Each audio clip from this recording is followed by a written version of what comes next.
Welcome to the fifth Biological Physics and Meaning mini conference, and great that you could all make it.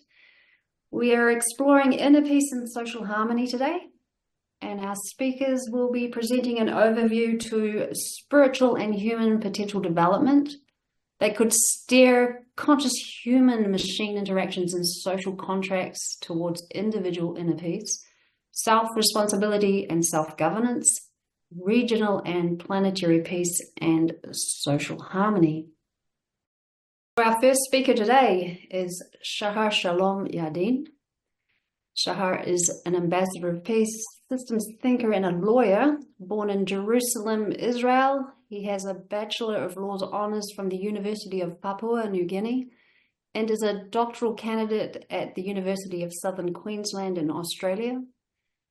Shahar is one of the pioneers of Kiko Village of Peace and the Embassy of Peace in Papua New Guinea. His doctoral research concerns the interface of law, spiritual values, and embodied spirituality, focusing on jurisprudence, jurisdiction, and international law.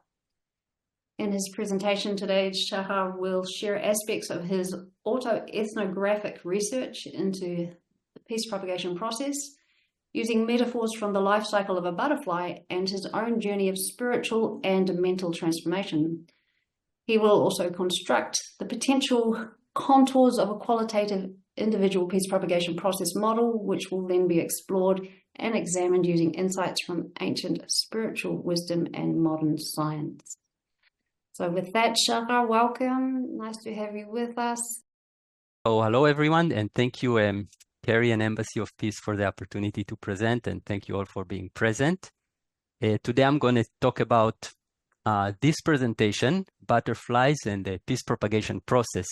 So I'm basically going to give an autoethnographic insights, basically insights from my own journey of spiritual and mental transformation and growth towards inner peace. And then I'm going to use a metaphor of the life cycle of a butterfly to identify key stages in this process, and then map these stages to stages in my journey and come up with the contours of a potential qualitative model for individual peace propagation process. And this presentation is coming in the context of inner peace and social harmony, and I was asked to present on peace propagation. So I decided to focus on my journey first, because for peace to spread and grow on the planet, it has to start from individual inner peace. And the best place for me to start to talk about that is based on my own journey. So with that being said, I would like to invite Carrie to read to us a quote that I found out. If you don't mind, Carrie. Yeah, fine. That's perfect. Because of its metaphoric life cycle, the butterfly is an archetypal symbol of transformation, mystical rebirth, and the transcendent soul. So that's the overview of the presentation. So I spoke about the first thing, and I will basically use my story and the butterfly life cycle to provide the contours of a qualitative model for peace propagation, individual peace propagation process. That's the IPPP there.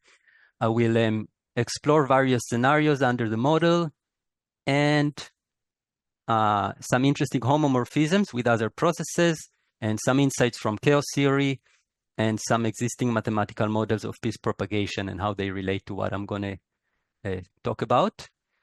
And this contribution is toward the spiritual and social and scientific understanding of the process of attaining inner peace, and then how that being of peace in the world and attaining that and sustaining it can spread or grow and expand from one person to another person, and so on.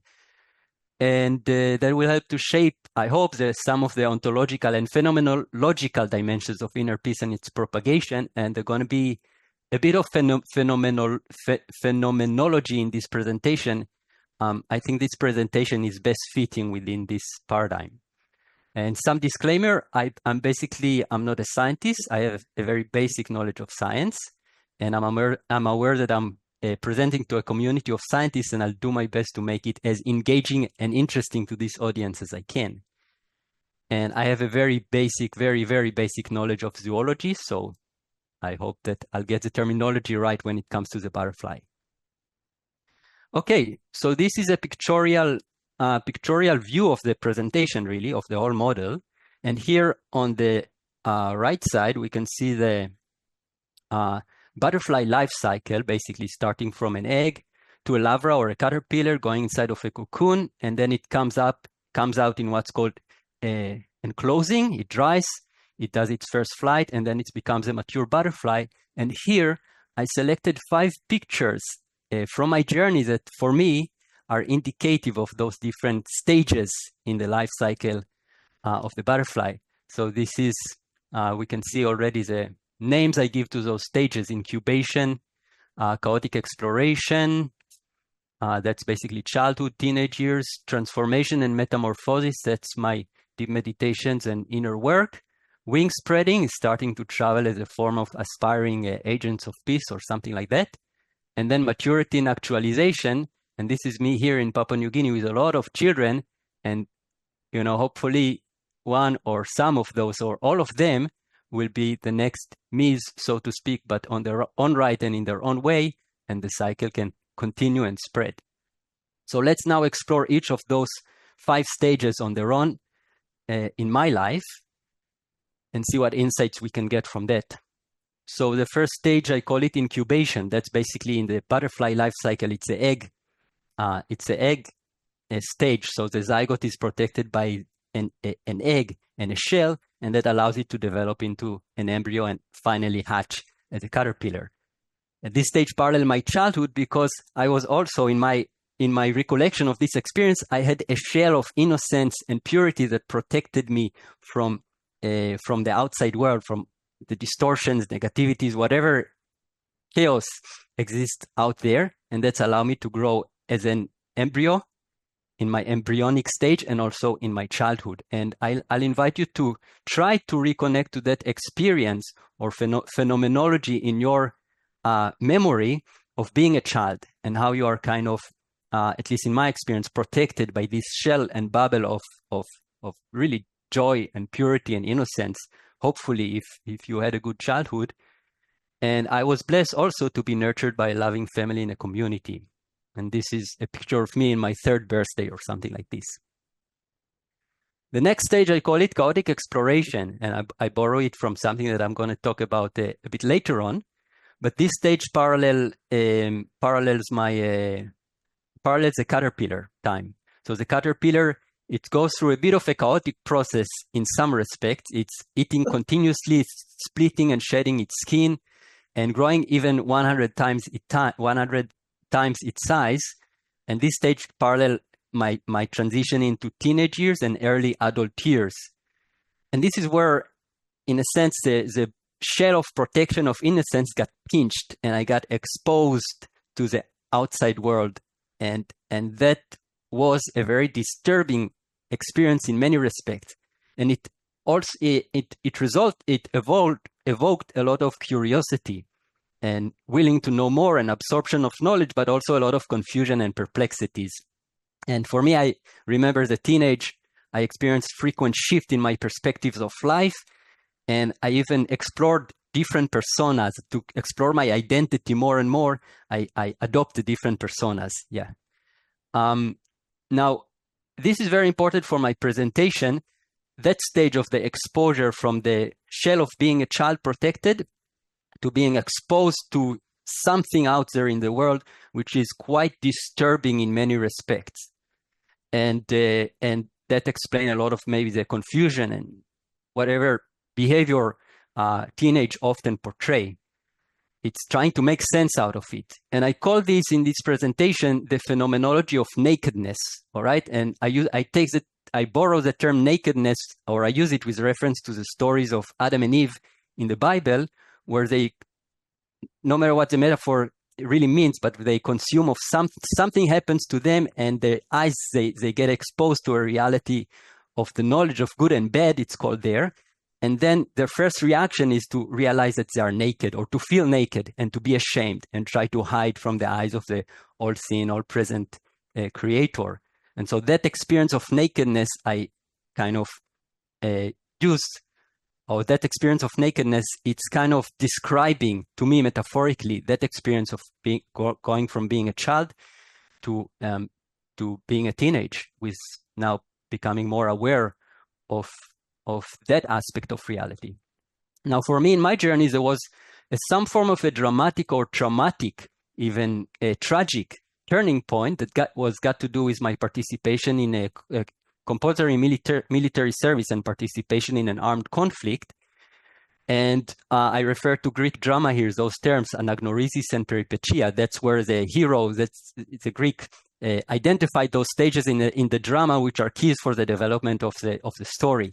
And anagnorisis, is a revelation and a dramatic change of circumstances. And that's kind of what took place for me during this compulsory participation in the army.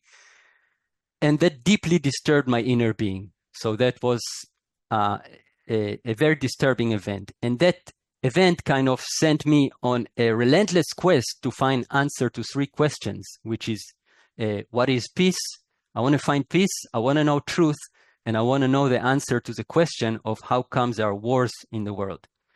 And that quest experienced chaotically at time until I came to Freedom Farms and New Zealand.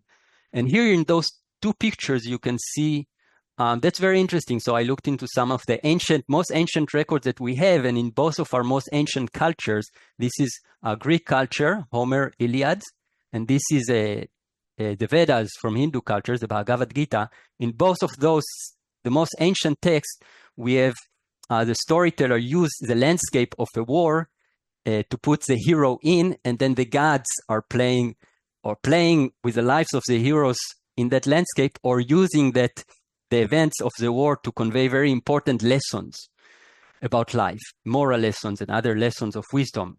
So it's almost like, if you think about it, talking about the phenomenology of nakedness, it's almost like war epitomizes that kind of exposure to this disturbing aspect of reality, and war, it's maybe the most disturbing aspect of that.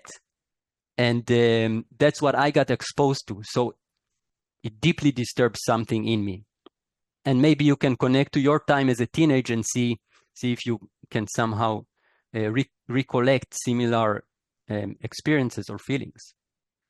All right, the 3rd stage, I call it the transformation stage or the metamorphosis. So in the butterfly life cycle, this is parallel to the time where it goes inside of a cocoon and it undergoes a complete change inside, including cells that were present in the caterpillar growing now to become the different parts of the butterfly. So in my journey, this paralleled a few years that I stayed at Freedom Farms in New Zealand and the Embassy of Peace. And I went very deep inside and quiet, trying to find answers to those 3 questions that I had. So I spent a lot of time in meditation and prayer, a lot of time to find and establish inner peace inside of my inner being. I made an intentful connection, I intently connected to spiritual values and invited them to come inside or enlighten my soul, my inner being, and be there, or spread out of my soul, my inner being. Spiritual values like love, peace, unity, grace, truth, light, and so on. And I underwent, I developed what I call a personal and direct relationship with the Creator. And side by side with that, I also underwent mental growth, and I developed some form of an altruistic orientation in addition to the egoistic orientation, which in many cases is natural and necessary, but also an altruistic orientation in my being and consciousness and actions. And this process that took place over several years, it even expresses in some psychophysiological changes, which some of them are recorded in measurements that I kept track on using the M-wave machine of HeartMath, my biofeedback machine of my state of coherency.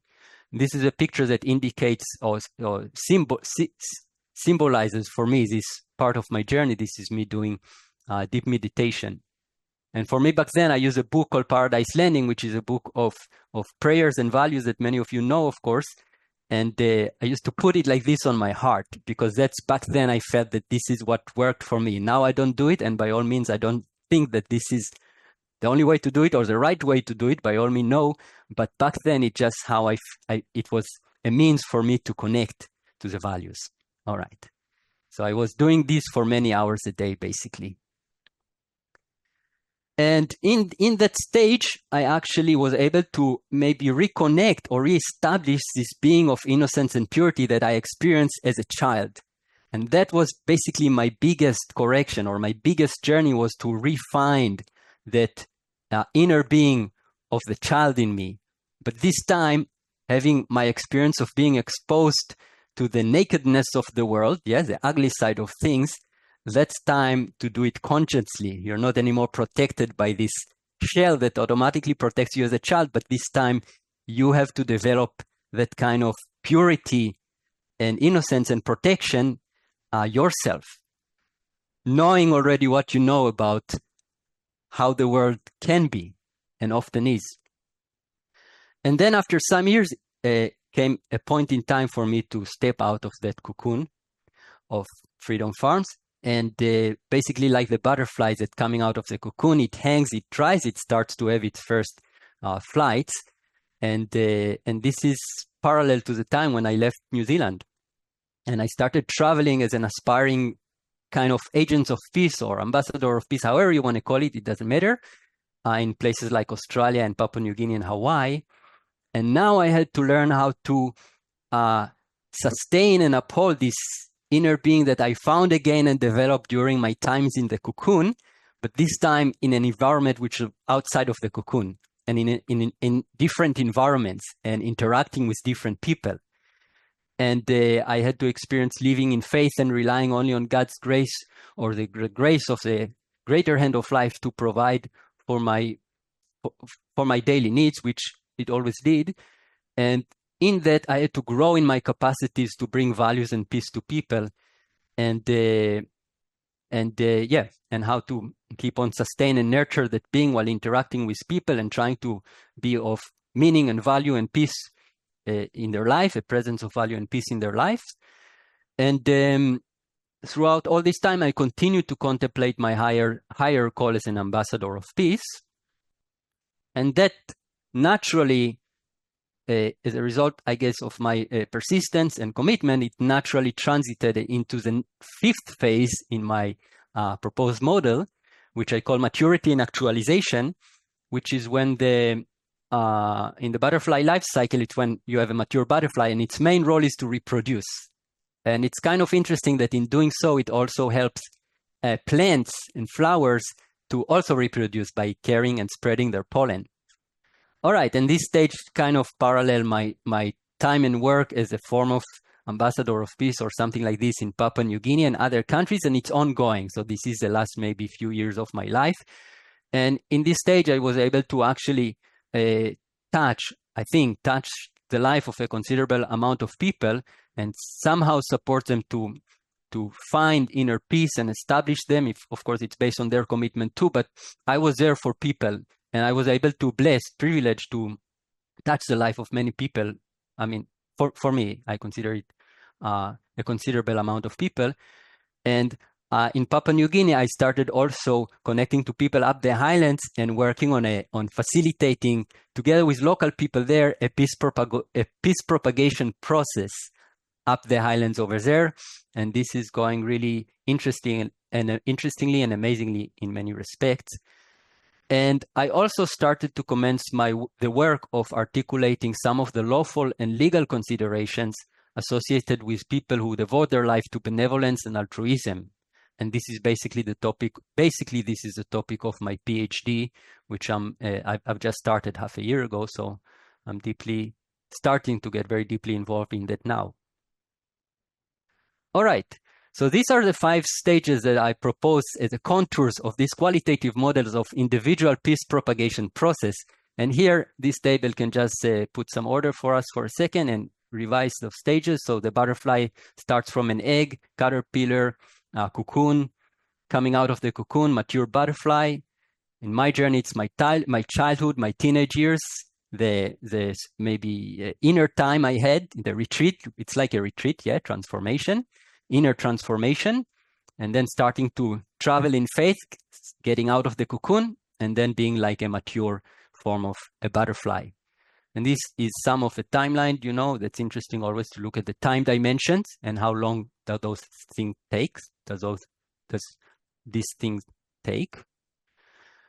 All right, so now we have the kind of a picture of the general picture of the model. So now I want to explore different scenarios under the model. So the first thing in my exploration, okay, is that I identify two main maybe variations of this model that I'm proposing. And the first one, I call it holometabolous IPPP model, which means holometabolous means complete metamorphosis. And the second one, I call it hemimetabolous IPP model, which hemimetabolous stands for partial metamorphosis. So the holometabolous IPPP model, it kind of describes better my journey, I think, because in this variation of the model, there is a form of more of a relentless search for meaning, value, and peace that is often, but not necessarily, but often is the case, is catalyzed by some form of tragic or dramatic event, very disturbing event. And that leads to that relentless search and a complete kind of transformation from within, an inner metamorphosis, I call it. And that leads to an impartial embracement and actualization of a higher call as a form of a butterfly, a mature butterfly in the world, an ambassador of peace or a peace agent. And I put those names here as people, Abraham, Moses, Paul of Tarsus, Rio Robindo, and many, many more, as people whom their life can be explored with reference to such model. The second one, it's when maybe a less dramatic event, less dramatic quest leads for a slower and maybe only partial transformation towards inner peace. And that can happen too, but the individual concerned, the individual in that process still add a lot of value and playing important part in the greater peace propagation process. So now I'm asking the question, which is for you, whoever it is that is listening, which model best describe your journey and what phase are you currently in that journey? And I don't think that there is better or worse models.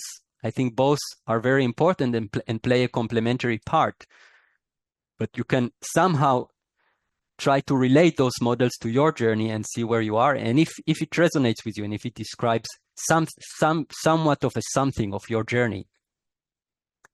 So here I make two propositions about those models. I propose or argue that those are the main two models, main two variations or main two expressions of the individual peace propagation model, and that they are complementary to one another. So those two work together. And I pose these 8 questions that can be explored further in further research, like how could the process within each of the models be optimized? What environments most conducive for the successful inner transformation? For some people, it may be this environment. For other people, this environment won't be conducive for their inner transformation towards peace. Why is it, assuming that every individual has an innate propensity towards peace, like every caterpillar has, let's say, an innate propensity to be a butterfly, why is it that some caterpillars make it and others seems to get lost on the way? Is it because of variations in the innate propensities? Is it because of environmental conditions or natural selection or other factors? Are there alternative models? Question 5. Question 6, very important one. Could there be a variation of the holometabolous or the complete individual peace propagation process where the transformation is facilitated by something which is not necessarily a tragic or traumatic or dramatic event or factors? Because we don't want people to experience war to be able to have to go on a journey to find peace, because that's defeating the whole purpose. It's self-defeating. We want to be able ultimately to nurture, grow, and sustain and propagate, spread peace on the planet without having people to experience harshness of wars and things like that. All right, and now I'm looking into a few homomorphisms with different but potentially related processes. So the first one is a maybe meta level. And I look at the Adamic journey. Adam here means the human race, humanity, as understood by the ancient Hebrew tradition, the ancient Israelites. And I see an almost one-to-one parallel between my own journey of of establishing peace within myself and undergoing this transformation, and the journey that they portray of the whole species of the human race. So let's look into that, because that's very interesting. So starting from the Garden of Eden, that's like the incubation state, or the shell, yeah? The shell that protects the egg, that protects whoever it is inside. And then they experience, Adam and Eve experience a very uncomfortable and dramatic exposure to something which is deeply disturbing for them. And for them, in their experience, the way the story is being told is that they feel naked and they have to hide from the eyes of God. And that sends them on a prolonged journey of chaotic exploration to find out what was that all about, and how can we make sense out of it, and how can we return to this state of innocence and purity again. But now they're already exposed to that reality of knowledge of good and bad, and they have to go through a lot of a journey, a big journey to do that. And arguably, we are all collectively as a humanity in this stage now, chaotic exploration.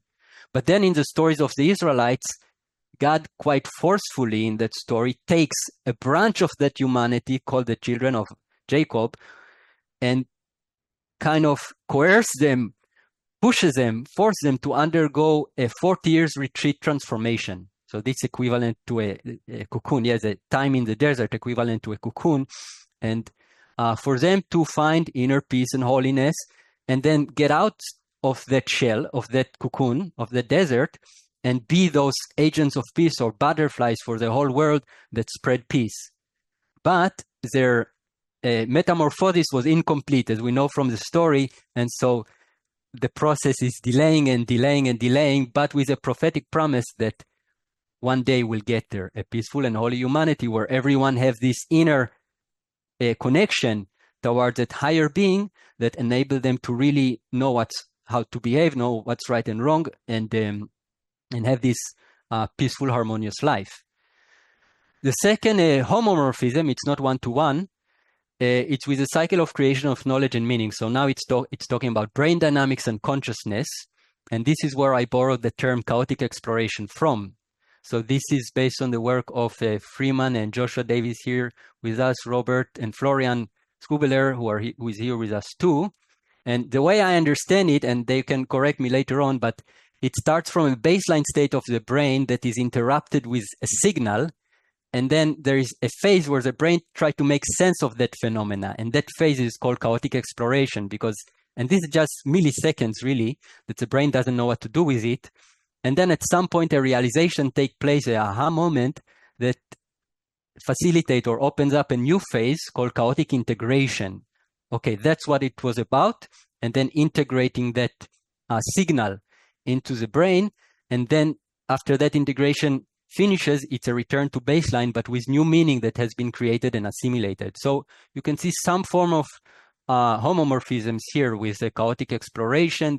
The brain kind of starts in peace, and then it's being exposed again, the phenomenology of nakedness. It's exposed to something, it sends it on a chaotic exploration, and then it has to do some form of integration to make sense of this phenomena.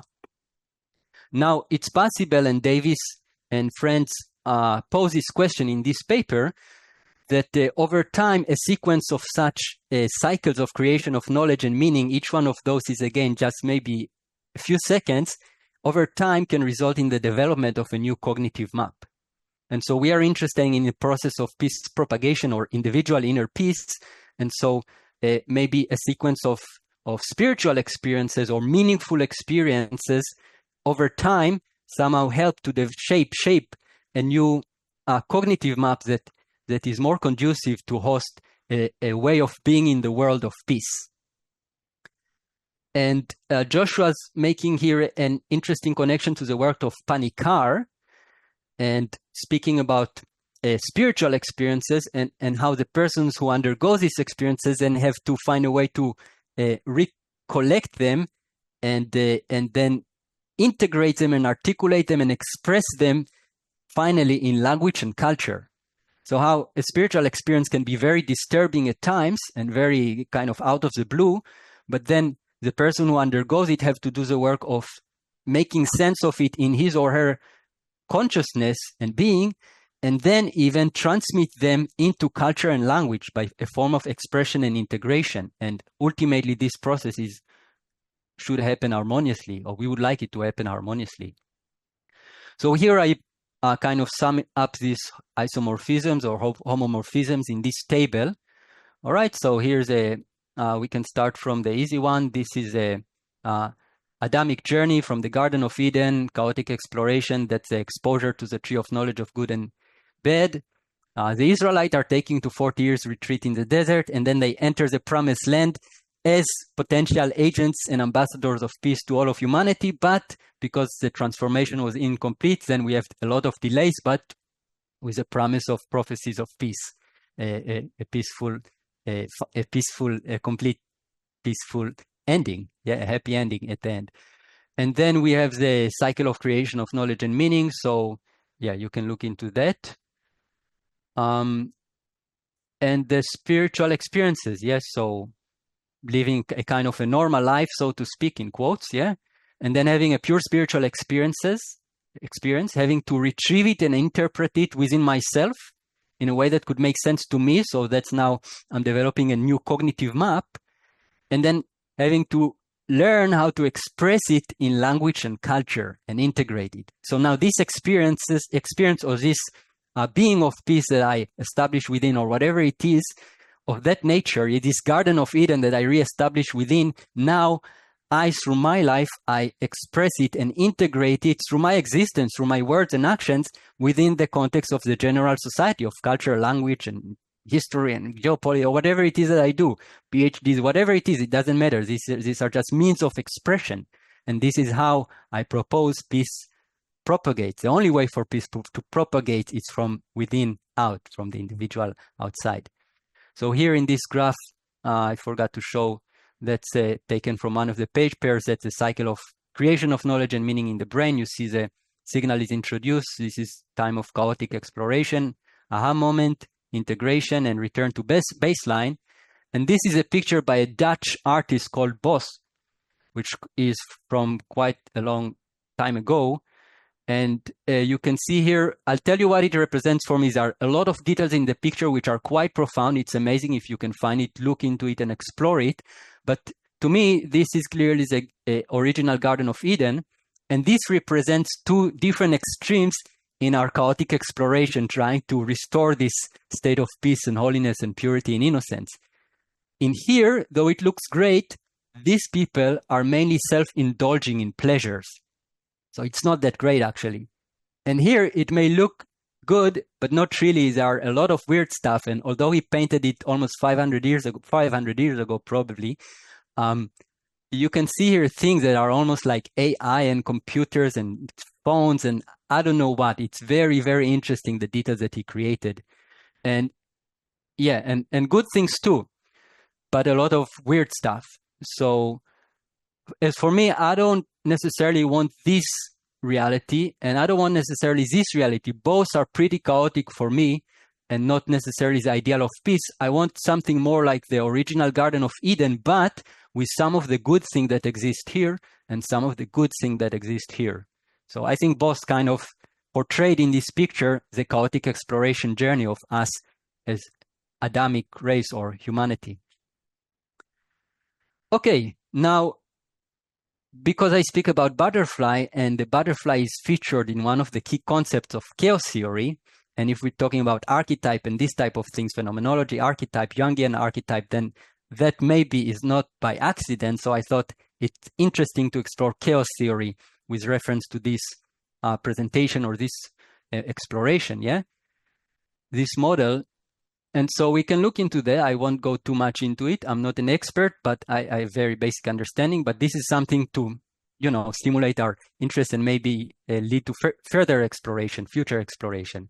So we can look at the micro level, at how maybe the personal level, how apparently random things within the journey, the individual journey, kind of down the track translate to kind of lead to in a butterfly effect form type of things, lead to some form of the emergence of some form of order out of that chaos. So you experience this chaotic time within yourself and try to make sense, but then out of nowhere, suddenly the things fall into place and you have peace. So how did this happen? Maybe it's a type of a butterfly effect of things that happened in the past and now the reapers are catching up. At the macro level, can talk about how one person who undergoes that process, like the individual peace propagation process, sends ripples effect that kind of facilitate a transformation for those connected in her network, and or for a nation, or even for all of humanity, in a kind of like a butterfly effect type of things. And we can look at attractors, yeah? So the concept of strange attractors.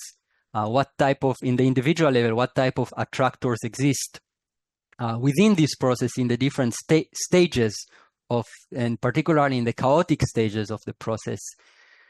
And then finally, and that's probably quite interesting for me, is that we can view the whole peace propagation process in terms of the delicate balance between complete order and complete disorder.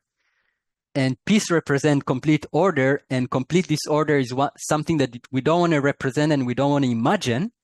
But the peace propagation process itself operates as a form of a strange attractor that is always there to attract things, to ensure that it never goes into complete disorder and disintegration. So you have this strange attractor because, strangely enough, with everything that we know about the bad things about human species and the human race, strangely enough, the process of peace propagation has been going on for thousands of years also, in addition to all the bad history that we have. So this is maybe like a strange attractor. And this is, of course, all metaphysical stuff, but maybe chaos theory can also be applied there, or at least by analogy, it can be used to generate interesting insights. And here we have one of those strange attractors that has been generated mathematically. And, you know, imagine complete disorder around, but somehow this is a peace propagation process, like a strange attractor. And we want it ultimately to stabilize in a form of a beautiful pattern like this. Okay. And this is my final slide. So I am I want to relate this, my journey and this kind of model that I described based on my journey, to one of the existing models on peace propagation, the work by Davis and Skubelair, who are both here, Joshua and Florian. And it's with their 100-year heuristic scenario of peace propagation. And in that scenario, you start with one, let's call it a ambassador of peace, all right? And in 10 years, that person touches 10 other committed individuals, touches and blesses 10 other people to be that kind of light in the world, or agents of peace. And in 10 years, each of those touch 10 other people, and so on and so forth. So it's basically just an exponential process, discrete stages, or you can model it continuously. It's a continuous process. And then if you count the stages 1, 2, 1, 10, 100, 1,000, and so on and so forth, 10 stages, you get to, which is 100 years, you get to 10 billion people who would have been transformed into some form of peace and holiness. And so we have a planet of social peace, inner peace and social harmony, basically. And that's just starting from one person who touches 10 people in 10 years.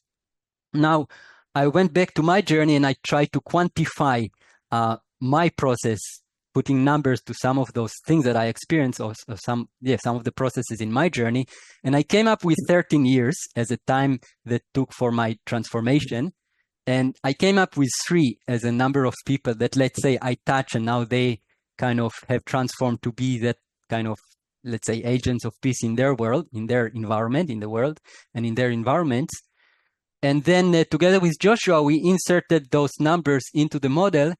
And instead of 100 years, we reached 270 years to come to about 10 billion people who would have been transformed into peace. So this, I argue, it's still a very optimistic scenario. If in 273 years, we're going to have 10 billion people who are peaceful and living in social harmony on the planet.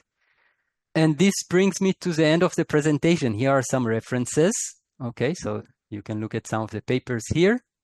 And here is my contact details, yeah. And this is it. So I would love to now, thank you for listening. And I would love to now hear from you, I guess. And let's see what comes up in the discussion. Right. Thank you so much, Shahar. That was beautiful. Yeah, really nice presentation. definitely can relate to many aspects of it. Yeah, if you guys want to bring your cameras back on and bring some questions or some points of interest to bring, that would be amazing. There's Sung Ji just come up. Hi, Sung. Hi, How are you? good. How are you? Good. You got something you want to explore in relation to the presentation that Shahar has just given? It's an excellent presentation, so clearly presented that I don't have much questions. Yeah. Yeah, Nice it to gives you meet more you, to Song. contemplate on than to ask, doesn't it? Well, that's what I found. It gave me more just to be with internally. Yeah. I may add some of the so since I know Shahar, I can maybe relate to his journey from the third stage or the end of the chaotic exploration towards adulthood when he arrived to New Zealand and spent some time with us. So I think that was a wonderful time. I saw the transformation of Shahar very clearly described in his presentation. I think he captures his life, at least to illustrate to us his childhood and teenager and his experience with the army. But I think it's good to.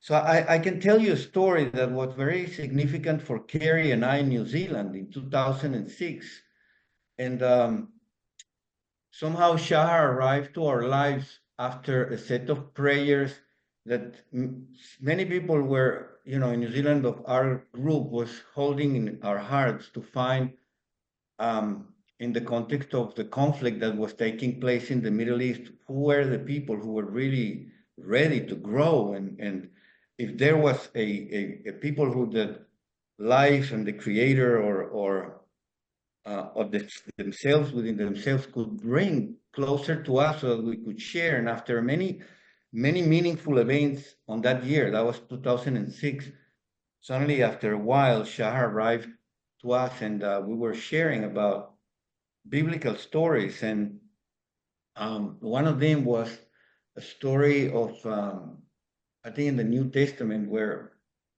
we're pointing out to understand that the last will be the first and the first will be the last. So for Shahar, that was a very meaningful story in the context of his just recent past in that conflict. And he shared with us that. So for us was an answer of prayer to know that somebody that was deeply, exposed to these horrendous situations, which we didn't have a reference point because neither Kerry or I or others have been in war. He could relate to us and see him how he took really deeply on board the transformation that he described. And not only that, but as he said, he was using a copy of Paradise Landing to connect deeply to the spiritual values of the Creator. And then later on, when he left New Zealand after some years, he left to Papua New Guinea for many reasons, which is too long to explain here.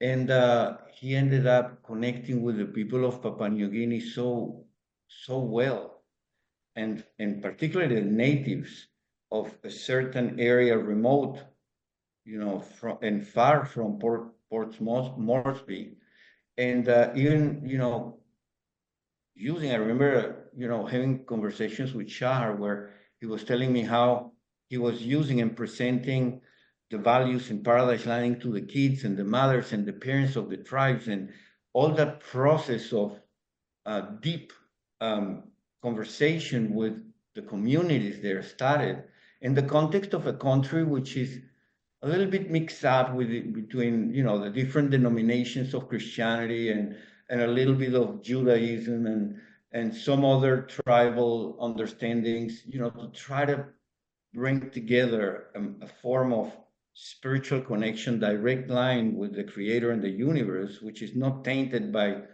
the theological, geopolitical games that we see in the world. And I think Shahar well, I mean, that journey just recently brought a bunch of people from Papua New Guinea to the Embassy of Peace in New Zealand. You know, three people per, particularly three mothers of that area, of that community, where we shared very deeply, and we still have a good connection with them. So I think that Shahar described really well that process. I'm very well impressed. And Shahar, when you touched on the brain dynamics aspects of things, well, I think it's a really good connection to understand how our meanings in life have a kind of a cocoon, I mean, an egg state. You know, when we're children, we have a cultural family influence in behavior, and our meanings and behaviors are very, you know, preliminary, let's say, though they can stay stable for a long time and even till death. But for many people, and now in the changing world, those meanings are shattered sometimes and new meanings are created. And that's definitely not a one stimulus change forever. It's a set of repetition and many iterations of the cycle of creation of knowledge and meaning, which is happening on a second by second basis, let's say, even half a second by half a second, as Walter Freeman will describe them.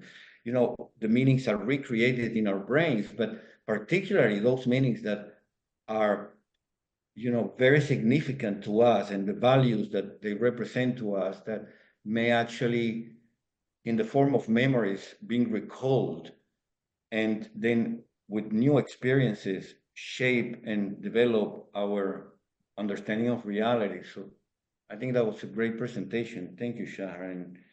And yeah, there are perhaps some limitations that you yourself exposed to the models, but I mean, every model is limited. So the models are there to stimulate our minds to inquire, and ideally perhaps pose some theories and hypotheses. And I think there is a model that is, I don't know if it's a third model or a model that it's a synthesis between, you know, the two models that you presented, but it's a model where people are transformed by the grace of God and not necessarily by traumatic experiences.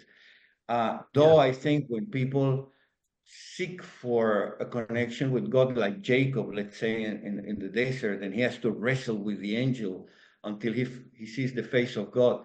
This wrestle with the angel is not necessarily a warlike process outside that brings you back to pray and to meditate, but it's a wrestling, you know, by being exposed to the world without being traumatized, and, you know, naturally seeking answers for how to better facilitate a process of transformation for peace, and to strengthen ourselves to be able to walk in that exposed world that you described in a way that it's powerful enough to transform on a daily basis our relationships into harmonious relationships. The whole world it's a big abstract, but at least the people we interact with, and form communities of peace. And perhaps with these communities of peace, you know, being happening in different places in the world, they connect with each other, and like networks, like neural networks, natural neural networks, they kind of spread intelligence and wisdom and peace enough for people to seek for an explanation and their own transformation.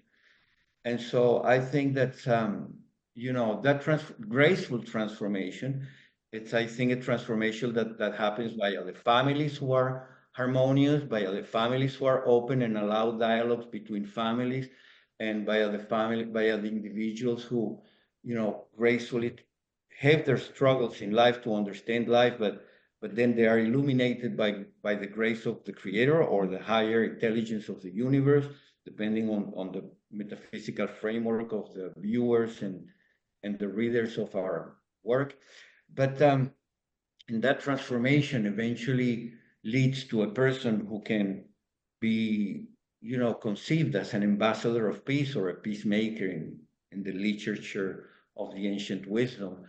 And then, more importantly, how do we integrate people like that into the modern life? because the modern life is very different than the ancient life, and we have these conflicts of civilizations still playing out in a combination of violent events, but also seeking resolution in peace. So it's I think we have a lot of integration collectively to do in terms of a meaningful vision for a peaceful future. So thank you for that, Shahar. That was a great presentation. A lot to ponder. I'll just add to that briefly before Donald will say something, that to add to what you say or re-emphasize something, there is also a positive feedback loop between those families of peace and communities of peace, and then the general culture. So the experience of peace is also being transformed and integrated into, let's say, general culture, philosophy, science, law, thinking. And then by way of the positive feedback loop, it reinforces again this way of being. So this is also an important, dimension of this. Don knows a lot about reinforcement learning, so I'm sure he's thinking about different things here.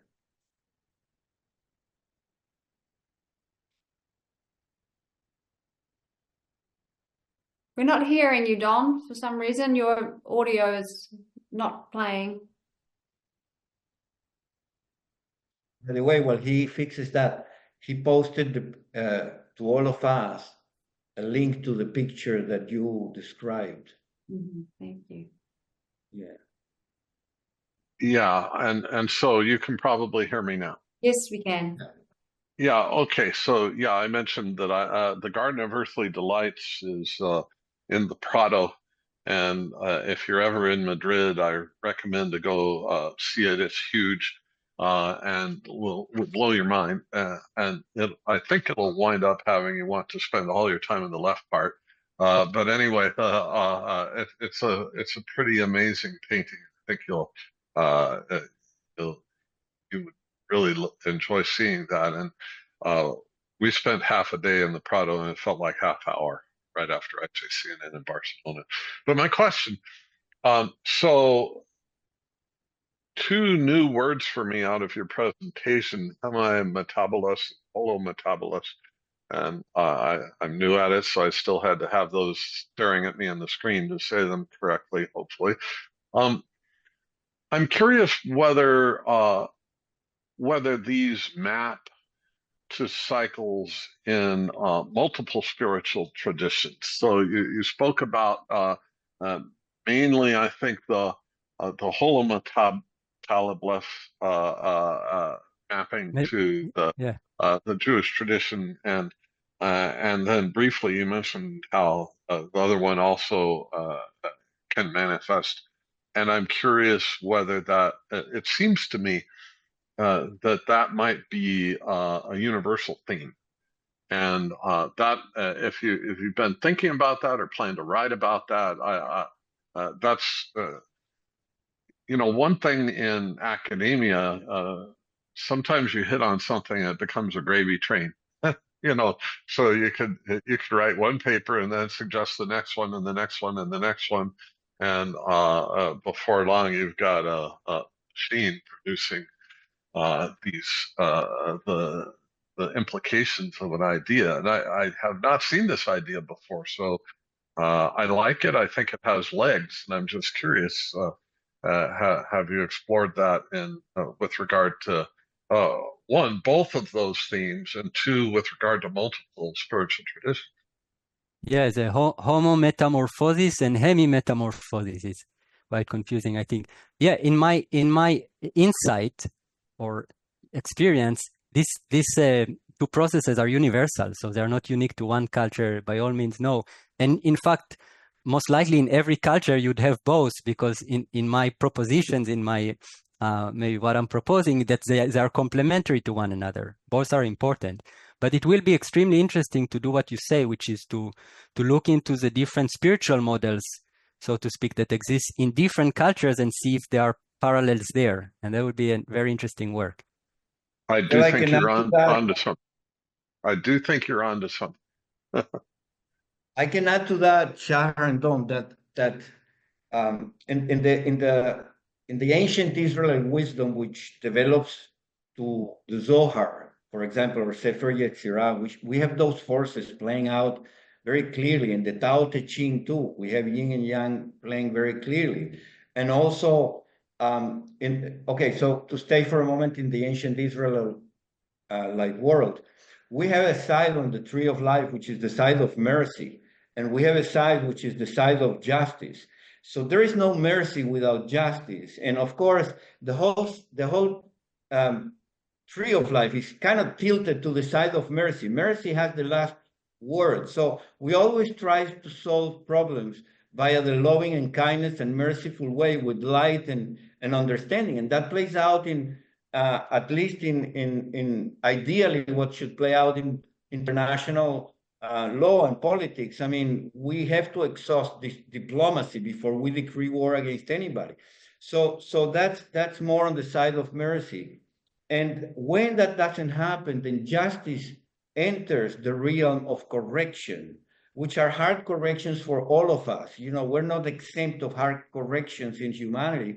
When we trespass the peace or the property or the heart or the mind or the body of any human being, those have very, strong implications reflected in law since the Ten Commandments. I mean, if you kill, you go to jail. If you lie, you will be censored somehow, or not censored, but you will not be trusted in society, and so on. So then you go to the Hindu tradition, and the Hindu tradition has cycles, like the Kali Yuga cycle, where lots of big transformations and traumatic transformation can happen, so that the new renaissance of something better can come in.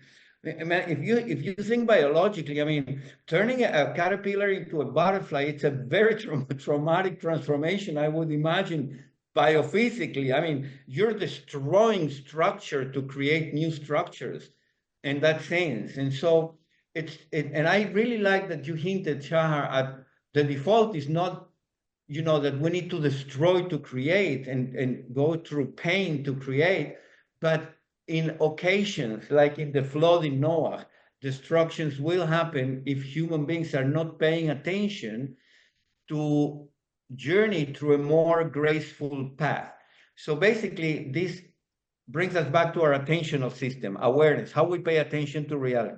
How are we reading the signals of the environment, so that instead of fighting with a lion or a tiger in the jungle, we can avoid the tiger and the lion, because we understand the nature of the force of nature and how that could damage us and things like that. So those are also metaphors that I'm using to try to connect all these with the cultures.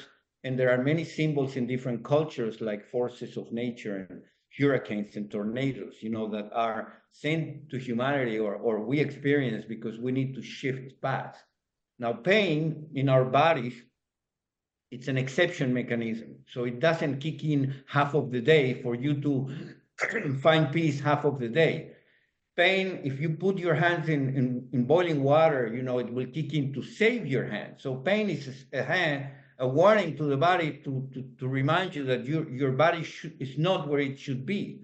And same, I would say, psychic pain or mental pain or psychological pain or spiritual pain, it's signaling us that we should shift gear and change path and reorganize ourselves so that we can find peace again. And so in that sense, it's a homeostatic cycle, if you want, a greater social homeostatic cycle, an internal homeostatic cycle that incorporates spiritual values of the kind you mentioned. So that's what I get from Don's and your talk put together. How do we bring that to culture? Because we have those incredible amount of works to do. Very challenging. I'll just maybe add to that again the perspective. One of the key perspectives for me from this presentation and this research is what I call the phenomenology of nakedness. And I would argue that we still don't know, we are still grappling with that exposure, with that experience of being exposed to something which is not perfect, not harmonious, and very disturbing, whether it's nature or wars or whatever it is. And in ourselves, collectively, we still try to figure out how to deal with that. So we're still having this growth process of learning how to deal with this experience.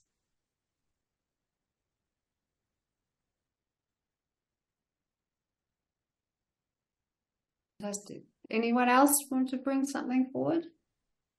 We've got Arthur here. Arthur is a Yeah. really good friend from Miami, Florida. He's always welcome to join us in the meetings and we just recently gave a talk at Mirabel, where he lives, on inner peace and social harmony and longevity. So welcome, Arthur. Thank you for joining us today. Thank you.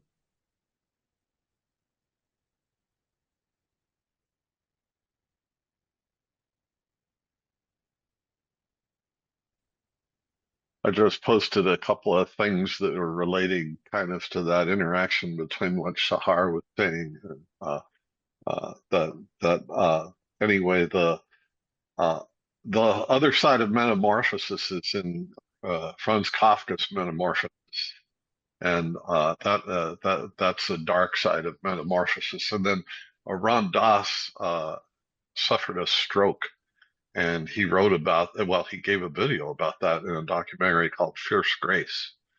And so these ideas resonate with some of the things that have been mentioned in the Q&A section of your talk. So I thought those links might be interesting to people. Thank you, Don. That's very interesting. That points to my comments. You know, metamorphosis can be a la Franz Kafka, ending in Darth Vader, or it can be, you know, a graceful Jedi family ending, you know, into a Obi-Wan Kenobi, but you know, with both exposed, you know, to the empires and the federations and all that kind of stuff. You know, that it's been, you know, we're metaphorically kind of explaining today. Thank you for that. That's a really good reminder. And we have literature, you know, like Franz Hermann Hesse writing about, Yeah, Hermann Hesse, yeah, absolutely. Yeah, Hermann Hesse writing about that, and Ram Dass, which gives us, you know, the two sides of metamorphosis. You know, it can lead to this or it can lead to light. So hopefully gracefully to the light, and that I think requires an interaction between all of us. I mean, you know, I remember biologically, I helped my mentor in saxophone when I played jazz. So I had a really great mentor, but he was also doing his PhD in ecology, and he was studying how frogs communicate. And I asked him, and he asked me if I could help him with the mathematics of that, you know, with the stochastic process of communication, if there was structure there, or it was all random, and so I told him, why are you doing this research? He said, because I have this hypothesis that frogs communicate to survive, so there has to be structure in their singing, so that the bat gets really confused because they're not singing in a predictable way, but they have to predict somehow where the bat's gonna go to sing in a way that distracts the bat. And he wanted to find this structure. So we set up microphones in the garden, and we used to go to ponds to listen to frogs under the stars for hours with, you know. And so I think the singing of the metaphor for us as ambassadors of peace and people of peace is that we need to learn to sing the song without, you know, being eaten by the bat, you know, being eaten by darkness somehow. Because you know that in many generations, in all cultures, the peacemakers have been prosecuted and killed and tortured. So, because when you're a peacemaker, you become vulnerable. So you don't fight for your life, and so the survival paradigm kind of takes secondary priority in your life. You know that these things are there. You know you can be damaged, but in a family of, or a community of peace, we develop the wisdom to deal with that instead of just person being targeted and then killed and prosecuted because he's the speaker of the community. We try to avoid that, and all of us take responsibility for being peacemakers and share together in an environment which can be hostile to peace, actually. this environment can be hostile. There are environments that can be hostile to peace. So, all right. So that's inspired by Don. Remember that metamorphosis can go both ways. That may introduce delays in the peace propagation process when it catalyzes towards the dark side. And also we can accelerate or mitigate that with more networks of peace and trust and understanding. Like for example, the mystery schools or the Rosicrucian schools or the Masonic schools or the, Kabbalistic schools, which they had to hide from the different powers which were prosecuting that kind of process of transformation via revolutions or via peace processes, and had to nurture themselves and understand better what was the greater vision and how to accomplish that.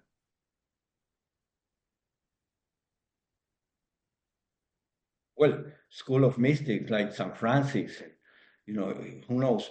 I just can think of many examples, but I don't want to take more time. You get the idea. Yeah.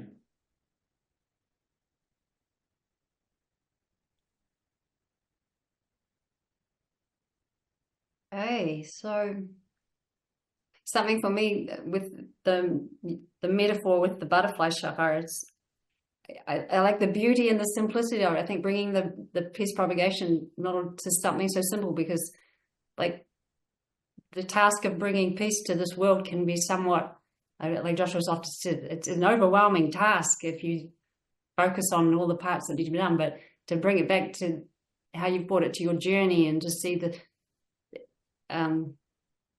transformation that happened. I mean, I'm a witness to your transformation, and to see, I think every one of us could relate in our own ways to the cycles.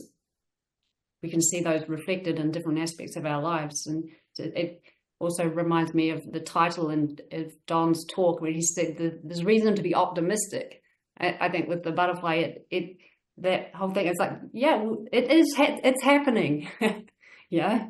And yeah, okay, 273 years, 100 years, or what, it's happening. And it's a beautiful transformation within the complexities of everything that we're brought to look at. So, yeah, great. Thank you, Shahar. And Awesome. I actually like the fact that he brought it back to our group, which is called biophysical meaning and biological physics and meaning, because this metaphor of the cycle of the butterfly, it's grounding this spiritual transformation, which is very fuzzy for many people and metaphysical and internal and it's subjective. It's grounding it on mechanisms of biology. Mm-hmm. There are transformations which are, already embedded in life structures, in the order of the universe, in the complexity of the universe, in the pain of the universe, in the chaos and the order. And that biophysical process includes a transformation towards something, that can fly, the metaphor, that can be beautiful and peaceful. Mm-hmm. And it also includes, all the suffering and the pain and the mechanisms of, but okay, it includes an element of metastability, that we can have a system that can be inclined towards peace. And when it loses the plot, there are mechanisms in the universe to correct, like pain, to correct us, to become again, in the side of peaceful order. And that's metastable. I mean, that reminds me of Scott Kelso, which is just next door. I hope we will see him soon in his metastability models, that we could explore more deeply in the future. That's exactly what Carrie described and what you said. That's exactly the strange attractor. It looks as if, nothing is working out and everything collapsing, but nonetheless, there is a strange attraction here towards this process still. And in chaos theory. Yeah.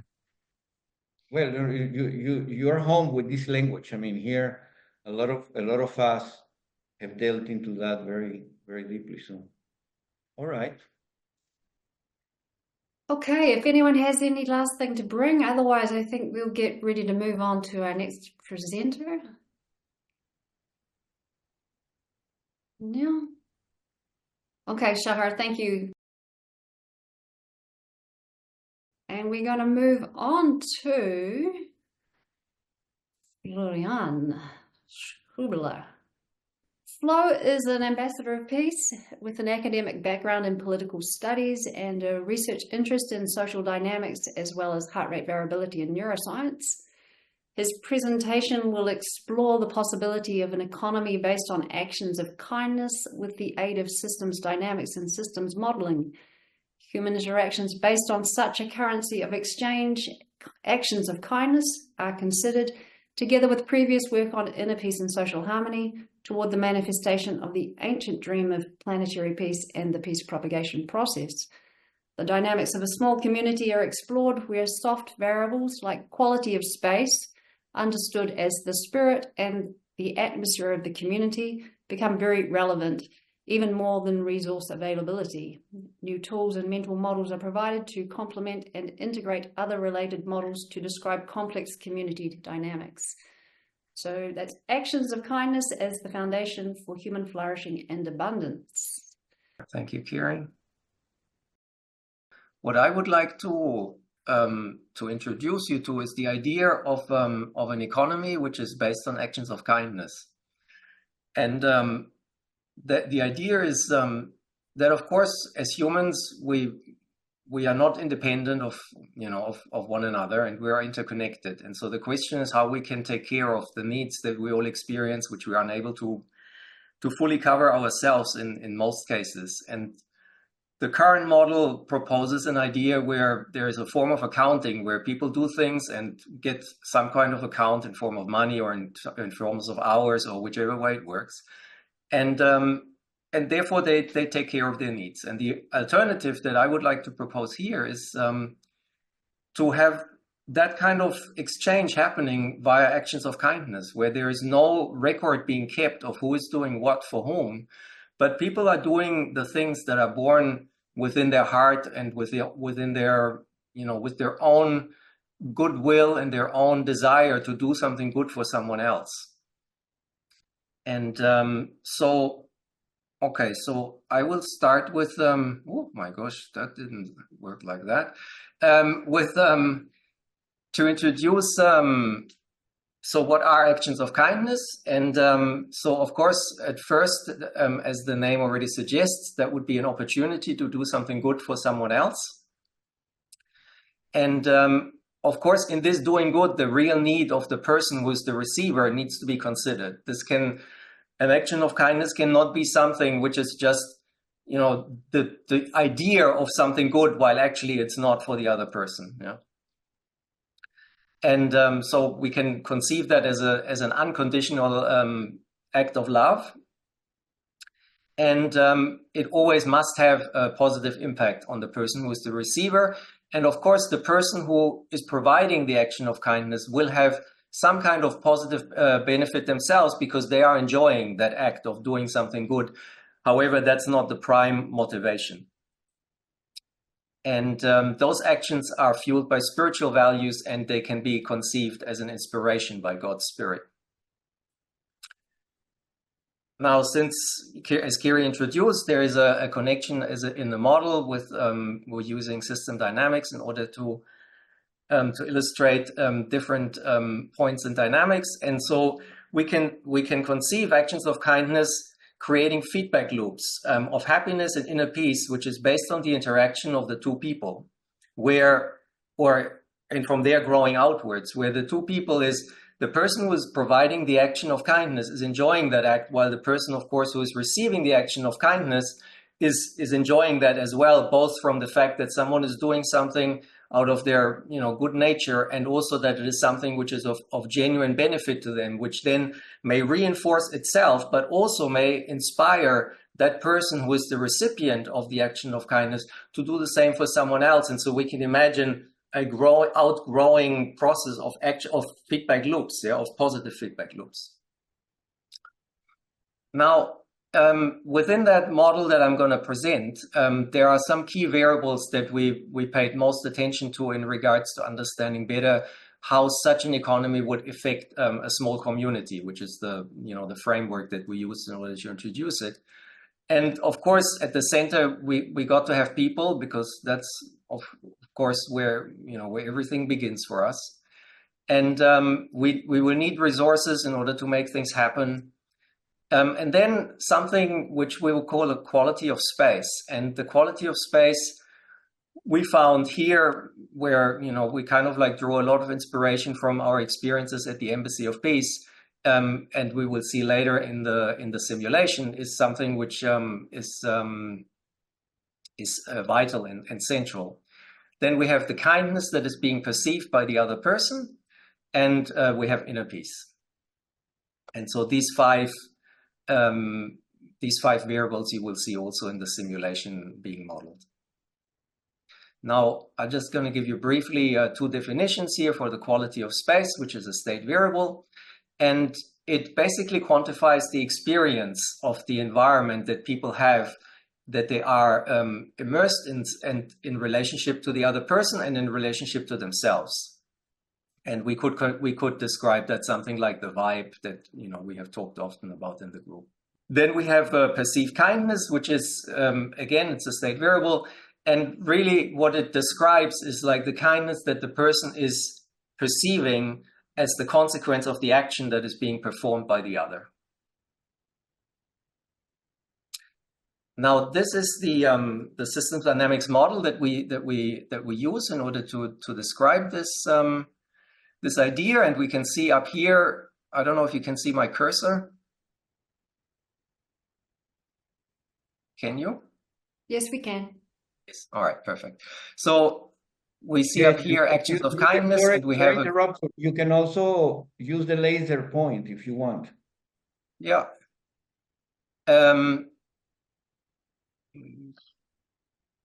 Point. So there are actions of kindness up here, and that's the positive feedback loop together with perceived kindness that I already mentioned briefly. So just for those who are not familiar with or unfamiliar with systems dynamics, a positive feedback loop simply implies that it reinforces itself, which we can understand as an exponential process, meaning actions of kindness are being performed, more kindness is being perceived. As more kindness is being perceived, more actions of kindness are being performed, and so on and so on.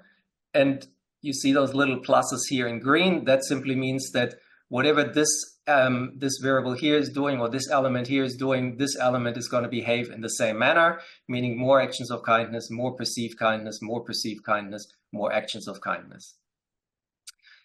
We have inner peace up here as a variable that affects actions of kindness in the same way, and then on the other side, the kindness dissipation in the opposite way. And so the opposite way is symboled with a minus. And here, because of course in nature we will always find reinforcing and what is called balancing or counterbalancing feedback loops. And this one is that kindness is also dissipating. Yeah, that of course, based that the brain is designed to forget the kindness that we experience in that moment of an action of kindness that we are the recipient of. That memory will eventually dissipate with time, even though we might be able to recall it, but it won't have the same salient experience as what is happening in the moment most of the time. And so we have this counterbalancing feedback loop, which basically leads to that the perceived kindness is becoming less. And then, of course, actions of kindness contribute to it again in order to grow. Here in the model, we have people in the center, and they are affecting actions of kindness in the same way, meaning that there are more people who have the possibility to perform actions of kindness. And of course, the more actions of kindness we will have. We have another positive feedback loop here with resources, which is counterbalanced by the consumption of them. And then over here, we find the quality of space, where we made the assumption that as there are more people, the quality of space tends to go down. And if there is more perceived kindness, then the quality of the space tends to go up. So that's a brief introduction to the model that we used in order to build the simulation model, which I'm not going to go into the detail because that would take too long. But I'm just going to give bring your attention to a few elements here which are central to the simulation. And so we have here besides the levels, of course. And then we have the resource efficiency factor, which, as the name suggests, simply captures the resources that are available to the community, how efficiently are they being used. And we have here something that we call the synergy quality rate, which affects the inflow into the quality of space. And that captures basically the synergy between the people, how well they synergize with one another. And down here we have inner peace, which, through a certain connection impacts perceived kindness. So now we simulated different scenarios in order to get an understanding how this model behaves. And at the beginning, we set all the values on a relatively low level in order to get some kind of a baseline. And we can see that even though the community grows a little bit and oscillates for a little while, it kind of stabilizes on a relatively low level. So it grows to around, we can see here, just sort of under 20 people. And also important, we set the carrying capacity for the community at 40. So people, which are the number of people in the community, they cannot grow above 40. We also see that kindness is decreasing or decaying. And we have a time frame here of 36 months. And of course, we could increase the simulation in terms of length. On this axis here, we can see the values for the quality of space, which is in orange, and we see it's sort of just below 0.7, which we consider relatively low. And inner peace is fluctuating between sort of 0.45 and 1.15, which we would also consider on the lower spectrum. Resources we see on this axis here, and that's sort of, starting around just below 20 and then stabilizing just above 20. So all relatively low.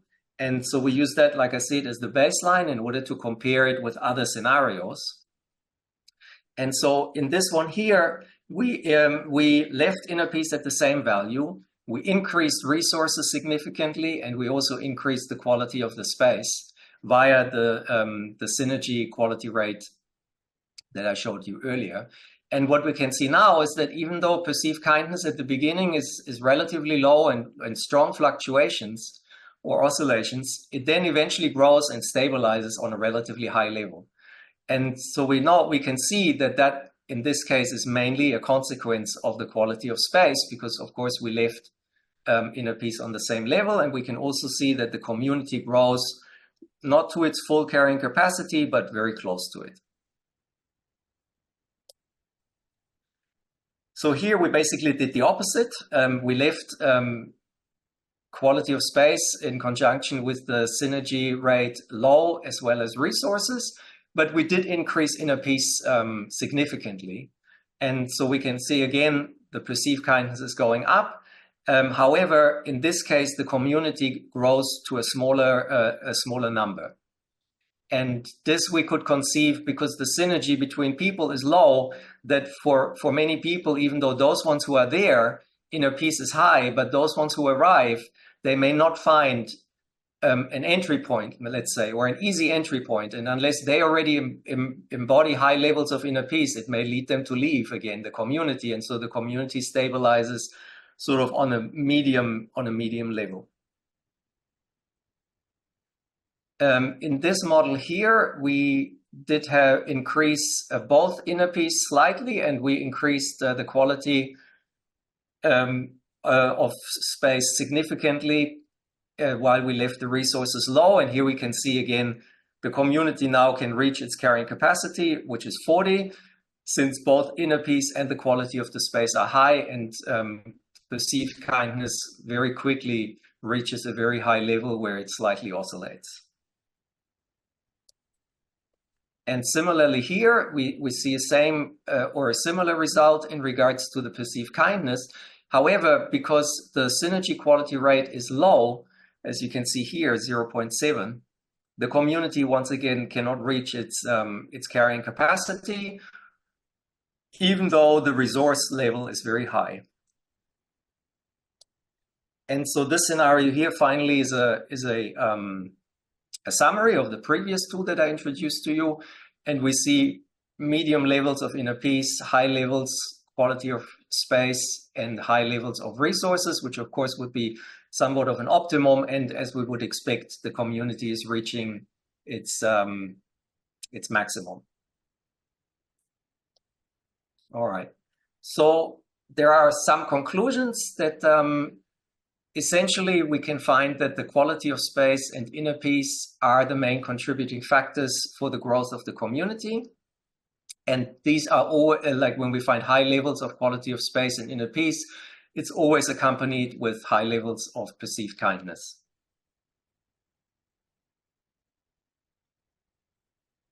We also see that when these three variables are high, the synergy quality rate together with the other two, quality of space and inner peace, when these are high values, then we always have seen high perceived kindness. And that was happening in regardless to the amount of resources available, which of course suggests to us that even though, of course, there needs to be a minimum amount of resources for the community to grow in terms of infrastructure, in terms of food production and those kind of things, it's not the main driving factor in order to make the community grow. But rather so it's the quality of the space that people experience being there, that they enjoy working with one another, and the peace that they find within themselves, and therefore they find as a reflection as a whole within the community, which is driving the growth of the community predominantly. And the last one, as I already suggested in the scenario 3, we could conceive a community where members experience high levels of inner peace, like, for example, some kind of a monastery setting. We could think where monks spend a lot of time meditating and experience high levels of inner peace within themselves. But because they spend most of the time themselves, there's very little synergy happening in regards to the quality of the space that they share together, and it's more of an individual experience, which they may experience internally with them, but for someone who newly enters the community may not have that kind of experience. And therefore, that kind of community may oscillate for a while and then stabilize on a sort of medium level in terms of the number of people there. And that's basically, I'm going to leave you with some questions, and then we can look together to explore them. So one would be, what actions would actually contribute to establish such an economy? Whether that is on a small scale, which could be a community, but it could also be, let's say, a valley or a village or a suburb or any kind of group you can conceive where it would be feasible to start such a kind of economy, because of course there are other implications, and it's not something that we can necessarily just, well, for sure, it's not something that can be imposed, and therefore to start on a large scale is going to be much more difficult than on a smaller scale. The other question relevant is what are the internal developments that are required for people to undergo, and that of course connects to Shahar's talk, the transformations that people may need to find within themselves in order to be an expression of altruistic actions or actions of kindness. And then very personally to each one, what advantages and challenges would such an economy bring to your perception? And here again, I'm just put them there for whoever reviews the video. You can find the references together with the links, which are 4 papers that we published here at the Embassy of Peace, and they capture both the system dynamics as well as the simulation model. And that's the end of my presentation. Great. Thank you, Flo. Yeah, great carry on. And I think those questions are a great opening to start sharing.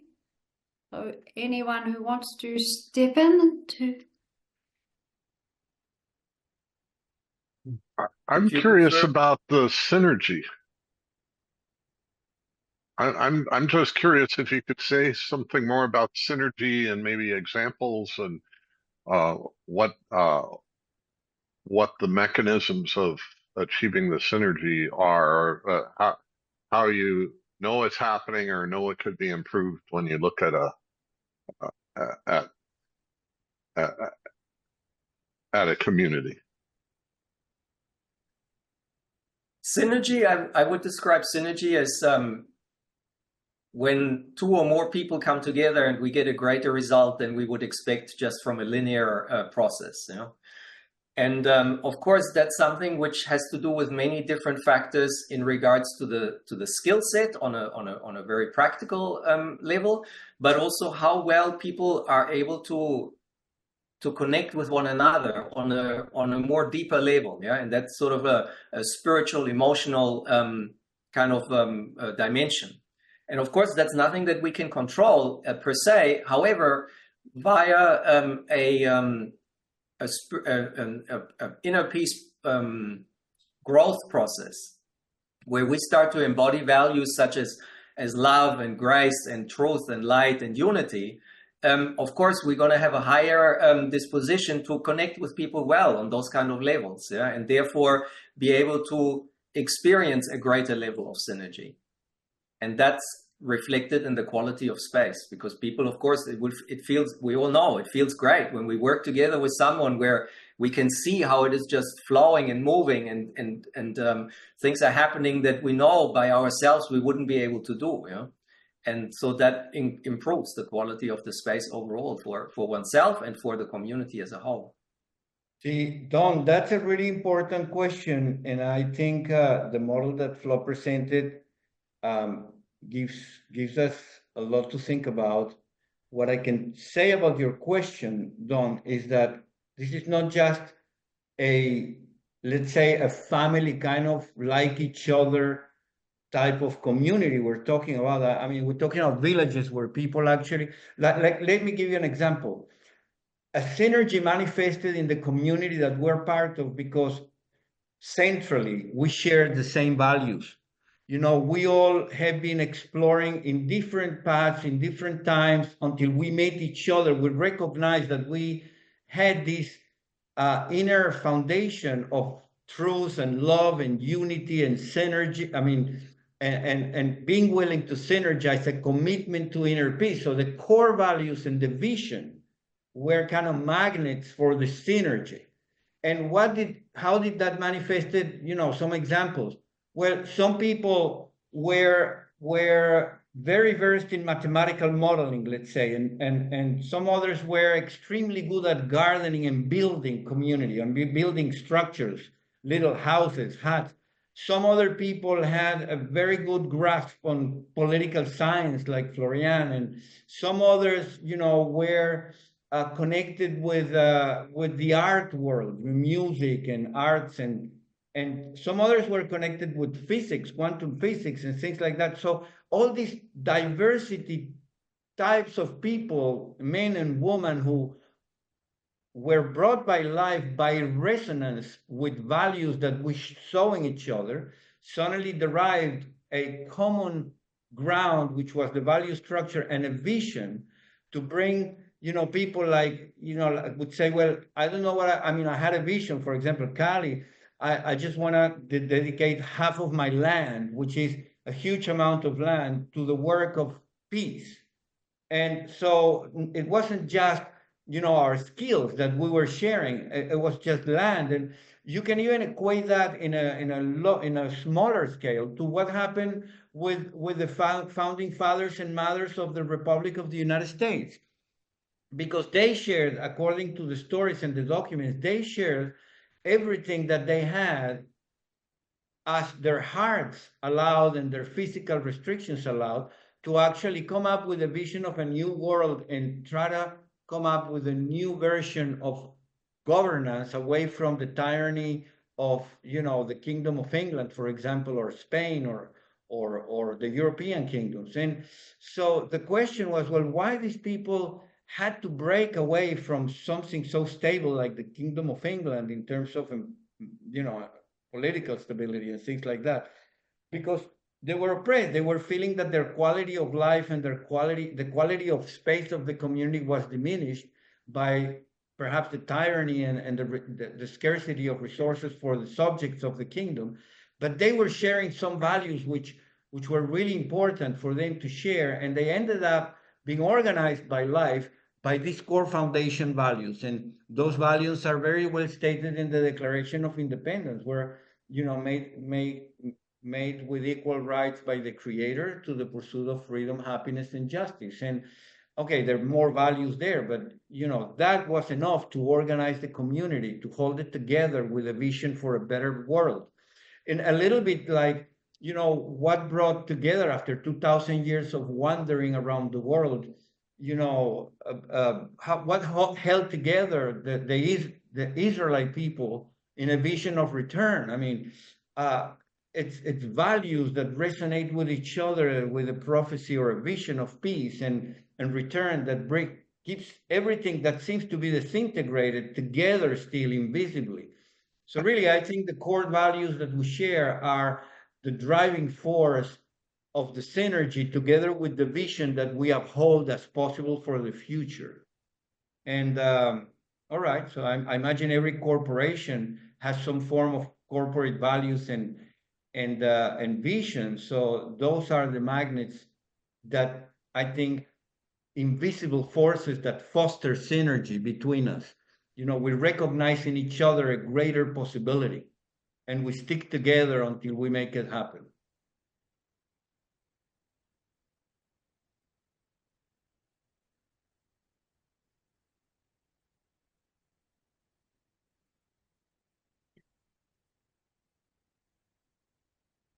Yeah, I definitely experienced like the synergy side of it. You've got the synergy of the skill pool and the knowledge pool that comes together with a group of people.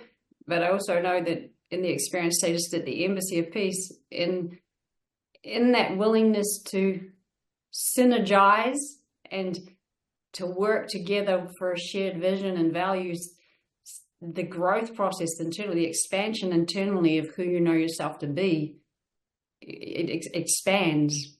Like doors open internally and within your skill pool of skills that were inconceivable to you. Like I know when I first came to the embassy, I know my being side of things, but I know my skill side of things.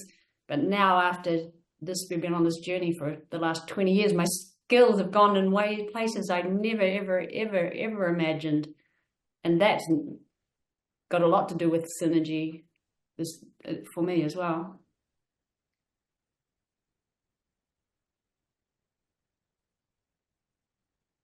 Well, it's also the witnessing of the presence of the other, like the other person holds a presence in the community. And you can see how when people are coming and they are, upset or sad, or this presence kind of permeates and it's not the knowledge or the skills that people have, but the presence that they uphold. It's like this, let's call it wise grandmother or father that, can count down the grandchildren when they're upset and suddenly, the skills flourish because they have this calmness about them that builds up in time. So it's the interaction between all these elements of community that suddenly enables the synergy in us. Because when you have the grandchildren, you may be a really good musician, but you never cooked, you never changed diapers, suddenly your skills start to multiply because of your values and your predispositions for learning and adapting to a new kind of community that is growing. And so I think inner peace, it's also an element that contributes. If we commit to growing peace in patience, tolerance towards others, and wisdom, then those things facilitate the synergy of the community. I mean, the personal effort and commitment to grow, to become a better person, it's also an element that others see and facilitates the synergy. It's a great question. I mean, synergy is a soft variable that, we express it in terms of nonlinear systems as something nonlinear, but in terms of subjective experience, what is synergy? It's a very good question, and it happens. We know that sometimes things happen that were completely impossible by ourselves. Mm-hmm.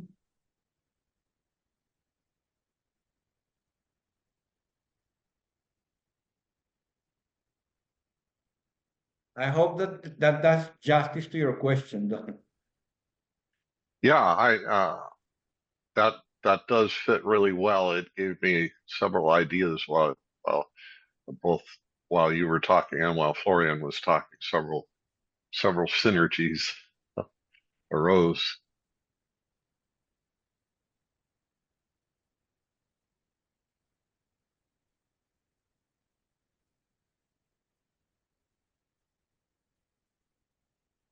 Well, we're in Miami Beach at the moment. I've been together with Carrie and Carl sharing with Song Show G and in our collaboration I mean I find a lot of synergy happening between Song and I and Carrie and things that will never be possible if we wouldn't have met. And so maybe Song has something to add to the process of how he experienced synergy, because he's a cell biologist and biophysicist that has studied biology and biophysics from a holistic perspective, and he understands the word synergy in a certain way. I don't know if you're still there, Song, but that would be really nice if you can clarify. Yes, I'm here. Huh? So, synergies. Yeah, I think there's a synergy here in Miami when Joshua, Gary, Carly, Mark, and Collins come and work together. Synergies occur without planning. I think there's a what I call third entity maybe operating, not just we individuals interacting with certain individual purposes, but in addition, there's a group purpose emerging, which is beyond the group. I think that may be one characteristics of synergies.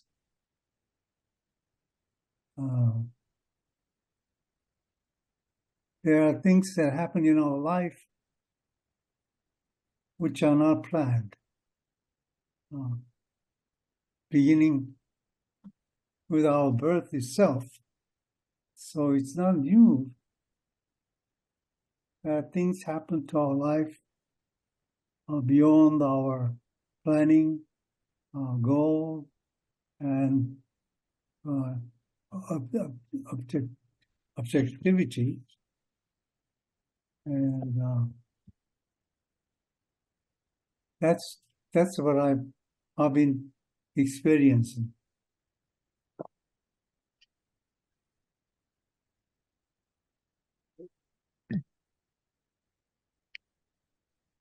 Yeah, somehow I see synergies, opportunities for synergies and kinds of synergies manifesting in synchronicities the way Carl Jung described them. So there are causal phenomena that can is beyond chance. I mean, yeah, I call it divine order. So there is a third entity or the values that are of that being that somehow propitiates the synergy. So I can relate to your input. There is a third element. It's not just you and me, but it's a third element that it's causing for you and me to synergize or to experience or witness to the synergy. Yeah, I think the synergy and synchrony are somewhat related, and just as Jung talked about a causal, what did he say? A causal explanation or a causal Behavior. Excuse me? A causal behavior. Yeah, a causal synchrony.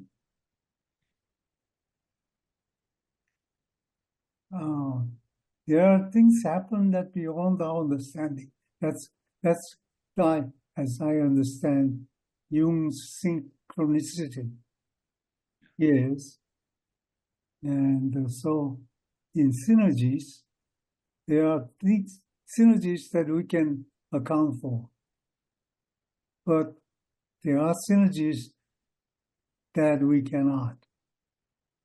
It's sort of our causal, similar to our causal synchronicity of Jung.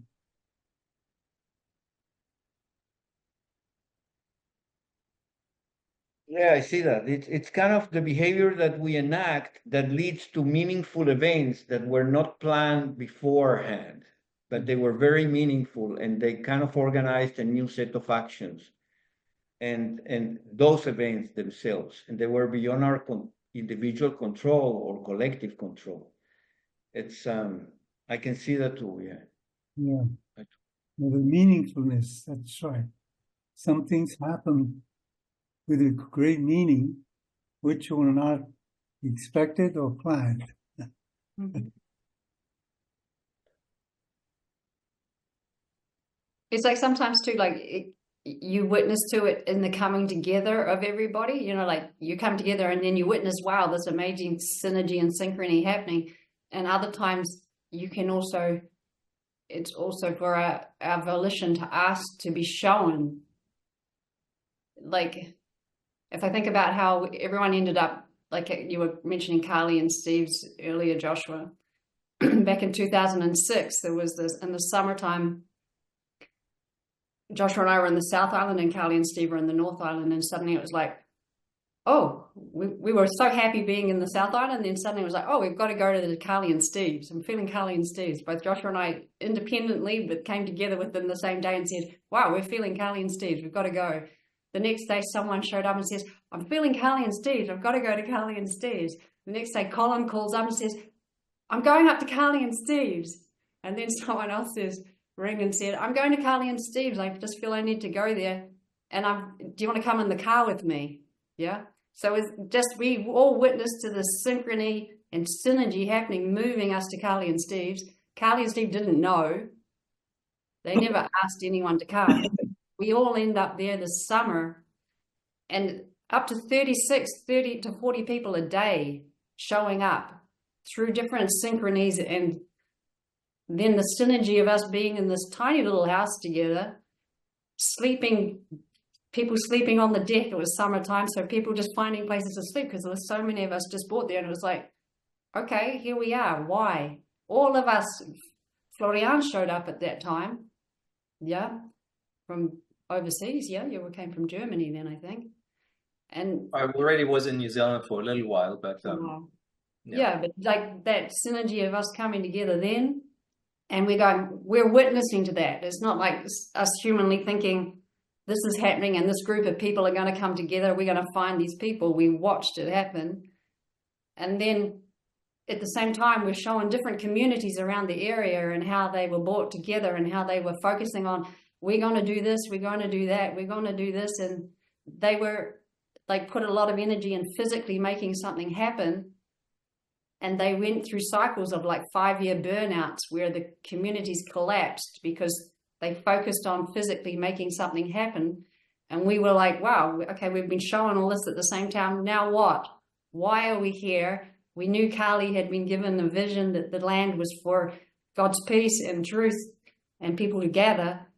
But then it wasn't about us taking all our skills through our human rationale and making it happen. It was allowing, like asking to be shown what's next and allowing that synergy to reveal. Well, and it was the focus of building a shared vision first, before we started, doing really much in the physical at all. I mean, I remember at the beginning, we spent most of the time, finding to see if there is a shared vision and also focusing on what Shahar was talking about, the inner transformations for people. And when they had reached a certain stage and we found a shared vision, that's when we started to really become more, let's say, physically active in that sense, in terms of building infrastructure, building gardens, doing science work, doing, music, art, all those different things that we've been doing ever since. Mm-hmm. Yeah, so it's almost like in some ways you're a recipient to life, but you also can be an active participant of it. It's the two simultaneously. Yeah, I hear you, Gary, because for some people they arrive to the dream of their lives, but for some others they arrived to the answer of the prayers to God. Yeah. And so it's, you see what I'm saying? It wasn't just that we all arrived in the same question or petition or desire to find. You know, there were people walking in God's will or asking to God to show us the way before we decided to turn up synchronically. So then you wonder if God was putting that call in the hearts of every single person that didn't know, even the people who didn't know about God at that time or didn't ponder too much about God, that they were prompted to go to that place, you know, and ended up in this situation. And then it all became a vision quest with, you know, shared values, but really it was God building us up, you know, which is the third element, that we're not in control. You see, it wasn't just we building a vision to accomplish what we did. The visions were inspired by a third element in each of us, and the recognition of the values and the other person, and the goodness and the, you know, the resonance with the vision of peace for the future kept us together. The glue was not necessarily the willingness to explore a vision or like that, which was part of a very, you know, repetitive, reiterative process for many years. I mean, every year we had a vision, but that was informed and moved in each of us by the third element, or the X element, or the spirit, or God, or, you know, or a set of those things, which are the third element that song is referring to. So synergy is a being and an interaction. Synergy then is synergy is a being, a third element, and an interaction. Yeah. You could say it's that emerging in the interaction. Yeah.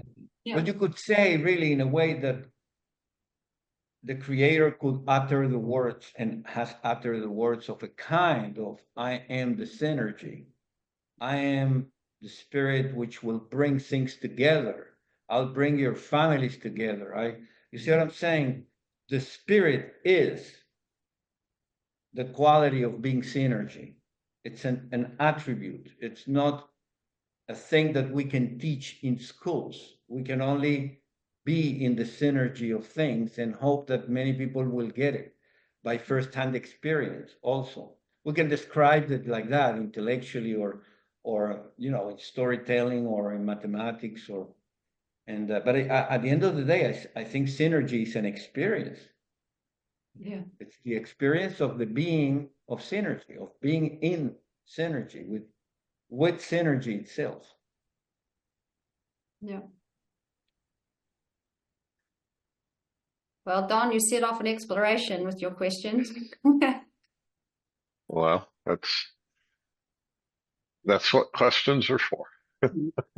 Indeed.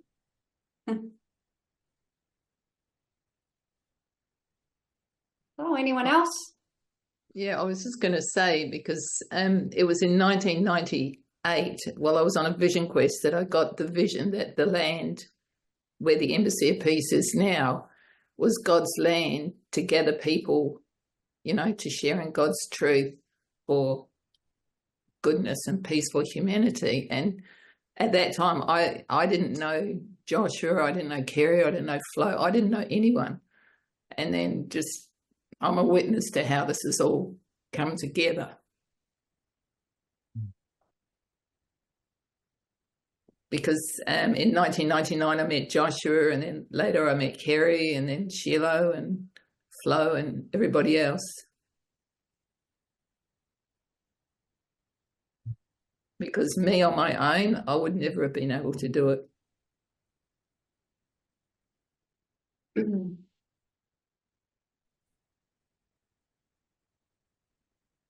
Yeah, actually, here, can I share my screen, Kerry? Yeah, you should. Yeah. Thank you. Can I?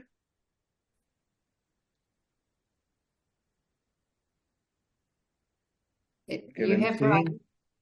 I'll try again. Okay, so share.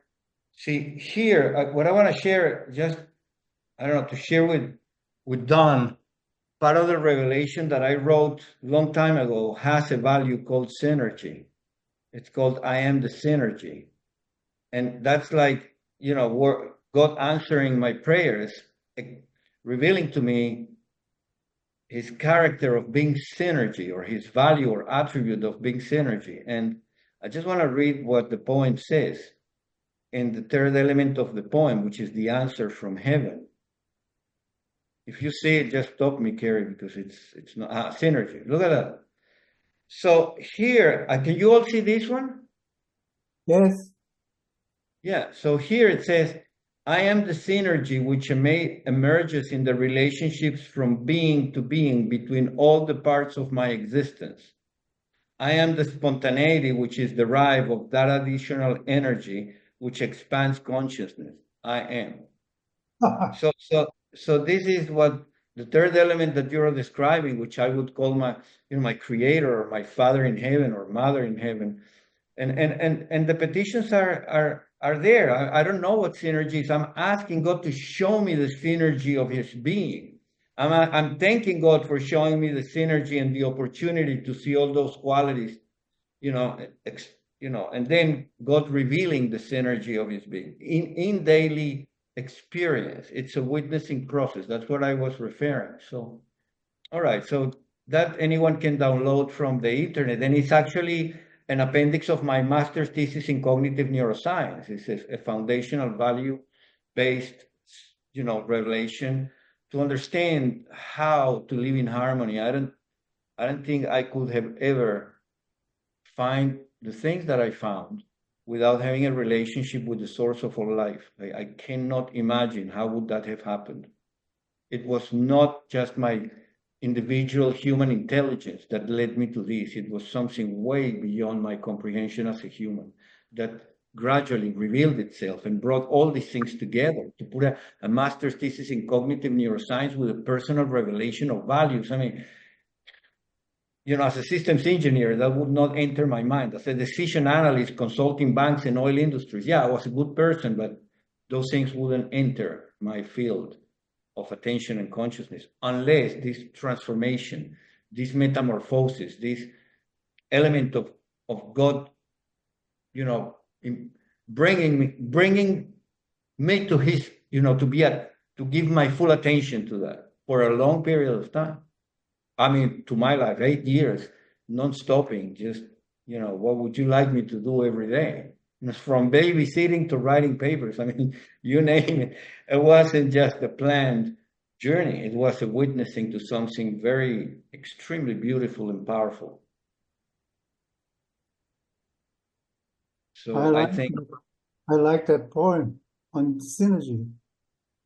Yeah. I'm going to give you a copy of Paradise Landing. I don't know if I have, but I will. I have a copy in front of you. Oh, right. Wonderful. Wonderful. Okay. Right. Yes, I had already seen that too. That's the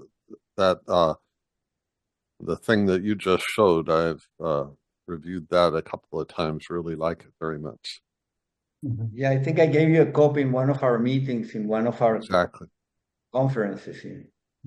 I have to say, every time I met Don, let's say in Beijing with Sarah, which is here, I met him in other places in the world, every single encounter, I felt such a presence of grace and kindness and wisdom, very kind of silent wisdom. And I don't know if Don sees that in himself. That's me experiencing Don. It's a great event to have you as a friend in my life, Don. I'm really grateful for having met you. Thank you, Joshua. Yes, I think the first time we met was in Melbourne at IJCNN. And yeah, correct. And that was a big conference because it was a wiki year. I think it was probably 2012. But anyway, there were a large number of people there, and you stood out immediately. And those that know the Embassy of Peace will will know what I'm talking about. It was summertime for me, so it was wintertime in Melbourne. You were the only person there bare feet. And so I of course immediately noticed you because of that. And okay, this guy has a different message than everybody else. It made me curious right away, and so that was a neat opportunity to click. And there were several after that. Beijing was one of them for sure. In Budapest, Yeah. we got to have a pretty long conversation, just the two of us. We escaped away to a comfortable, quiet spot and had a very long conversation. And for me, that was a especially powerful manifestation of the peace that you exude.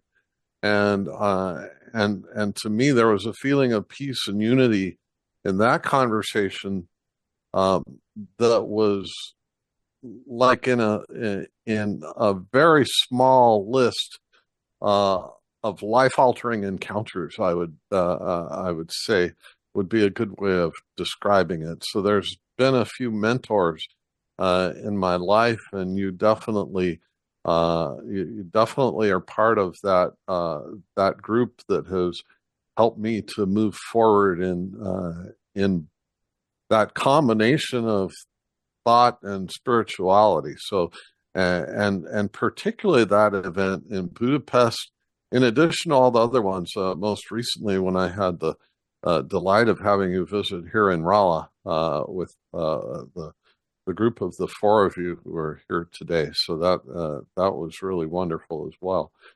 So, yeah, I'm very grateful for all of that, and grateful for the invitation to join you today. In that note, I think you should start your. I will just do a little formal for the recording because it's going to be for others. So we will just quickly introduce Donald Wunsch.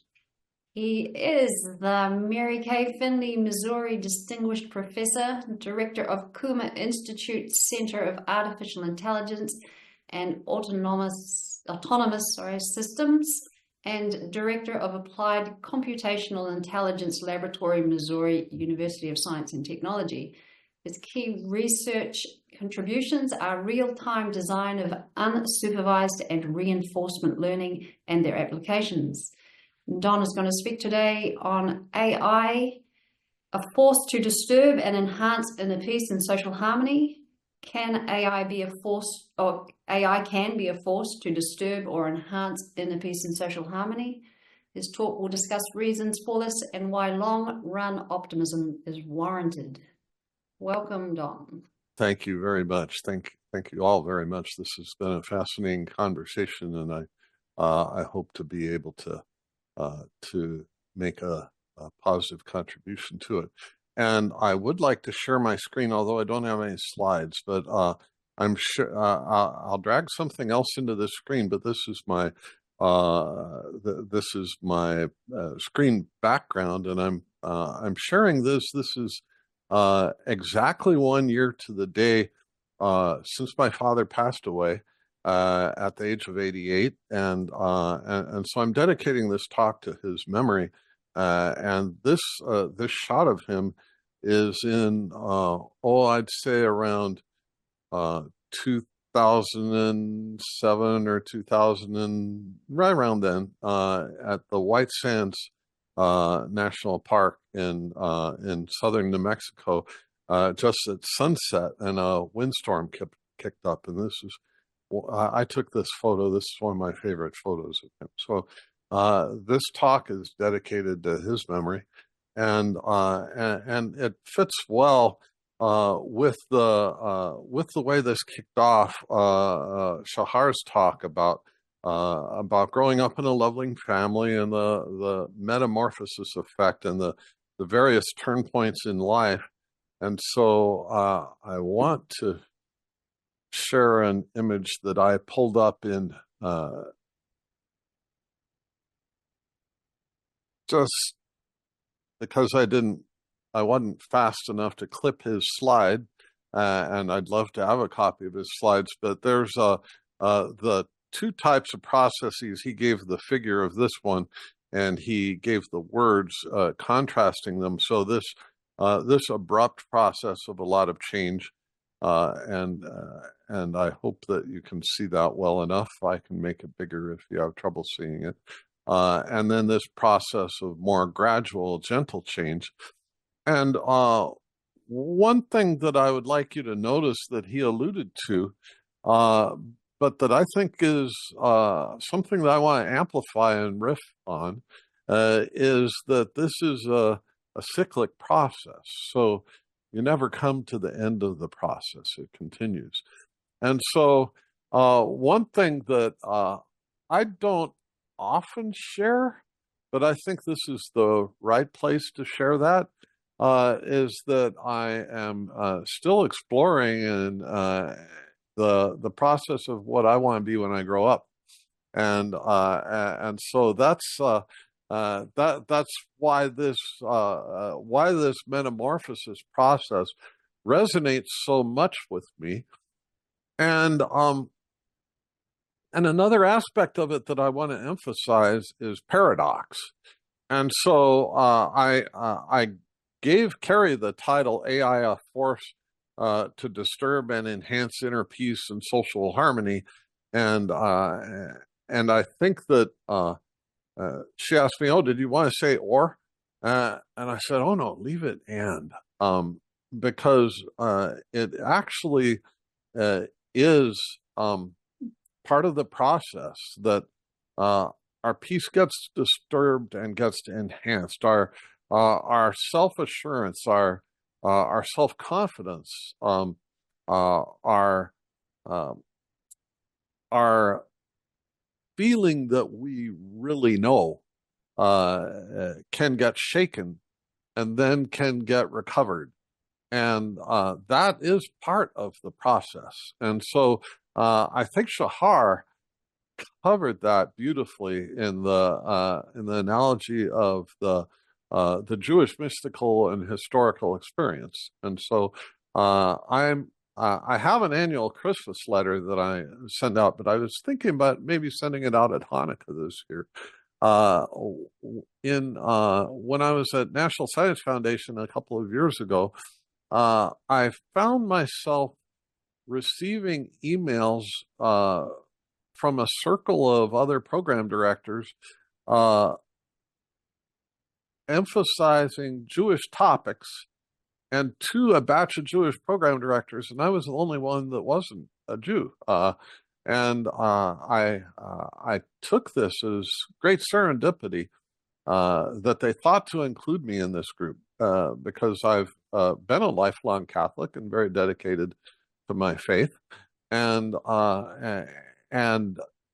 at one of the meetings where we had a Zoom call with just happened to be, other than me, all the Jewish colleagues, I told them, well, I'd like to apply to be an honorary Jew. And they said, big tent, you're welcome in the tent, because Jesus spent his entire life as a Jew. And so I think that sense of solidarity is really an important component, certainly of all Western spirituality, because that led to that led to the Muslim faith, that led to the Christian faith. It's very important, and the word Muslim means to submit to the will of God. So I can definitely identify with that, and even the outgrowth of secular humanism, and even an atheist approach to saying that I don't know, or agnostic or atheist approach to saying, aside from the existence of any God, I want to have a set of values for doing good. These can all see as being coming from a trajectory like that, with roots there. But there are also certainly legends of there was a gap in the history of the life of Christ. And there are legends that some of that gap was influenced by ideas from the East, and certainly in the stories of his birth, the wise men came from the East. So I think that this can embrace ideas of Hindu spirituality and Zen mysticism. There's I think of it as a very big tent, and so that's why I asked the question about hominatabolus and homolatabolus, metamorphism, maybe having themes that occur throughout different spiritual traditions. I suspect that it does, and I think that there's probably a lot of insight to be gained there. And then to riff further on Florian's talk, I think that the idea of an economy of kindness it is something that is a natural trajectory that needs to happen, and that the ingredients are in place for that to happen. And so, so one of the things that just as a natural way of thinking about that, I'm going to stop sharing the screen for a moment. I've got some other things that I'll share in a moment, but in an economy, you think about an exchange of goods and services, right? Very simple, the exchange of goods and services. And so let's say that you want to sell a car to me, and I would rather have the car than some of my money, and you would rather have that money than your car that you have, and we make a deal, and then both of us leave happier, right?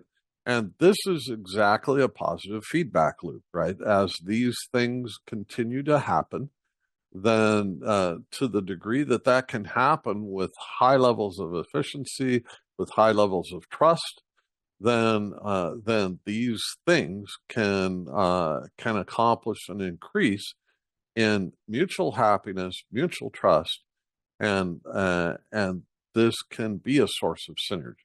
So, and there's a wonderful book about this, and I'm going to share some books. So this one popped into my head when that was being discussed. I didn't have a screen to share about, but The Speed of Trust. I think it's by Stephen Covey, but it's called The Speed of Trust.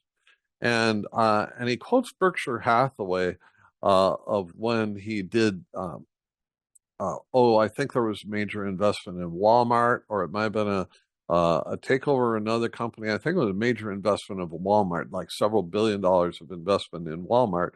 And he reported, well, we just did the deal. They told us the salient questions that I had. They answered the questions. And they said, our people will work it out with your people. And they just did it very fast. And then all of the things that would normally happen in advance of a deal, of checking and validating and making sure that this was he just said, go ahead and do it. I know that the things will be exactly the way they described it. And it turned out that it was. And because of that, they were able to make a deal much faster with a lot of efficiency. So trust is a wonderful example of synergy, and being able to gain these connections, these advantages, I think is really a wonderful vehicle. So, well, what does that have to do with AI? So in the start of this meeting, I shared the little one-page paper that Joshua referred to. How can a machine promote peace? And so that's there for you to read at your convenience.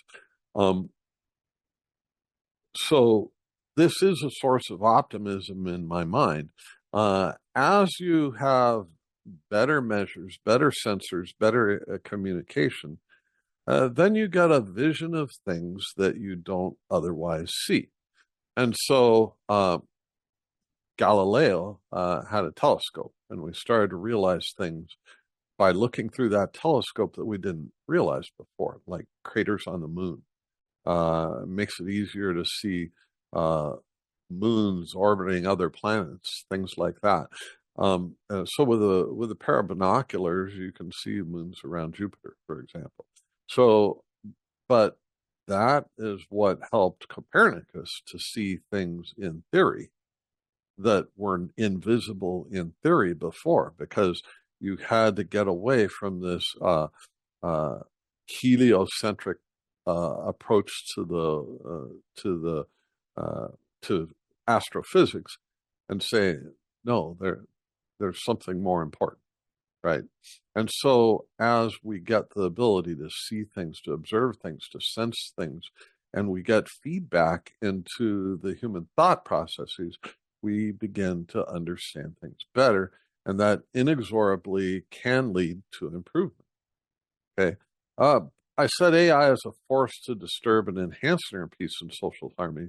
That paper is really about AI as incrementally moving you into the right direction. And one thing that that I wrote about in that paper that I've thought about a lot is that as we get the ability to understand things that are going on and to respond to them and react to them with the values that we have grown through our various encounters with our own grapples with spirituality, with spiritual culture, with what we learn in our life education and through our life experiences. We respond to things to the extent that they harmonize or clash with our values, and these responses have an effect. Okay, they might we might feel like the effect is tiny enough to be negligible, but as the ability to communicate those responses, the ability to perceive them and to communicate them goes out much further, then we indeed begin to cause those responses to reverberate, and that leads us in a direction that is where the values give feedback into a global set of values. So I think that this vision for getting people to a level beyond just meeting needs and the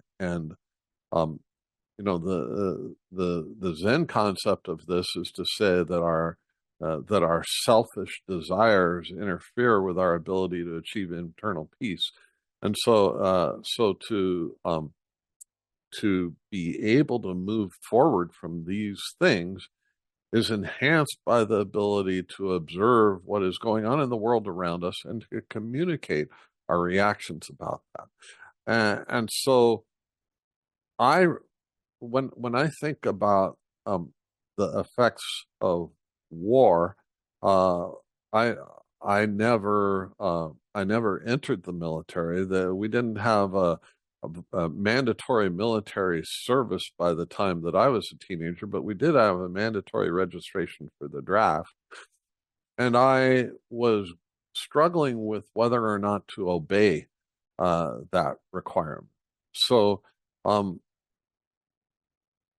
I had a conversation with, I mentioned there were several important mentors. I had a conversation with one of those mentors over lunch or over a snack, one of my favorite high school teachers, and we talked about it. I decided to register, and there was a thing where you register where you can list that you're a conscientious objector, and so I put that one down. And anyway, these processes of reacting to communication, information, data, exposure to data, really does have the effect of carrying our values forward and allowing to achieve peace. So to back up a bit, I said that my formative years, I was born in 1961. And so by the time I was old enough to be drafted, there was no mandatory draft, but there was a mandatory registration for the draft. But when I was much younger, this was an element of great controversy in the United States, just at the time that I was old enough to pay attention to the news. So we, my earliest memories of TV were watching black and white TV and things like Superman and Batman and cartoons and things like that. But also the Vietnam War and how many people were injured today, how many people were killed today, and people protesting about the draft and the idea that people could be involuntarily taken to war.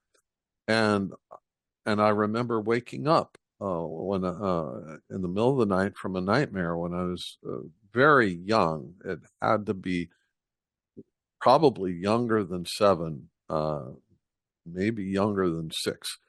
And I was crying, and my mom came running to me, and need to be my dad.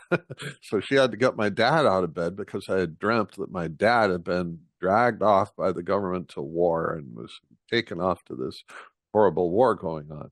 And so this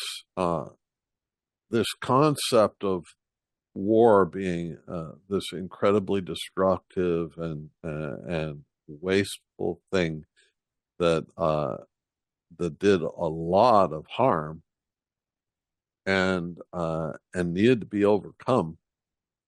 And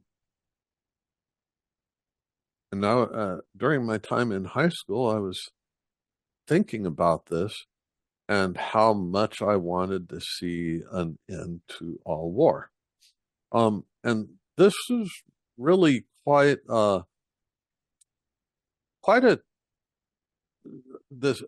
paradox. So I started this presentation by saying that embracing paradox is part of what I want to discuss, and overcoming this effect of certainty.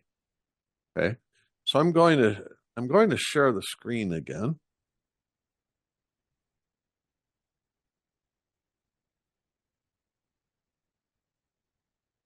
I'll just share that application on the screen so you got a little bit bigger picture of it. Drag this where.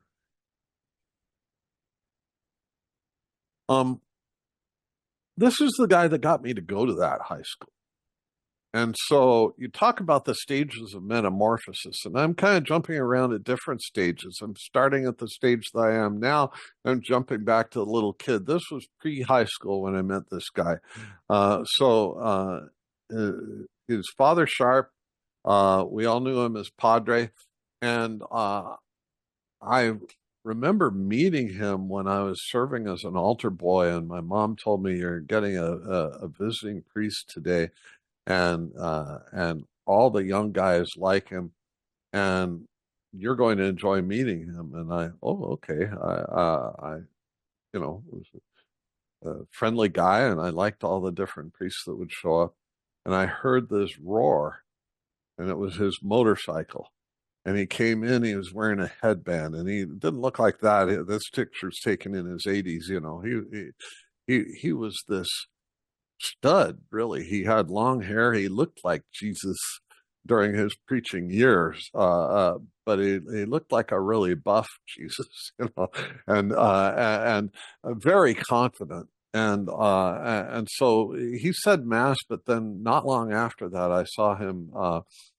He came to an after-school religion class that my mom sent me and my brother to because we were not attending a Catholic school at that time. And my buddies were saying bad things about Catholic school and that I wouldn't like it. And he came in and he sang with us. He had a lot of confidence and a lot of virility, just rippling strength and deep voice, a lot of confidence, and talking about how kind the students were to each other. And that made me change my mind. I decided to go to that high school. And that is where a lot of these influences happened. And so that got me thinking a lot about peace and about the challenges of the times. So this was the 70s. The Watergate scandal was going on. The Vietnam War was coming to an end right before I entered high school. And then we had the energy crisis and the hostage crisis and all these things happening on the geopolitical stage.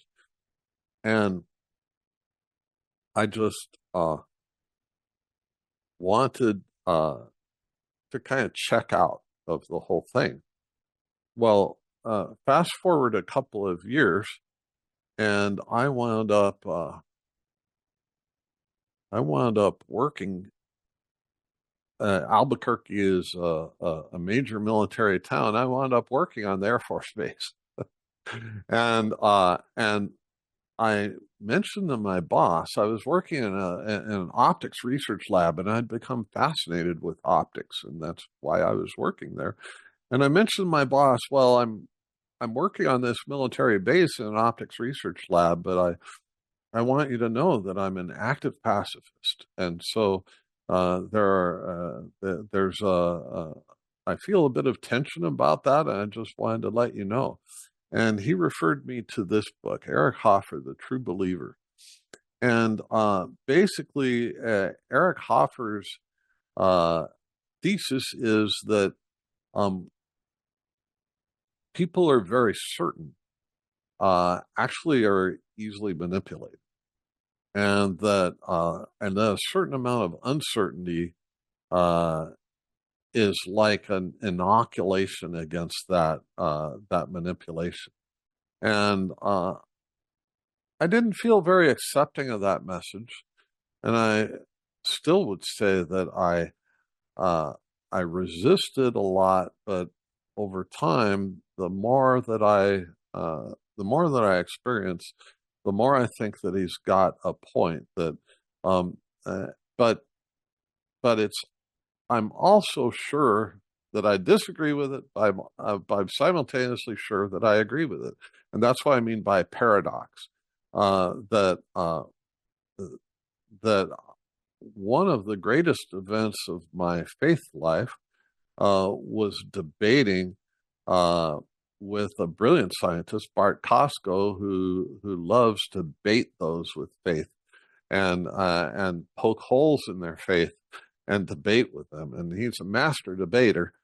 And that was very powerful for me because it made me realize that there are reasons beyond reason that are part of my spiritual life, and embrace that, accept that, realize it, and hold that contradiction in place. I can't prove it, but it's part of who I am. And so that contradiction is central. Well, what does that have to do with AI? Stop sharing screen for a moment. I'll jump back to the present now. And so what is going on in AI is something that is both very exciting and disturbing. Okay. One thing that's disturbing about it is that AI systems have gotten very good at being applied to help people encounter only the points of view that they agree with. And so, for example, if you use a news server like Google News, but the other companies do it too. If you're looking at sources of information, they will use reinforcement learning to find out what sources you're reading and what sources you're liking and what sources you're forwarding to other people, and they'll show you more stuff like that. And so you'll encounter fewer and fewer ideas that challenge your worldview. And so that is, and you might go, oh, that's great.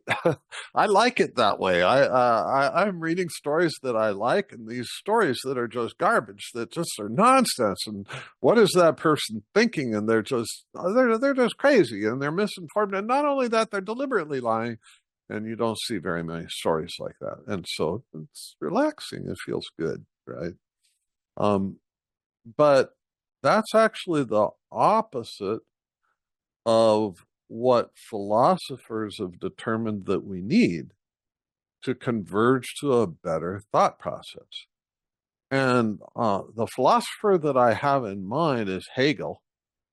But Hegel had both predecessors and successors that had this idea in mind, right? That you need a competition of ideas.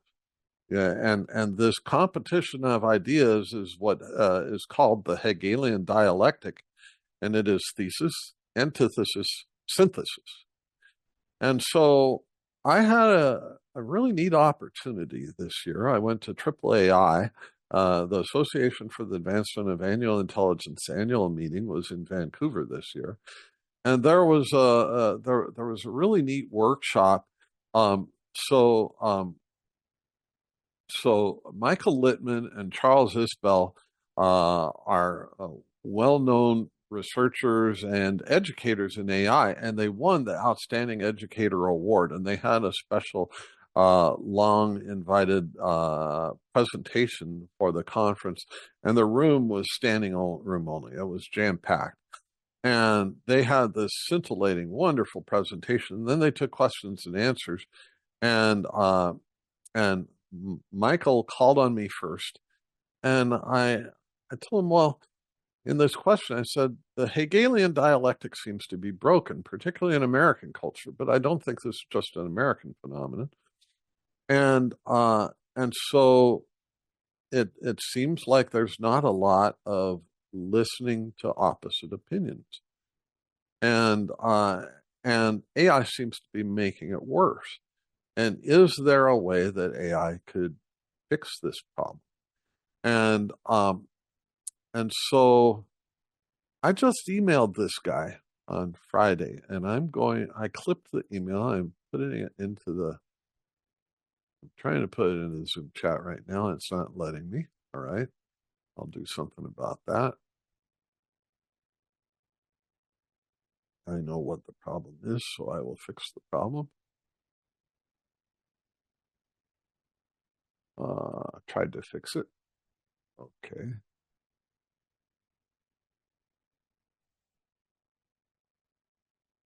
All right. So, very short character. All right.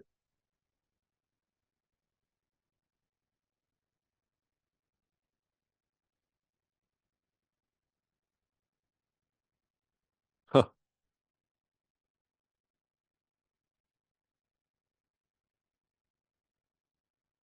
All right. Holy cow. Well, no, that's not working. Okay. All right. There's another way to get it. You can share your screen and we can take a copy. Yeah, I can do that because the what I was trying to chat, well, it seems like I broke the chat is what happened, because it was rejecting for too many characters, and then when I that might have fixed it. No, it still thinks that I'm trying to send you 1,004 out of 1,000 characters, and I'm only trying to send you a small number of them. Yeah, I'll fix it. Well, anyway, I want to send you some articles, but so Michael Littman, and Michael Littman is a well-known researcher in reinforcement learning. What he said was, that's too hard. Okay. And my reaction was, well, that's a very intelligent answer, because that's how Warren Buffett and Charlie Munger deal with certain problems. They say, okay, so this is in our wheelhouse, we can handle it. This one's too hard. Maybe somebody else who's an expert in that can handle it, but we can't handle it. And so Charlie Munger just passed away right before the start of this year, but he was Warren Buffett's right-hand man. And when they were deciding on investments, they would decide against certain ones that they thought, this is probably a great investment, but it's too hard for us to decide that this is the way to move forward. And so when you have finite resources, whether it's time or money, sometimes you decide that something's too hard. Well, that was his answer. He said it's too hard, and I agreed with that answer because I thought it was too hard. Well, I think maybe someone from DeepMind might have been at that conference, so I will pull this up and show you what I sent them. So, that's the part about too hard. DeepMind was probably there, okay? But whether they got the idea from that or not doesn't really matter. They have some recent results, and either one of these articles, which maybe it'll let me send you now, talk about it. They found that they can make large language models serve as effective mediators. So I'll try to put just that in the chat. It might not choke on that now. It seems like it will. And there are a couple of articles about this, but you only need one. Both of the other ones linked to the original paper in Science, where they talk about it. And basically what DeepMind did was they found that they could take very controversial topics. So as we're probably all aware right now, the United States of America is about to make a very controversial decision. And about 9 days from now in our presidential elections. And they got groups in England who were talking about topics that were very controversial there. And they had human mediators that would try to get the two sides that were far apart to effectively summarize and see whether they could move a little closer together. And they would also get an AI to try to do the same thing based on what people were saying. And they found that the AI could actually outperform humans a little bit. And I think that this is really a promising direction. And I think that there's a lot that could be done here. I've often thought that maybe our news feeds should not be based on just a history of what other things we read about articles that we're interested in. I think a much more interesting news feed would be one that was geared to reading level and would be sprinkled with a mix of ideas that you tend to agree with, which today I will easily figure out, and ideas that challenge those beliefs. And always like one level notch above the reading level that you were reading at last month. Okay. And something like that, I think would really be a great gift to humanity, because the insight of Hegel is thesis, antithesis, synthesis. You have an idea, you have the opposite idea, and you want to get a little bit of the best of both, right? So capitalism, communism, or socialism, something that brings together the best ideas from both the Republicans, Democrats, so Labor, Tories, whatever it is, get some ideas and synthesize something that's better. And this idea actually did not begin as a political idea, it began as a philosophical idea. Okay, so there's these ideas in philosophy, which actually isn't very far away from theology. So philosophy, metaphysics, cognition, epistemology, and people have ideas, and they postulate these things, and it can get arbitrarily rigorous and formal in philosophy. So there's a lot of there's a pretty big difference between, say, Kant and Wittgenstein. So the way that one can go with these can get very rigorous. It can get kind of wild and almost like soundbite level. And I'm thinking of Kierkegaard, not with Wittgenstein, but these things, these writings, these people influenced each other. And Hegel's insight was that people react and respond to things, and they move the thought process forward through those debates, disagreements, and convergences on some better insight than either side of the debate had before that debate was joined.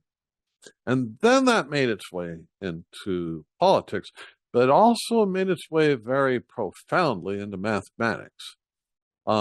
So it was, I believe, Imre Lakatos that came up with an influential book called Proofs and Refutations.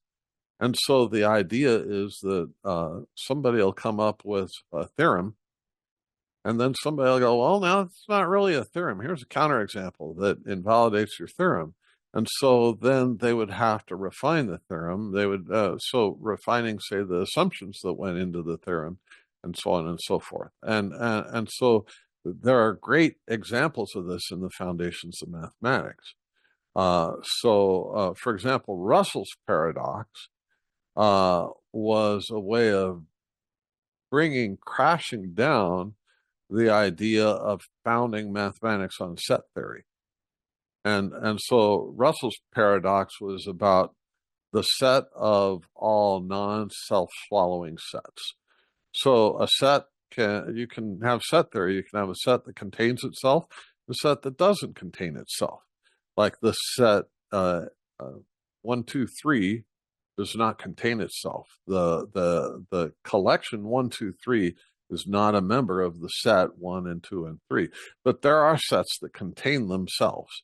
And so there are non-self-swallowing sets, and then there are self-swallowing sets.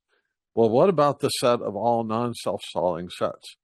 I think that I said that close to correctly. That's Russell's paradox, which is a precursor to the more famous Hegelian paradox.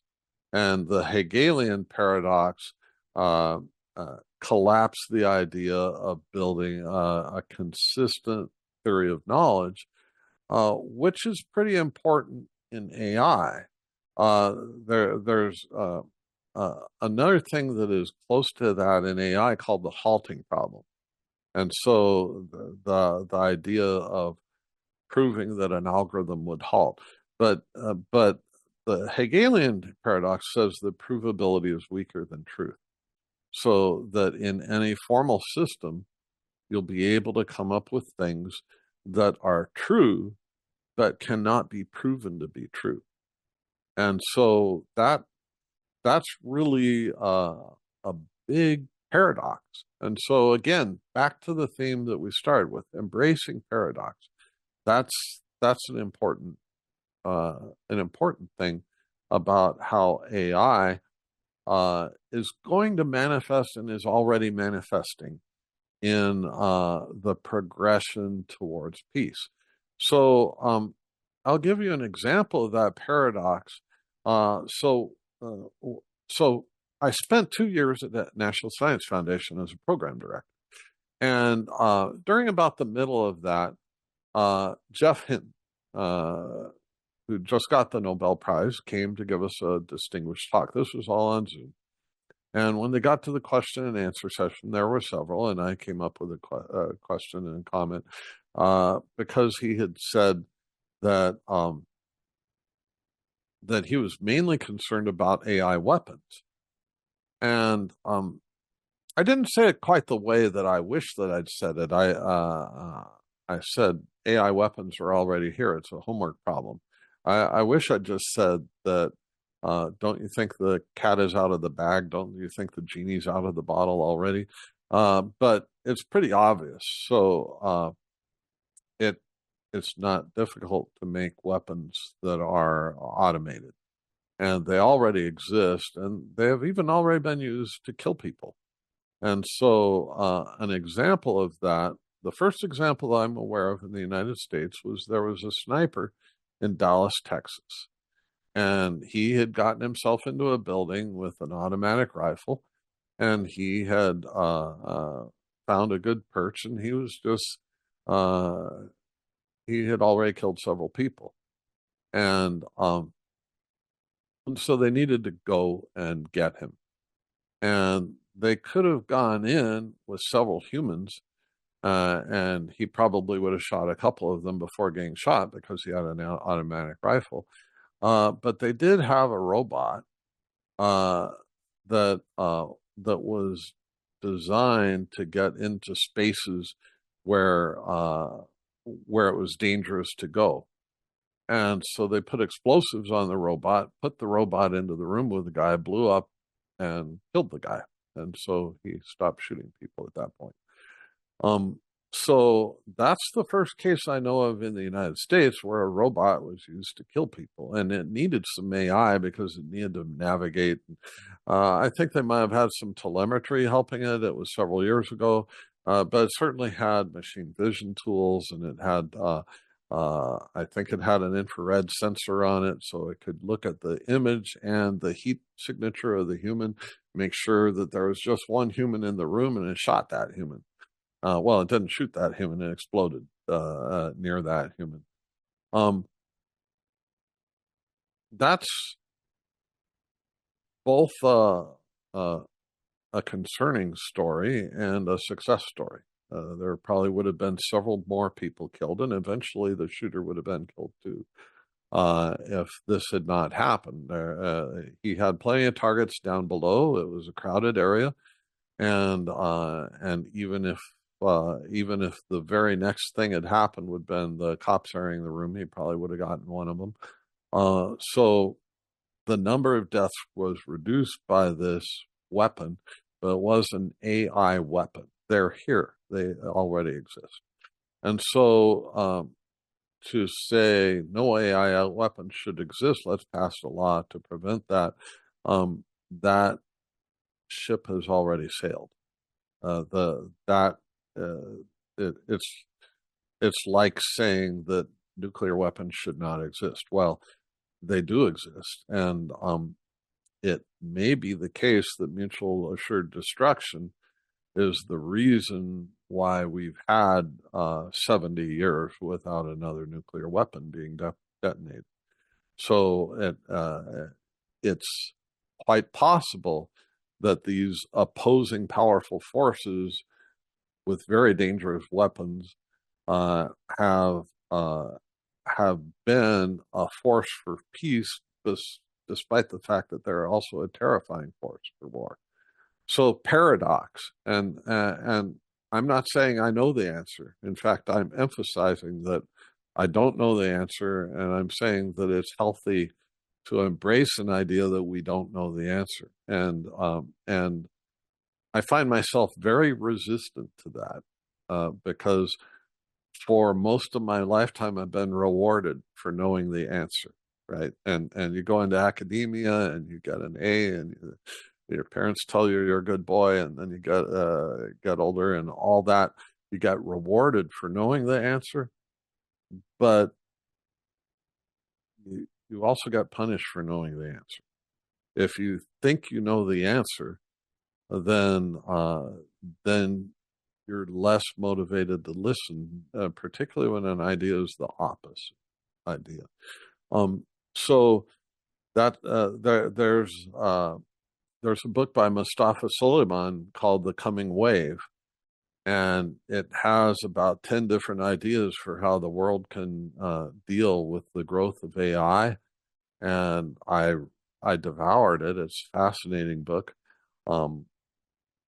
Was recommended to me by one of our trustees, and I found much to disagree with in it and much to learn from in it. So there's a lot of ideas about the regulation of AI that I think will consolidate power in the hands of these large multinational conglomerates and could easily be used to expand their influence and control over society. And meanwhile, there are very disruptive ideas that I think have the potential to advance AI in a way that would be very useful and powerful. So one of the challenges of current AI is that there, as a lot of people have written about, and you've probably noticed, there's a lot of hype. And so the tools that are being released, they really, a lot of them, not all of them, but a lot of them, maybe even most of them, come from a mindset like app development or game development. Okay, so let's develop this, put it out there. It's not perfect, but hurry up, get it into the market. And this is a very powerful way of advancing a product. So you get a product out there as early as possible to a group of customers that are willing to be early adopters, and they might be alpha testers or beta testers or pre-alpha testers. And there's been some remarkable things written about this. Clayton Christensen, the late Clayton Christensen, an amazing professor from the Harvard Business School, wrote about this. And they had something called minimum viable product that he wrote about. I consulted with Intel for a while in their new business initiatives, and they were doing this. They'd seed a project, and they'd have to find a customer, somebody that's willing to help pay for it. At first, they didn't have to pay for all of it, but they needed to find a paying customer. They'd have a minimum viable product that is not perfect, but good enough to make somebody willing to try it and pay for it and continue its development. And then you would iterate that.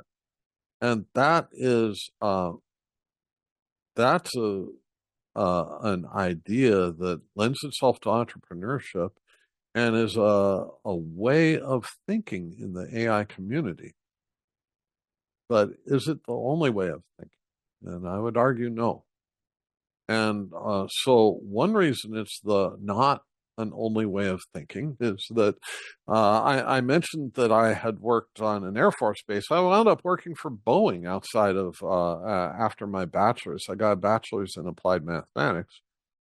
And at Boeing, I worked in both the commercial and the military side of Boeing, starting with the military side, and then transitioned to the commercial airplane support side as I got close to finishing my PhD. And the very interesting thing there is it's a very different mentality in a lot of engineering fields. You don't release a minimum viable product. You release something that is like technology from a decade ago, because only after it has been really thoroughly vetted and proven is it something that you can trust with 250 people, 30,000 feet in the air. So once I was on a delayed flight and the pilot said, I'm sorry the flight is delayed, but we've got a saying it's a lot better to be on the ground wishing that you were in the air than being in the air wishing you were on the ground. And so the idea of safety and security and reliability in AI is something that is a different perspective than the dominant perspective in the field. And so I'm working on a paper, the draft title, I hope to have it published soon. The draft title is Artificial General Intelligence is Nowhere Near. Artificial Specific Stupidity is Already Here. And those acronyms you can note have a humor twist to them. But artificial specific stupidity is happening quite a bit. If you've played with these tools, you can see them at work. So people talk about superintelligence, and there's a level on which they're right. For example, the image generation. When I was a new college student, freshman year in college, I took art appreciation. One of the topics that they covered was photorealism. And so this was in 1979 when I entered college. And so in the fall of 1979, I learned about photorealism, and these painters could paint a painting that looked just like a color photograph, very realistic and really impressive. And you had to be at the top of your craft to be able to do that. And now you can just describe what you want and click, and boom, it'll like DALL-E or several of the other ones. Google has one, several different companies have one. Microsoft Copilot is borrowing from DALL-E. There's several out there, and they will generate you these photorealistic images. And Google made some interesting mistakes when they put out their demo, I think maybe a few weeks after Dolly put out its demo, and then the market cap of Google dropped $1 billion in one day because of some demo. And later, I found that I could make Microsoft Copilot, which was built on Dolly, make the exact same type of mistake. And so it was just random who got unlucky that their mistake became visible earlier. So these tools have this superhuman capability to render an image, but an amazing level of stupidity to get wrong the image that you're asking for. Something that that any kid would clearly understand what you're looking for, and the AI doesn't understand it. It gives back something that is not relevant to the query, but it does it in a superhuman quality of generating an image. It's just generating one that's amazingly wrong. And there's a lot of things like that in the current tools that are out there. And this is only one of the shortcomings of current AI. Another important shortcoming is in its level of autonomy. So I don't know whether this phrase gets used anymore, but when I was a kid, a common insult was bird brain. Right? That's a pretty big insult, bird brain. Well, bird brain should be a compliment for AI, because the bird level of autonomy, autonomous intelligence capability of a bird just blows away any AI system in the world. If you gave those companies an extra 500 billion and let them try to build a bird brain and gave them, let's say, 5 years to do it, I'd give them at best even odds, and probably less than even odds. I'd probably give them a 35% chance to get there. Bird brain is pretty far ahead of where the current state of the art is in AI. So people are saying that by 2030, we're going to have AI that is more intelligent than most humans. And I am saying to you the opposite. I think that that is not true. And the quality of researchers that are saying this are tremendous. We've got Jeff Hinton's one of the ones that's saying this will happen. So Turing Award winners Jeff Hinton, Yoshua Bengio are both saying this will happen. Our Turing Award winner Jan LeCun is saying no, it won't, and I'm siding with him. I think that no, we won't be there. What we will have is AI that can do things that we used to think only humans could do. And so, again, I'm saying this, but I'm not sure that I'm right. Okay. I used to also say that I thought it would be a century before we had a Go playing program that would work better than the best human Go player. And I was clearly wrong about that, although they did use some of the ideas that my students and I published in order to accomplish that. But I thought it would take a century. I also never thought that Google would spend $500 million to acquire a company and then give them a blank check in terms of the number of compute cycles and the number of programmers to attack that goal. So if somebody told me that somebody had spent $1 billion to do it, I might have revised my estimate. But I think that AI companies will spend an almost unimaginable amount of money trying to advance the state of art of AI. And these systems will become far more powerful than anything that we see now, and the disruption will be immense. I used to say that I thought that driverless cars would come very soon because human drivers set such a low bar. Human drivers are really lousy drivers, and so their limitations would make one expect to be able to do much better with an AI. I don't quite believe that anymore. And one of the reasons that I didn't completely believe it even then was because it's relatively easy for an AI if everything else is an AI. But if you have to deal with those pesky humans on the road, it becomes much more unpredictable. And that's part of it. But part of it is, even if it was all AI on the road, it's still unpredictable the requests that might be made of the AI, go here or go there or go these order of places, and that might not be advisable. And for the AI to have the level of recognition and know not to follow a command is more challenging. So there are a lot of subtleties there. But AI will certainly displace a lot of jobs. So in another, I was just interviewed, that interview is going to come out soon.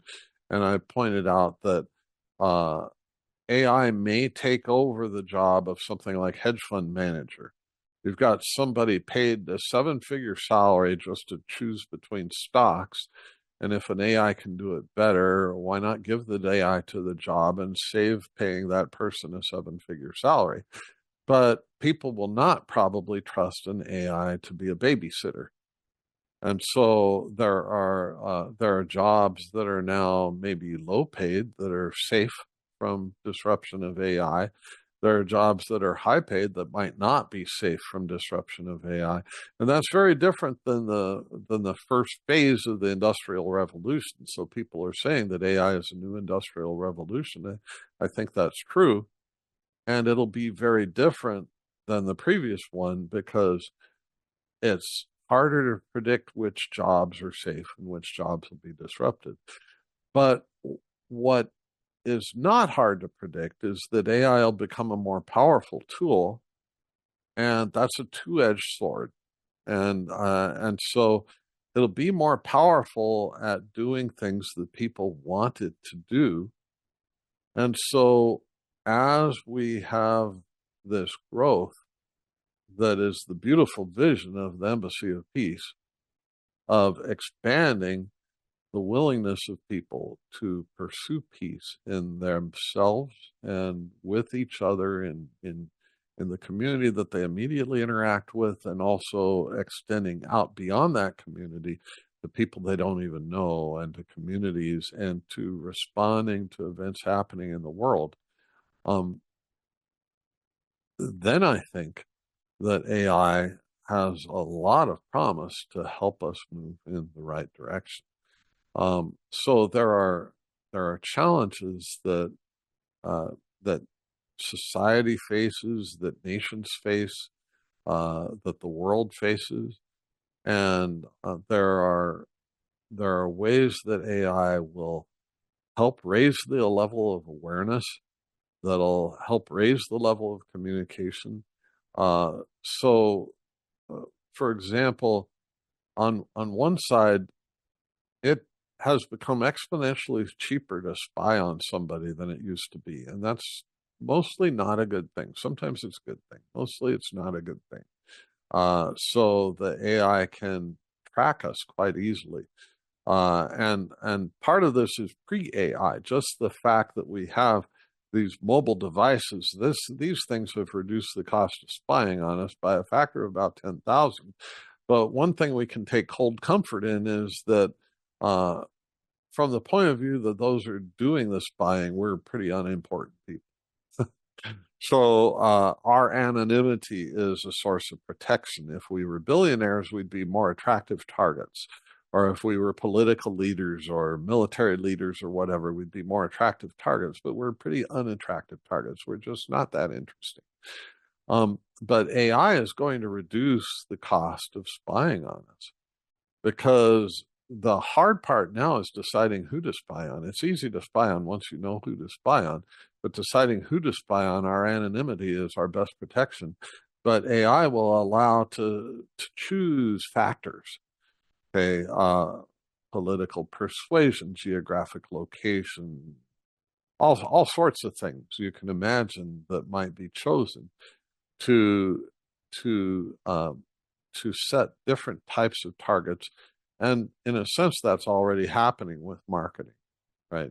So these things are dangerous aspects of AI, but they also are positive, potentially benevolent aspects of AI. So it's probably benevolent that people can communicate what is going on and their reactions to it on Facebook, on Twitter, on things like that. They can get their message out in a way that used to be much more difficult. If I wanted to broadcast my message to the entire world pre-internet, I'd have to spend a fortune. And now, if the world decides it's interested in that message, it can get viral, right? And it can spread quite far. And so that's part of the vision of Embassy of Peace, right? Is that peace feels good. It really feels good to let go of one's selfish desires, as the Zens would say, out of one's lack of forgiveness, as Christians would say, to let go of anything that stands in the way of peace, embrace unity. We're all in this together, right? We're at some level, we humans are on planet Earth on the same team. There are things that are going to happen to planet Earth that's going to happen to all of us together. And so even the people you least agree with are on the same team with you. And so having that ability to recognize that, I think AI enhances that ability to recognize that. And also the idea of something going viral, that is much more possible with AI now than it used to be. To craft a message to appeal to people, to even learn how to craft a message to appeal to people that you might disagree with. And actually, AI has become very effective at persuasion. So again, double-edged sword. That can be very dangerous. AI can be very effective at fooling you, but AI can also be a powerful tool of persuasion for people to get their message across. And so that was, I think it was in either Adam Grant's book or otherwise, the guy that wrote Faster. Blanking on his name. Adam Grant is a psychologist at Wharton. Has written some great stuff, and the guy that wrote Faster. No, that's not what I'm thinking of anyway. I'll think of it. Anyway, there's stories about in recent books about AI in debates convincing people. And these debates were done during the pandemic, where everything was done virtually, and they allowed an AI to enter, and the AI actually won the debate contest. And so convincing people of ideas is something that these large language models can be developed to do. They're doing this in a narrow domain.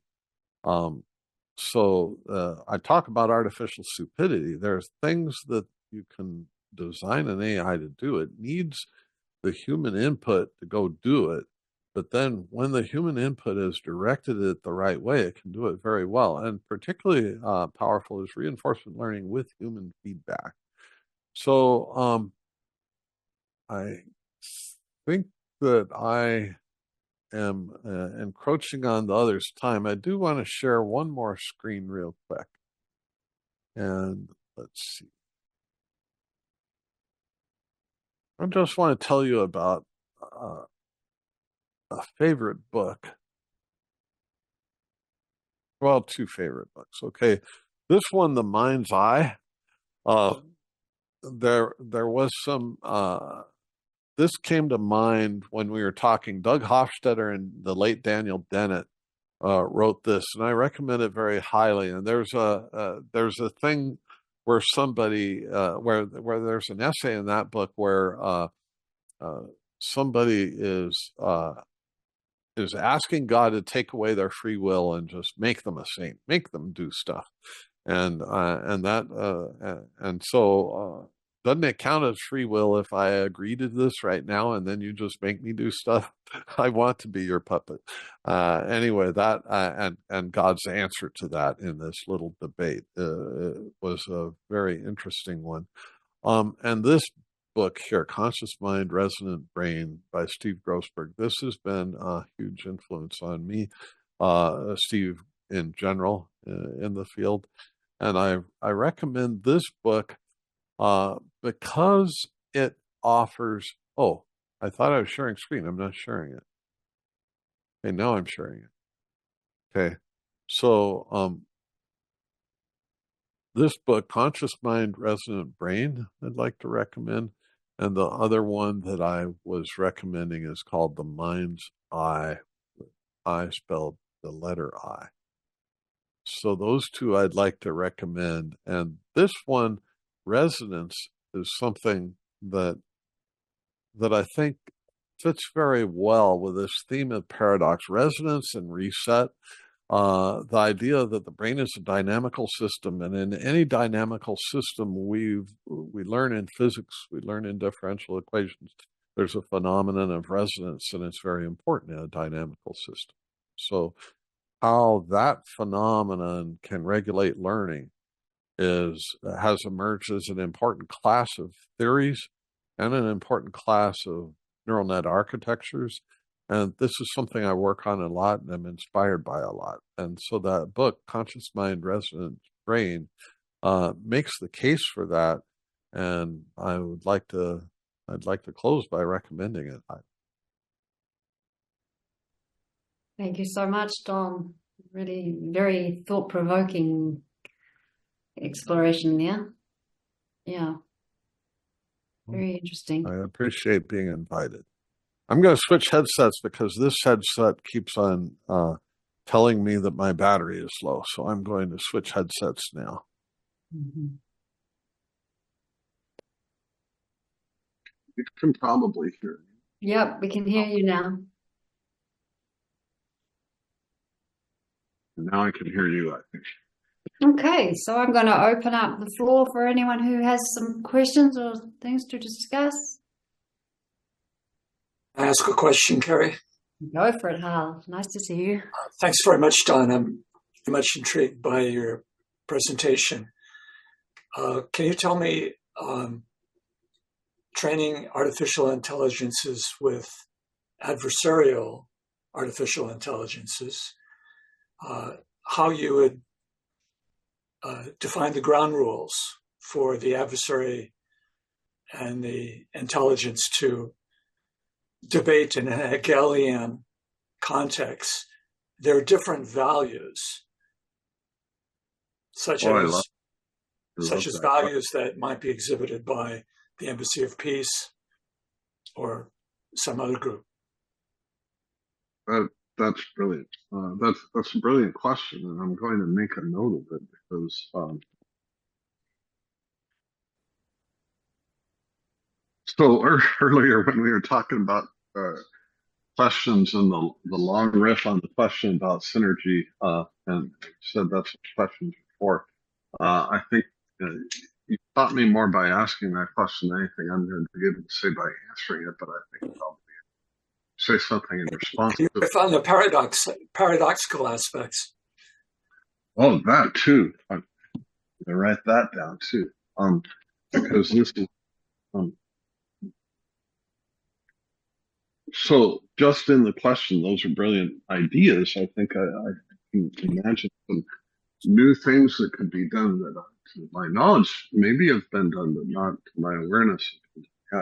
But so a little review of adversarial AI, just the thumbnail, and I'm not bring everybody, but adversarial AI, you've probably seen the stuff where they come up with make you think, make the neural net think a bicycle is a pen, or make something misclassify a panda as a jumbo jet, or just ridiculous misclassifications. And what they're doing is that they're and it started with what is now called a white box adversarial system. In other words, you can see the neural network, you can play with it, and so you could just basically do an inverse problem on the weights and find a decision region and find these folds of the complexities of the decision region and then just tweak some examples that are deliberately designed to deceive and get that thing to learn to classify this jumbo jet together with this man.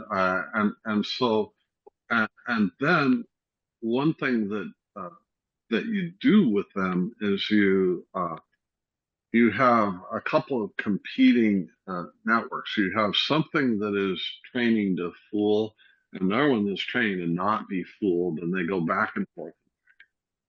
And that basically these systems are a basis of being able to then generate new patterns that have not been seen before. In other words, if you have a system that is being trained to make faces that look like human faces, and you have another system that is able to tell the difference between real and fake faces, but they compete.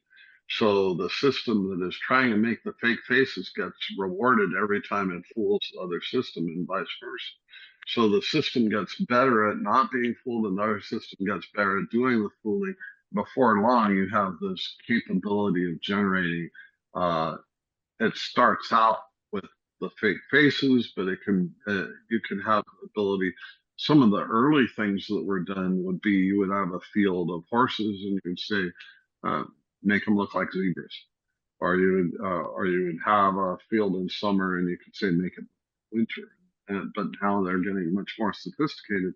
So I was talking about the photorealistic capabilities of generative AI.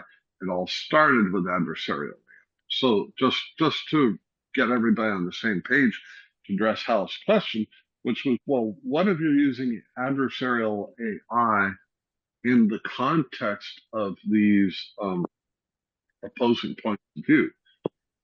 So can you use them in the context of differing opinions? And so one thing I am sure that part of this is related to the engine of the paper that I shared about DeepMind's result, because they're using large language models to engage as a mediator in these debates. And so these large language models are also built on adversarial AI, in the sense that generative adversarial networks are the same process that enables you to paint a scene that says, give me a picture of players on a football field, and it'll generate players that don't exist on a football field that doesn't exist, but it looks exactly like a photorealistic image of players on a football field. You can do the same thing with language. You could say, so I'll tell you one that I did that I thought was really fun, and this one really nailed it. But it needed several prompts from me. No, make it a little more like this, make it a little more like this. But the human AI collaboration really nailed it. And that was, have any of you heard the romantic song, These Foolish Things Remind Me of You? Anybody ever heard that? Okay, Carrie. No. Beautiful romantic song. I recommend to listen to it. These foolish things remind me of you. Very romantic song.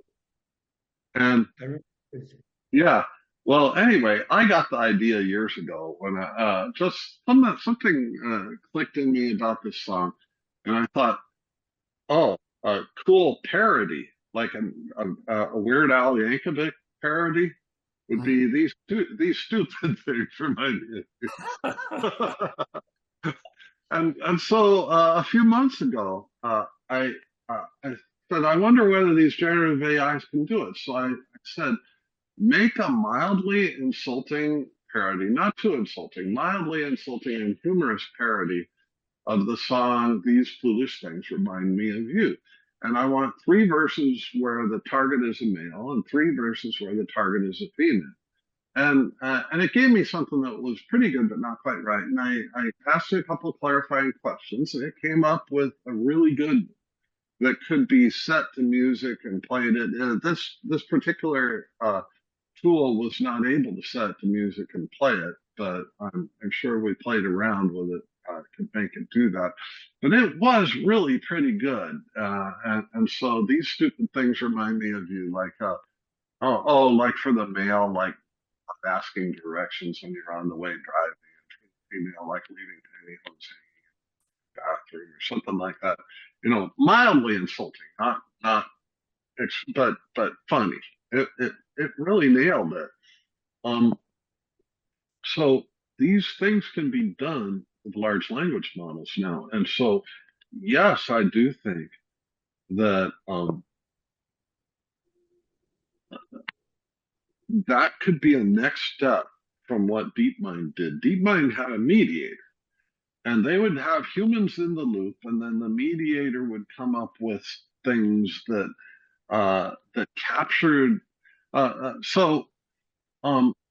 One person that did this in real life centuries ago was Thomas Aquinas, and so in philosophy they talk about dealing with the opponent's point of view as a charitable presentation of their point of view. And where I heard it was a video that Bishop Robert Barron did about the life of Thomas Aquinas, where he called it the steel man argument. So a classic way to demolish somebody's argument when you want to beat them and you don't care whether you're right or wrong, you just want to win, is called the straw man. And so if you're debating somebody and you just want to make them look stupid, you take their arguments and you exaggerate them into a simplified version that nobody would ever agree with.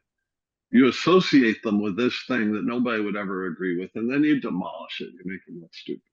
And politicians do this all the time. What Thomas Aquinas would do was he was at the University of Paris, and they were very interested in each side getting more educated, and they were doing this with a lot of respect with colleagues that they knew were smart, and they had different opinions, but they wanted to get to something better. They wanted to learn something. They didn't want to beat the person. They wanted to learn something. And Aquinas' methods were to take the best version of their argument, improve it even more. So he was a really smart guy, one of the smartest people of his age. He would take their arguments, improve them even more. Their positions say, well, okay, you've got a good case. I can make it even better on your side of the question. And then come with the okay, but did you think about this? Did you think about that? I think exactly what you're talking about could be done with adversarial AI. You take all these arguments, you ask the LLMs, can you make them even more persuasive? Because as I mentioned, there's been research that makes the AI more persuasive. And then have another one that takes the other side and makes it persuasive. And then, okay, try to persuade each other. And that could, I mean, I think I'd rather subscribe to that news feed than. I'm not sure I like the idea because, there's a list of cognitive biases. You can reinforce them and teach people how to use them. And if the AI is doing it for you implicitly and you're not knowing it's doing it, it's sort of conning or scamming you. Right. But I was particularly interested in the clash of values between groups. And associated with the group is the language. And Shahara and the folks in Whittianga have taught us about the language of peace, a language of peace. And someone else comes along with a different language, with another set of values that they're not intercommunicable. They don't have at their foundation shared values. Say one of them is from Ayn Rand, and another is from Elon Musk. How are they going to have an AI that mediates their differences if they speak different languages? And so that's a metaphysical question. I'm not going to ask you to answer it. I'm just going to leave it as a comment. No, but it's a great question, because what you're asking is how is the Hegelian synthesis arising from different language models which are not sharing the same values? Right, So it's a big question. Different groups may have an analysis, a synthesis, and then an antithesis, or whatever. It's the process that it's taking place in a random manner, and suddenly you have these two opposite views that reach a synthesis. And the question is very valid. I like the question. I just know maybe I'll touch on that question later, and Don, if you want to touch now, that's fine. To give Don the time to touch on that, and also to remember that Maxine was there, and I don't know if she had a question that she wanted to voice. But I hope she does. I'm going to pause my video. if you yeah. So Don, I don't know if you want to answer how well we wait for Maxine, and I have a couple of Maxine, and if Maxine wants to ask, I'd be happy to combine. I just have a quick quip that I was when my son was getting ready for confirmation, the priest made a comment that he said the Catholic Church is big enough for Opus Dei and Dorothy Day.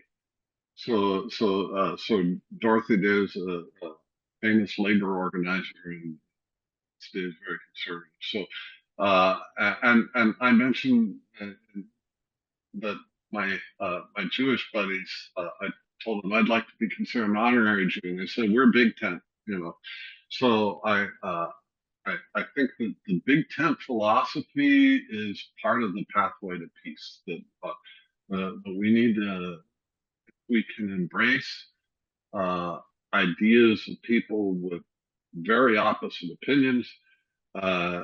It'll get us closer to there, and also, we're all on planet Earth. We have more in common than we have differences, even when the differences look vast. So I was caught by a really interesting invitation that you extended to embrace paradox and understand the value of uncertainty in the face of certainties, and how these two play to make us better, advance and grow and etc. So I can remember, for example, from scriptures, I'm going to paraphrase that, Jesus is inviting us to the certainty of the kingdom of God, like with a little bit of faith, you'll move mountains. Yeah. And that certainty, like, have certainty that you will not sink, have certainty that you will heal the person, have certainty that God's with you. Yeah. And that's kind of a certainty. Yeah? But then he tells us that of that hour he doesn't know about. You see, so he's saying, okay, so there is a certainty on one hand, but there is an uncertainty on the other. So you see the prophets, they talk about a future coming of peace, a future revelation when everyone knows God directly, like in Jeremiah, promising the knowledge of God to be inside, that we will not have any teachers and things like that. And of course, that's a form of certainty that we seek, to have God in us, but it's promised for the future. So it's uncertain when this going to happen and how it's going to happen. And I think if we translate that to our modern challenges, well, we have the certainty of peace because many of us have achieved a degree of peace, which is remarkable. And I'm not talking just in this group, but many people in humanity through the centuries, reported, documented, and experienced by other people. But how each person who's still struggling and wrestling with that is going to achieve that kind of inner peace and wisdom and understanding, it's very uncertain. And it has to be uncertain because every one of us is genetically coded and neurally developed in many different ways, depending on the context we were born, the culture, the times, and so on.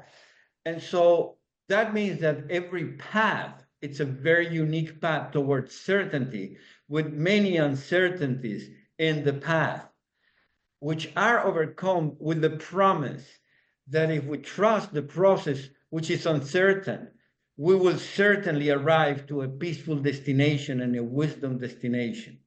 And that comforts us to keep on growing. And so that paradox between certainty and uncertainty, or chaos and order, or knowledge and ignorance and all that, stupidity and intelligence is very important, which leads me to the same thing I resonated a lot. And I'm going to share my screen if I think I can still, yeah? Okay. Oh.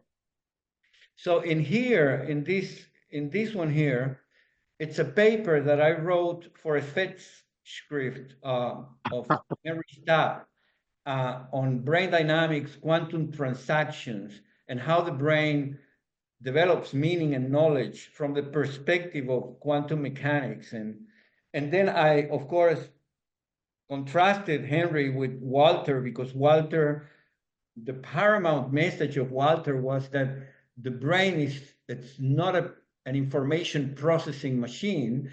And by the way, he was saying, by the way, that the information is not the currency or the main currency of the brain, because there is no meaning in sensory raw data and information, and the brain has to integrate large amounts of different sensory input through large-scale integration in brain dynamics to produce a gestalt or an object of perception which is meaningful to you. So the arising new meanings in the brain were the currency for intentional action, meaning the brain needs meanings and values. What we value is meaningful, and what means it's meaningful we start valuing. So meaning and values were the currency of the brain for intentional action.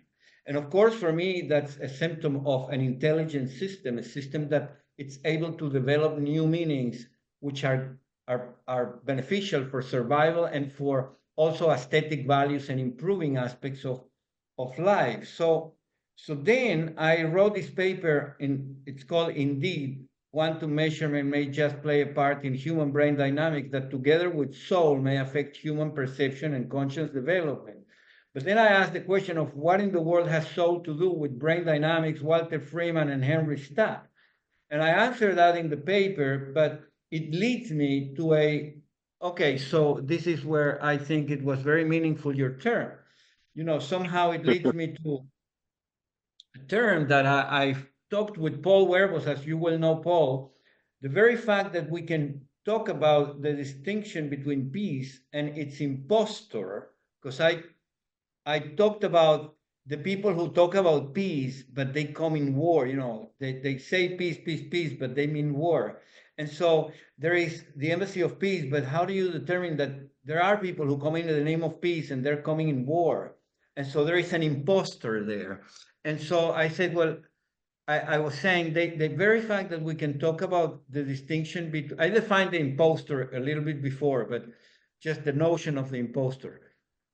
Poses the real existence, that very fact that we can talk about the distinction between peace and its imposter poses the real existence of both, and a call to be vigilant in oneself to consciously eradicate the control exerted by the imposter, something that can be expressed as destructive intelligence or artificial stupidity. So I think artificial intelligence systems that are growing and developing to real intelligence should be able to, or ideally would be able to distinguish between the real object and the imposter. What is really inner peace and social harmony and what it's not, what leads to that and what it's not. What are the narratives that, may trick the people who are seeking for peace into following a path which leads to destruction and war, and vice versa. So these adversarial artificial intelligence systems are learning algorithms which lead to a better form of intelligence systems, we can study and could well be explained by Freud and by Jung. And so I post that there. And at the end of this paper, I wrote this, which is 4 years ago, or 5 already. It was just a quote to my own self at that moment. I didn't include this as part of the paper, but a quote to me that appears only in that paper. I've never put that anywhere else. It was a very unique quote. And it says, "The creation of souls remains in my mind the sole prerogative of the creator. However, if we aspire to design human-like intelligence, we will need at its core a model of soul which reflects the highest possible values available so far to our species. Perhaps we should postpone the manufacturing process until we have achieved such a level of maturity and skill. And I put that warning to prevent us to end up in the scenario of artificial stupidity damaging us instead of artificial intelligence helping us towards peace. Something that I mean, very recently, Elon Musk and others actually proposed that they should slow down, to understand better what in the world are we doing here and how are we going to regulate the existence and the use of AI. And something that I think I coincide fully with you. We're far from real artificial intelligence, and we're more in the face of things that we can test as artificial stupidity. So we can learn a lot about artificial stupidity to learn what we shouldn't do and to try to understand what we should or ought to do to benefit ourselves from artificial intelligence agents or systems. And so I wanted to share that with you, that I think we're on the same page, and I've written about that, and that paper may be interesting to you because peace, it's something that arises from meaning and values. And how was calling us to do it was to contemplate how do we articulate these paradigms for peace, which are seems to be antagonistic between different groups and even people who are not interested in peace because they benefit from war and conflict. And I think that dialogue and conversation and being in your integrity, I mean, not you, but every one of us in our integrity to manifest something in the likes of what you spoke before. Well, I was in a very hard choice between being drafted or being a conscientious objector. It's a very personal decision, but I would say that the more people embrace their integrity, the more we find out, where are we gonna end up as human beings. And if we can foresee that some path leads to destruction between us, then talk a lot about that dialogue, not in the form of criticism to the other, but in the form of trying to really understand what's better for everybody. And if we identify that people are committed with destruction and harm and war, then we have to sit down and see, well, what are we going to do with that as peace people, as peacemakers? How are we going to deal with elements of life which are intentionally destructive towards others and they seem to not be willing to stop? So those are very hard questions that I'm not attempting to answer today, but I think we should all reflect together and try to find out answers which are conducive to a better future. So that's my input into your or that's what you caused in me. You really reminded me of the challenge ahead, and that not everything, the promises of artificial intelligence are there, but not the curses of artificial stupidity are the only thing that may manifest. We may have amazing benefits and it's tilted towards a positive future. I think I am optimistic that the human species and we human beings will work it out together. There's a lot of reasons to be optimistic. Yeah. We have to be clear-eyed about the risks, but also maximize the opportunities. So I still wonder if Mauxine is with us and she would like to have a word with us and She's still here. Yeah. And the other thing is that if anybody else have some questions or input that want to give. I think if Maxine isn't jumping in, then we can move on to your presentation, Joshua. Yeah. Okay. Thank you so much, Don. Thank you. Yeah, it was a wonderful exploration. I really enjoyed it. We need to grapple with the hard things to be able to achieve peace. You know, like Jacob wrestled with the angel that's keeping the gate to the paradise of God. So our last presenter today is Joshua Davis. He's going to be speaking on societies of saints. Joshua is an ambassador of peace, a systems engineer, a systems thinker, cognitive neuroscientist, and experimental physicist researcher. Joshua will be interviewed on the subject of one of his papers, The Embodiment of Spiritual Values, The Power of Transpersonal Psychology and the Connective Paradigm of Melchizedek to Advance Societies of Saints and Redefine Identity, Human Consciousness and Jurisdiction. Before that, he will give us a brief overview of the topics he will cover.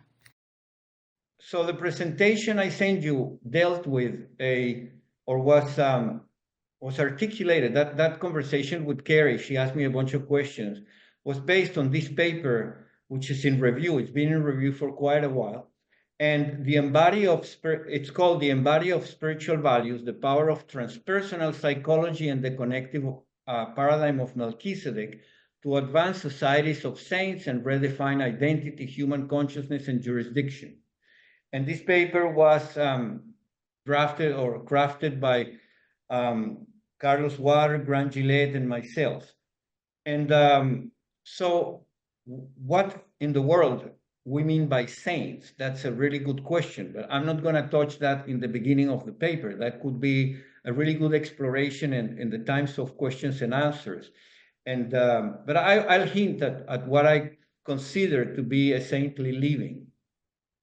And of course, this is the abstract of the paper, and I think it's worth to just read it literally so that we understand the challenges we're dealing with here. Imagine what it would take for a saint, a person like Jesus, Buddha, Sri Aurobindo, whoever you may consider a saint, your grandmother.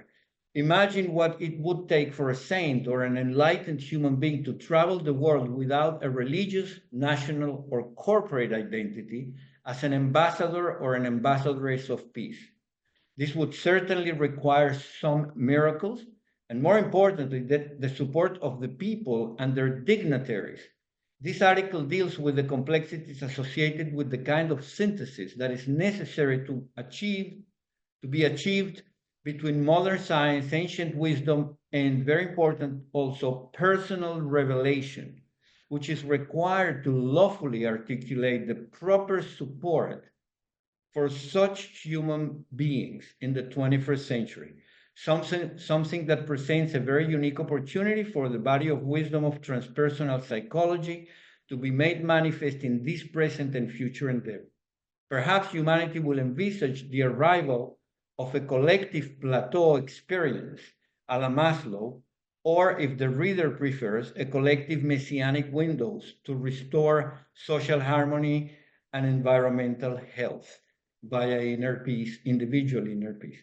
And so that's basically the paper. And what I touched on in the how do you call that? In the video was basically the points of the paper. Paper has an introduction, a brief summary and tour from radical behaviorism to holiness, from human to superhuman cognition and consciousness, the cognitive paradigm of Melchizedek, an introduction to the Embassy of Peace, and the future perspectives that transpersonal psychology may offer to us, or what transpersonal psychology may play, what role, what input, what contribution transpersonal psychology may give us in the future. So basically the paper goes from radical behaviorism, promissory materialism, into transpersonal psychology, which is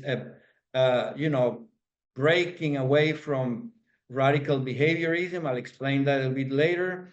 And then from transpersonal psychology, there is an input that goes both to the neurobiology of spiritual values and cognition and consciousness, and particularly the cognitive states of inner peace and social harmony. How do we get there? How do we behave in the world from the inward meaningful values that we derive from a growth process, a spiritual growth process, to a value-based decision-making or intentional action grounded on on goodness and goodwill and good values.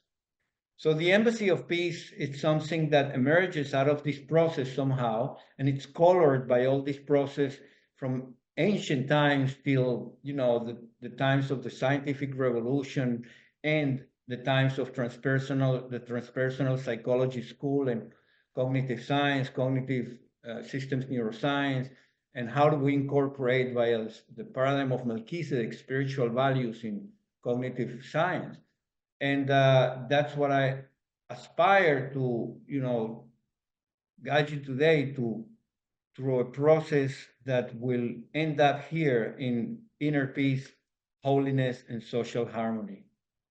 And so I will focus a lot in the first part of the video or my presentation on Carl Jung, Maslow, and Piaget, and Jesus, and Siddhartha Buddha, and Sri Aurobindo, and Sarah, the wife of Abraham, or prophetess Deborah, or Mira Alfasa, the mother who was a companion to Sri Aurobindo. Those characters that could be named as saints in different cultures, which is a subject that Don raised. And of course, these ones are of the Hindu culture, and these ones are of ancient Israel, and there may be others that we may touch on. And then I will also touch on Skinner, Maslow, Jung, and Piaget. And particularly, I mean, I will touch a lot on Maslow, but because of that, I want to quote Piaget for a moment so that we can understand how Piaget fits the mold of transpersonal psychology towards the end of his life, and perhaps, you know, in the middle of his life, when he wrote, whenever the unifying action of love overcomes the ego, then conscience has the experience, sui generis, of harmony with thought, which is the mystical experience supreme. God was immanent in the world and came into being concomitantly with human self-knowledge, especially the higher forms of self-knowledge. To struggle for the good and the true is thus, in the fullest sense of the word, to collaborate with God. And I think that does a lot of justice to what's been presented before. Piaget set out on what would now be, okay, so this is a quote from Edward Dale, and he says, Piaget set out on what would now be called a transpersonal project, as detailed in Piaget 1918 literature, which is the result of, and the result of this was immanentism, meaning the presence of God in the world embodied in human behavior, in human action.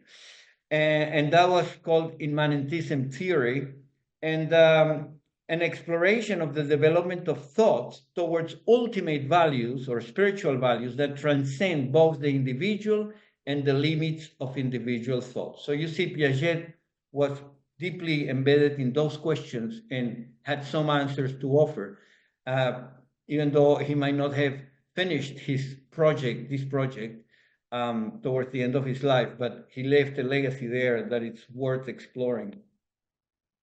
So basically the question then is, from human to superhuman, how do we overcome an inherited, from day one, from inception in the womb, survival map, epigenetic survival map in brain dynamics, to a learning process a la Piaget, which eventually leads to a transcendence of the games of the world that are learned from childhood development up to, you know, the stage of adulthood, where we understand the rules of the social games, and to the point that we can even create new social games. But how we move from that survival map to social games, to holiness, to enlightenment and holiness.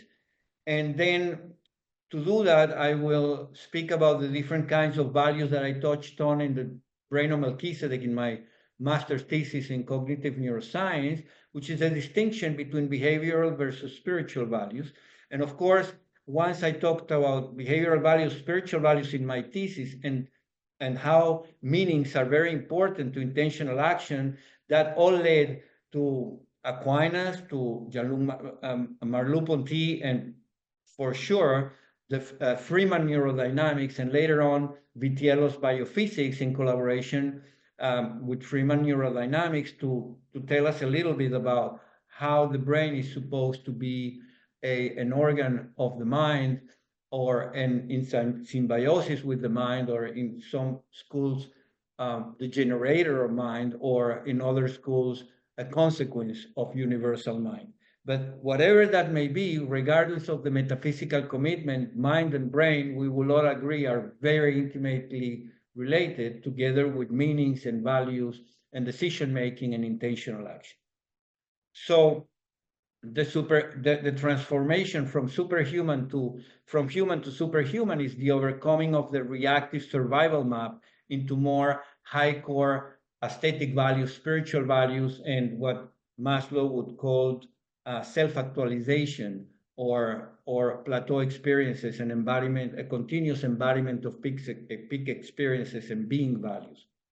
And of course, I can talk about brain dynamics and why Freeman was so important, and in providing to the cognitive paradigm of Melchizedek a framework that was inspired in a way by Pribram and by Lashley, to bring forth a paradigm that would allow us to understand the brain as modulating perception, not just by chemistry or chemical reactions, but also by fields, by electromagnetic fields, biophysical fields that we can observe in brain oscillations in spatio-temporal dynamics via EEG or ECOG signals.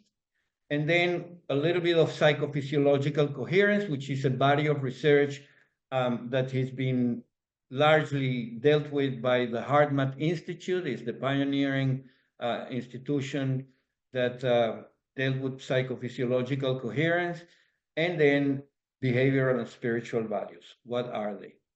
And of course, an introduction to the Embassy of Peace and future perspectives.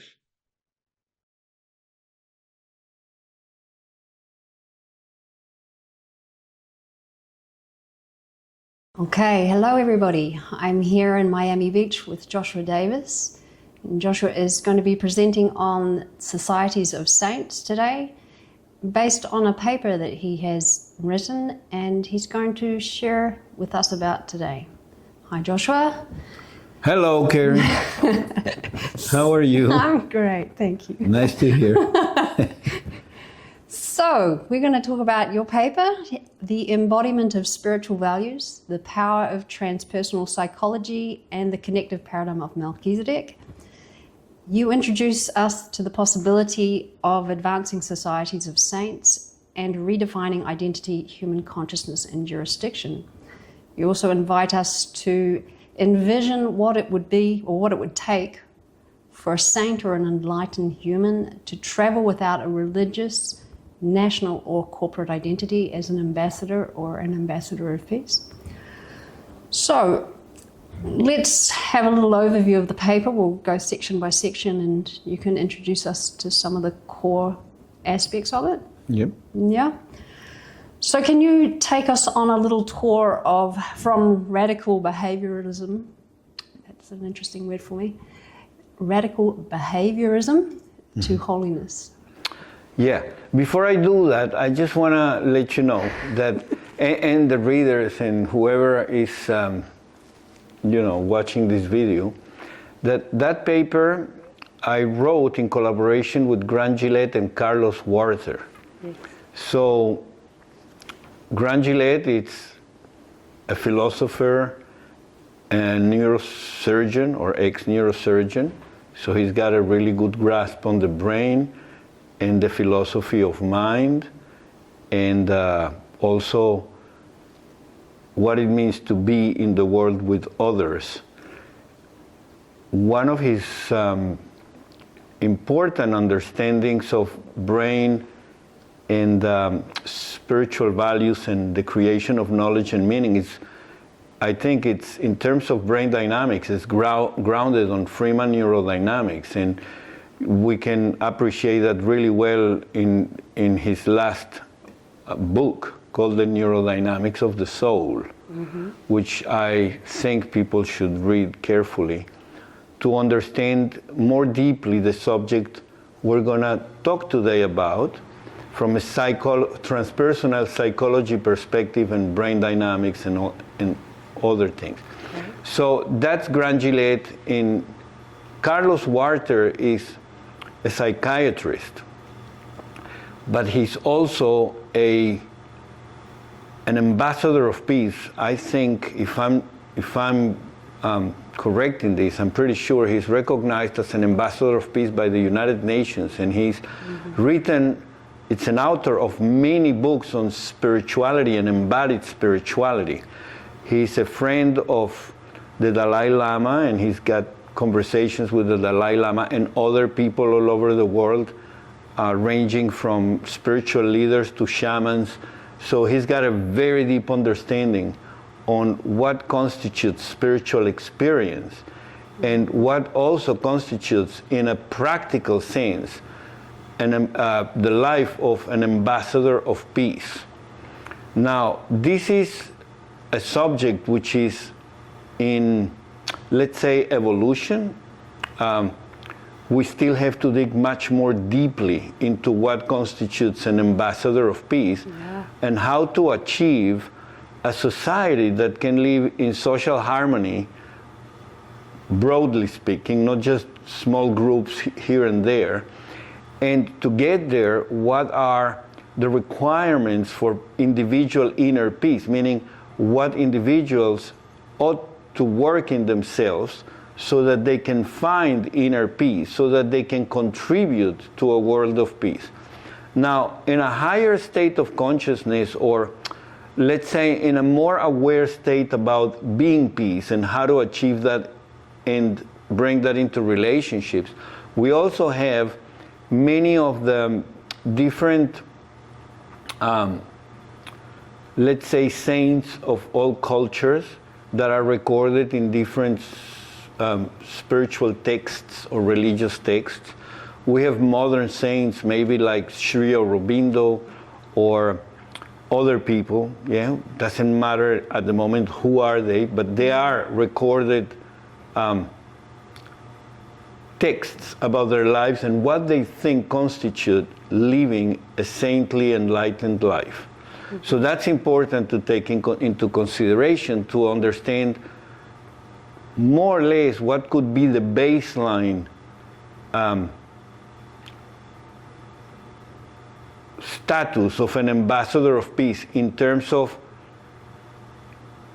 how they are in themselves, how they interact with others in the world, and how do they impart wisdom about how to reach those inner states of peace so that others can benefit from them. But on the other hand, something very, very little touched broadly, as broad as I would like it to be touched, is spiritual experience in modern days, meaning personal revelation in modern days, recorded in modern days and not just in ancient texts. One, and that in the context of the transpersonal psychology body of knowledge and also the transpersonal psychology different authors that we could say have contributed to something, to a deeper understanding of what could constitute peace or saintly living or a transcendental state of being or a plateau experience, as Maslow called them, or what Carl Jung defined as an experience with the spirit of the deep. Yes. Yeah, and in that finding a connection to the source of all life, which I have come to call in the paradigm of Melchizedek, the I am identity. And that I am identity, Carl Jung pretty clearly puts it in a nutshell, in a phrase, if I'm paraphrasing or quoting, I don't know, but more or less saying, well, Carl Jung saying, we are not called to be Christians, we're called to be Christ. Yeah.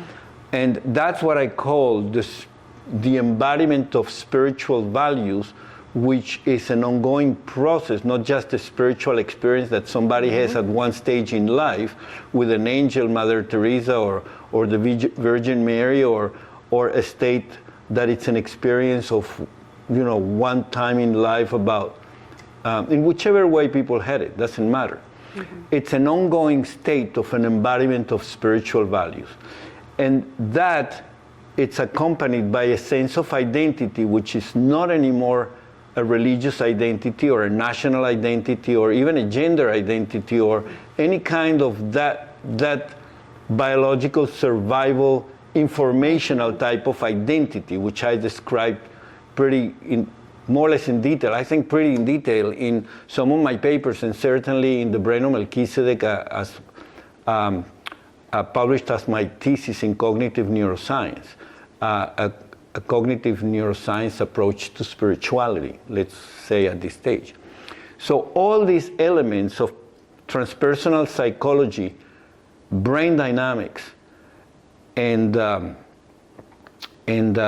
what constitutes an ambassador of peace and what kind of jurisdiction that person lives his or her life under.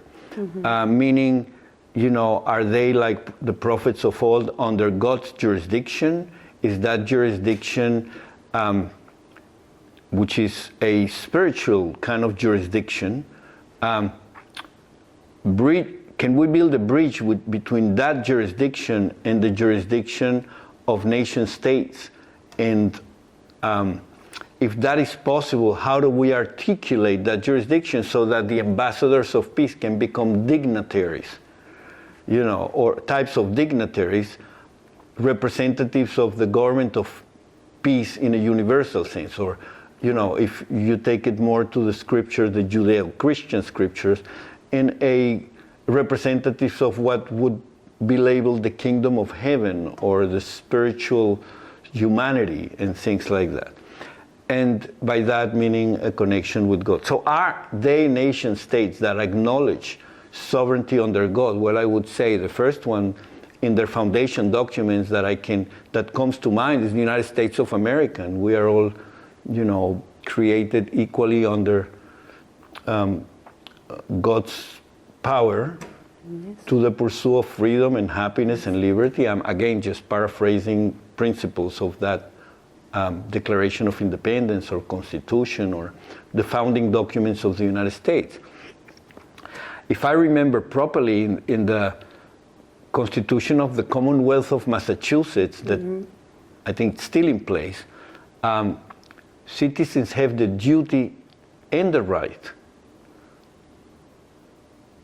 to uphold the peace of the Commonwealth of Massachusetts by praying for peace in any way or form they please, meaning under any religious belief they please. But the duty and the right, and I'm going to say the right and the duty, it's to actually pray for the peace of the Commonwealth and uphold that peace. So in the dollar note of the United States, we see "In God We Trust." And in many political discourses, we see people speaking about, a nation under God. And so that is a very important subject, because if you delve into the constitutions of the different nation states, they all invoke God as the ultimate lawgiver or justice giver or wisdom giver for us to learn or to govern ourselves under these higher universal principles. And these principles do not have to be necessarily associated to one type of theological framework. They can actually be universal principles that are present in all cultures, like the Hindu culture, the Chinese culture, the Israelite culture, the Christian cultures, and so on, the Islamic cultures. So, how do we approach this subject today in our interview? Will be mainly from the perspective of cognition and cognitive integration or cognitive development, consciousness development in the framework of transpersonal psychology.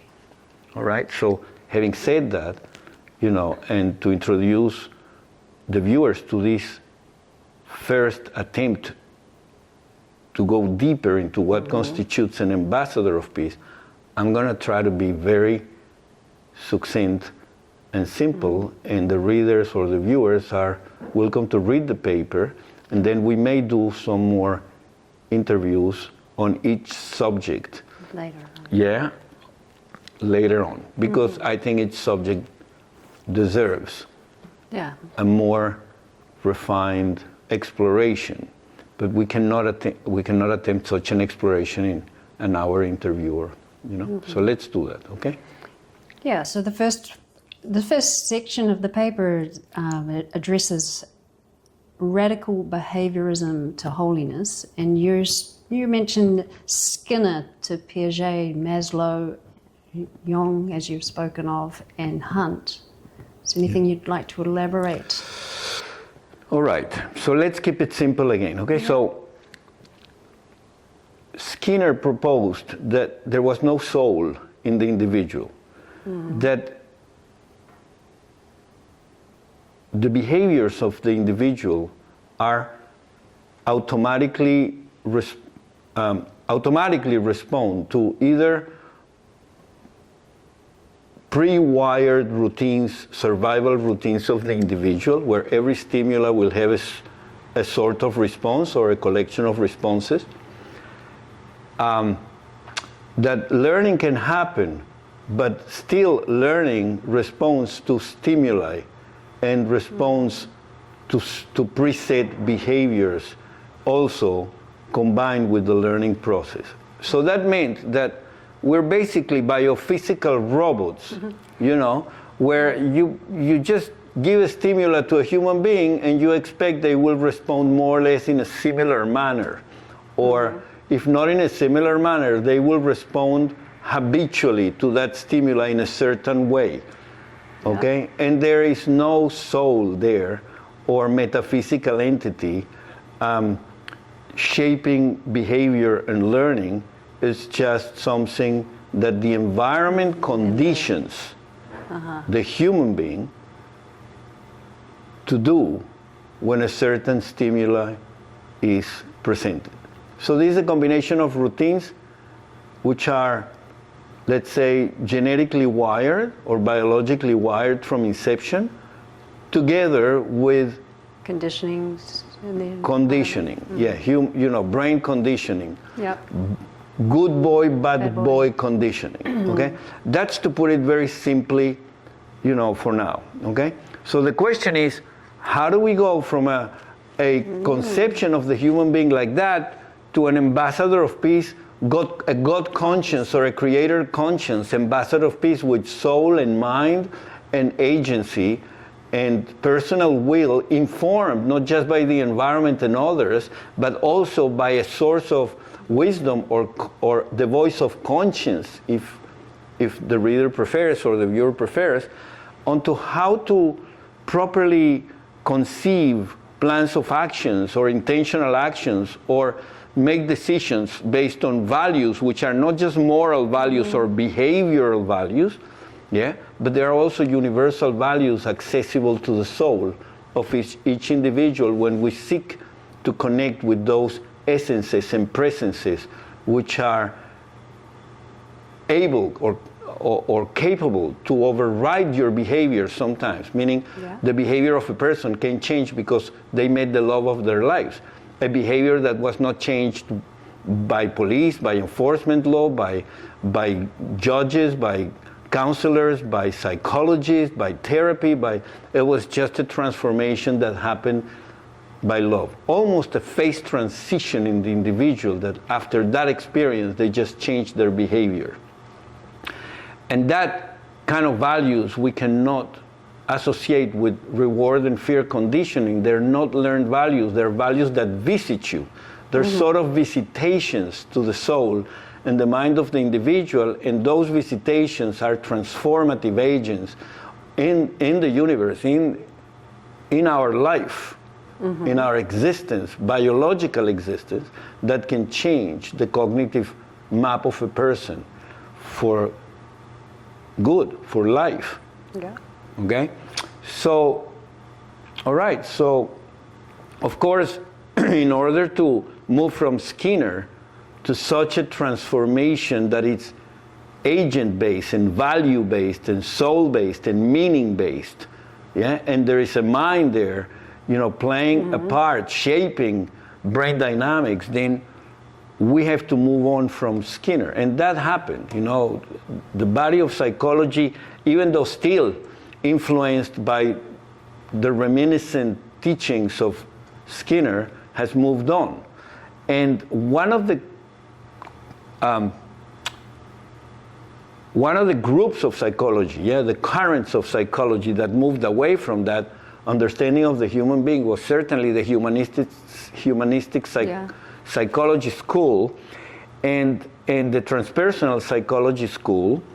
And I would like to focus just on, you know, briefly again, on Maslow, who spoke about the hierarchy of needs.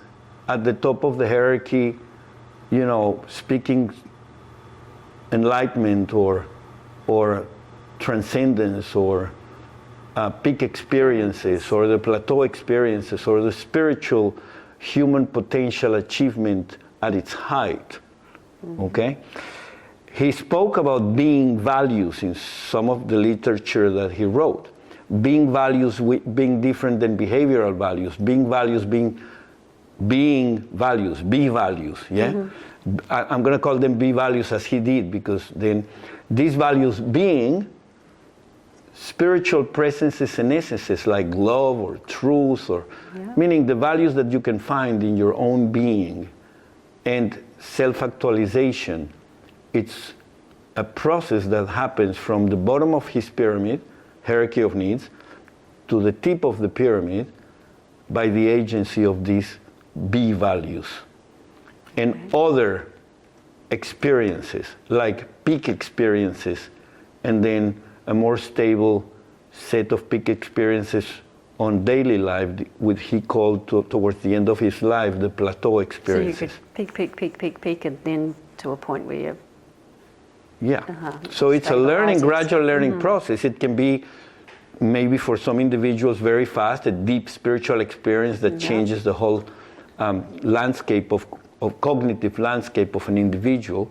But it could also be a set of practices like meditation, prayers, actions of kindness, you know, interaction with nature in a way that elicits the sacred in you. And that can be a gradual process also, not just a phase transition, but a gradual process whereby you start to experience these be values in relationships, mother, husband, daughter, whatever the relationship, maybe even animals and dogs and, you know, and whatever.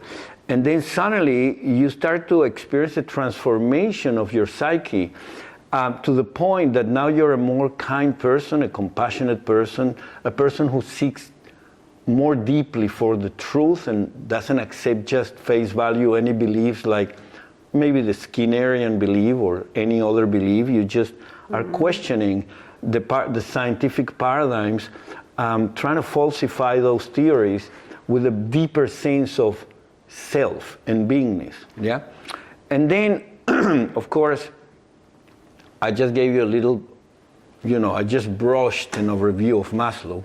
But let's say that plateau experiences are where the individual reaches a state of an ongoing enlightenment and wisdom, and where the person lives an ordinary life in a peak experience almost continuously, apart from maybe when he or she are sleeping or days of the day, times of the day where their psyche has been upset by a very, you know, violent event, and then they take time to recuperate to that state of being and things like that, because they already know how to get to that center, you know, of self, actualized self.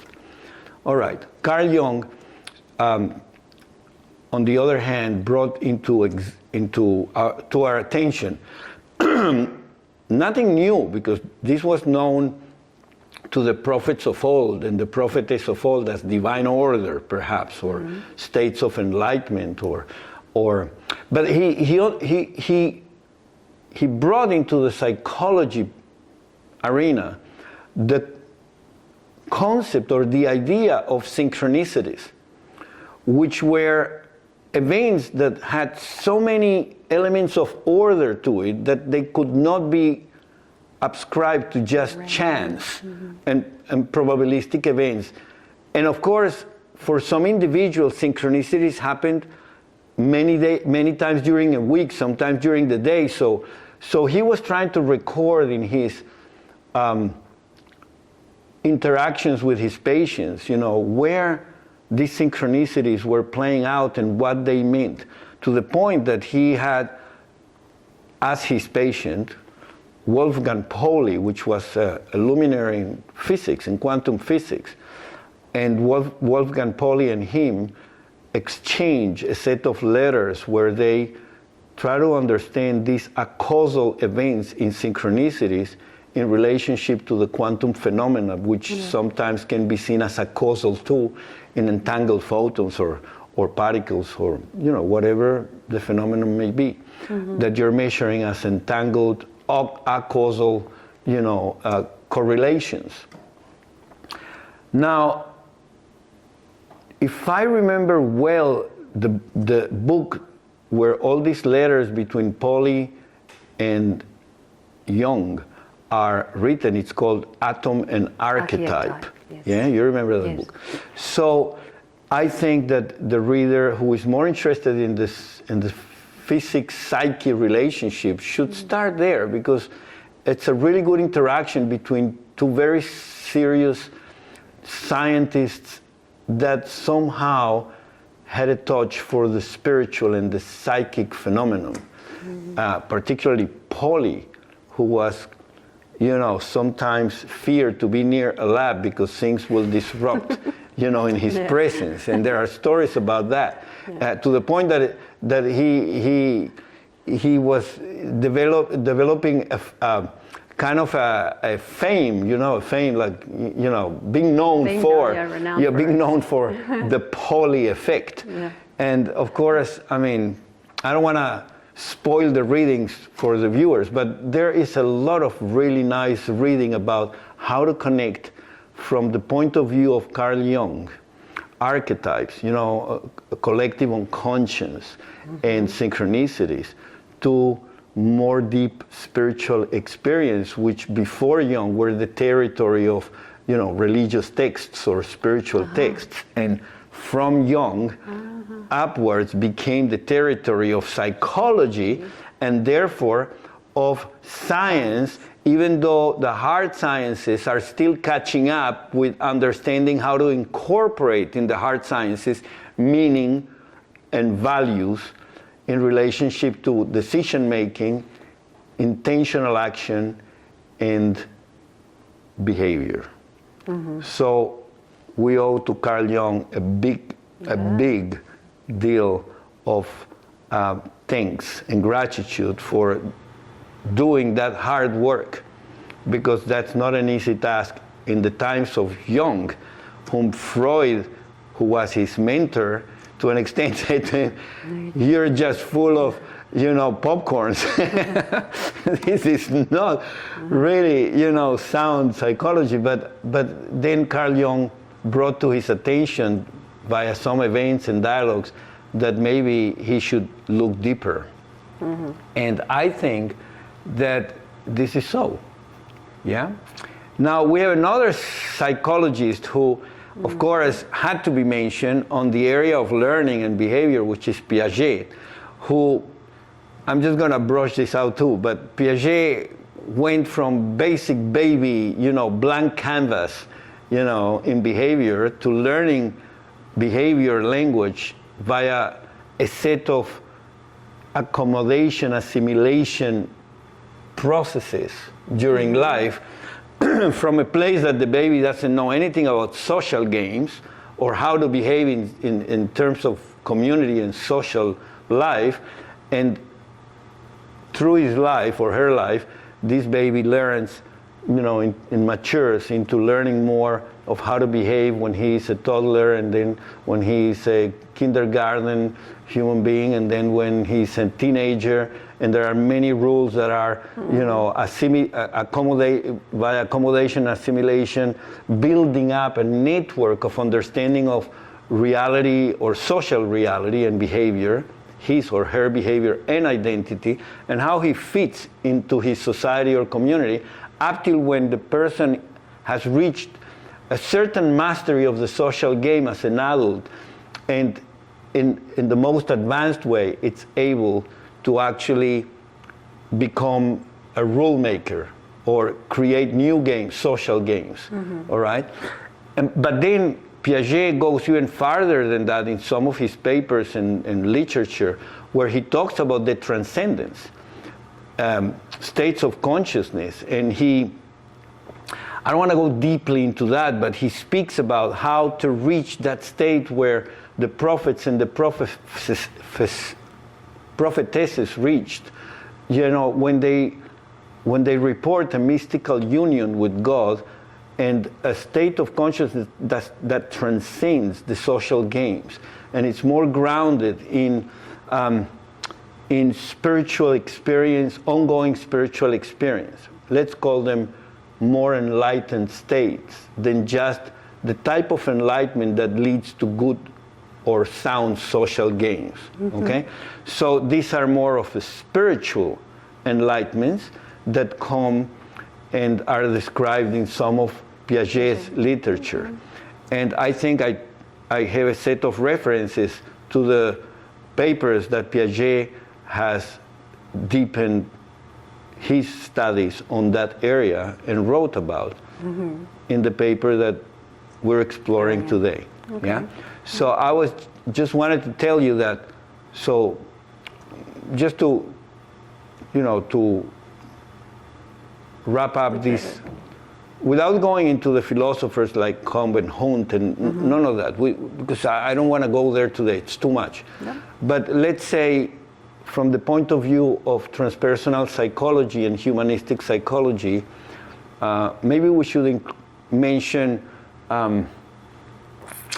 William James. Maybe we should mention William James as a psychologist that we should read to understand what his take on all this subject was.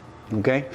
Now, since we've mentioned these psychologists, I think based on their work, we have enough grounds to continue and move to the next section. So basically, to summarize, Maslow introduces us to being values, B values, peak experiences, self-actualization, and the higher top of that being accompanied with what he, towards the end of his life, described as plateau experiences, okay? Which are ordinary ways of living an extraordinary spiritual life. Okay, so that the mystical, the spiritual, the deeply conscious, value-based state of being, conscious about and cognizing that, becomes the ordinary way of life. So we've somehow transcended the survival maps, the basic, needs, and we are more focused, or it's more important for us, the spiritual side than the basic needs, to the point that people can fast and, have austerities and all that. So you can think in terms of an inverted pyramid, and perhaps the inverted pyramid is not a bad symbol, because in order to transcend your basic needs, you have to go deeply into spiritual life. So maybe spiritual experiences are not reached, in a gradual manner towards the peak of the pyramid, but sometimes the pyramid dynamically inverts, produces spiritual experiences that allows us to understand basic needs in a different way, in the context of that new personal experience. So that pyramid is going like this in life, continuously, more, signifying a kind of a Star of David, or, and so, but it's dynamic. So it's, you see, the pyramid is going like this and like that, because human beings are sometimes in survival and sometimes really spiritually enlightened, and then that changes again today because, an event happened. And so your learning process, it's the alternation of, It's like dropping and emerging. Yeah. Exactly. Mm-hmm. So that's my point of describing this dynamically, because I don't think this is just, an ongoing monotonic process, upwards. Sometimes it's 2 steps back and 3 steps forward, and then you see what I'm saying. Yeah. And that's what I hear from many people. The spiritual journeys of different people are very different in dynamics, and okay, so that's part of what we aim to explain. Yeah. In order to achieve a peacemaker state. Okay, so let's move on to the next section of the paper, which is human to superhuman cognition and consciousness. Mm-hmm. Yeah, so you've got your Freeman neurodynamics you start touching on, Vitiello and the brain of Melchizedek. Can you tell us something? So in order, this section of the paper was thought to explain what kind of science can explain a transformation in a human being that moves from basic survival cognitive maps to a heightened state of consciousness of being peace. So that the first state, survival map, is the normal, by default, let's call it baseline state of a human when it's born, yeah? And that state will change in time depending on the commitments of the person and the environments and the genetic predispositions and the practices that person does in terms of meditation and that. But in this chapter, I want to explore which kind of brain dynamics and physics can explain the biophysical transformations that have to take place in a brain or in the whole body of a human being, actually, but I'm going to focus on the brain now, yeah? Mm-hmm. To actually move from a survival cognitive map dominated, a brain dominated by the survival routines, cognitive map, to a brain dominated by an enlightened spiritual ongoing experience of a way of being, okay? So in the literature of neuroscience, of course, when I did my studies in cognitive neuroscience, there was, I don't want to say little, but I would dare to say there was at that time in 2002, 2003, 2002, no description of the spiritual experience apart from a bunch of chemical reactions produced by the brain. And of course that borders a little bit of trying to describe the human being as a biophysical machine, which, based on first-hand experience and the literature I've read, including transpersonal psychology, didn't make any sense to me. I don't think we are a biophysical machine. I think the sense of my identity is not just grounded on my biology. That's an aspect of that human identity, but it's also grounded of my capacity to be love and be truth and be unity. So if I can identify my identity with those values, I think I'm closer to my real self, full potential self, than if I just identify myself as a musician or a mathematician that behaves in a certain way in the office or with the band. Because as a musician, a mathematician, I should be the same identity if I'm essentially me. And if my essence is love expressed in music, or truth expressed in music, or love and truth expressed in science, then I can claim to be love and truth in all the things that I do, in all my activities in life, or most of the time, let's say, if I achieve that, or if a person achieves that. And if that's your identity, if that's become your identity, then I want to know what happened in the brain to, what kind of changes in brain structures had to take place for a person to report that they live in a peace that surpasses all understanding, which is a biblical record. Yeah. And not just a biblical record, this is a record by many saints in many cultures, that peace is the hallmark of inner peace, of spiritual enlightenment or spiritual growth. And by inner peace, it doesn't mean that you don't get scared sometimes, because you have a nervous system. So a big impact of an event in life outside can actually upset your nervous system and take you on the path of, negative emotions or fear, and that's fine, because that's part of your human makeup, your body, your routines.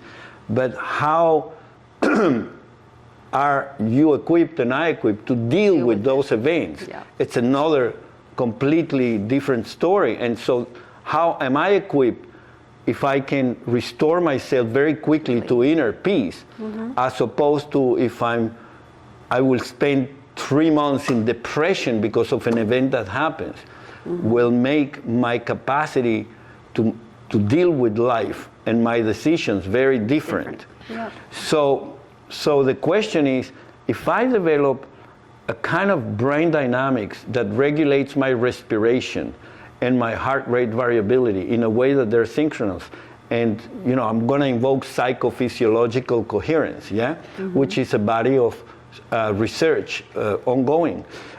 If I can at will create psychophysiological coherent states in my way of existing, and I can do that by the practice of spiritual values or the embodiment of spiritual values, because I've just tapped into the source of those values and I know how to embody those values very quickly, even though I can get distracted and go back quickly, then I could consider that a stable, a metastable system. That can go from disrupted peace to peace with a tendency towards peace stronger than towards a stressful experience.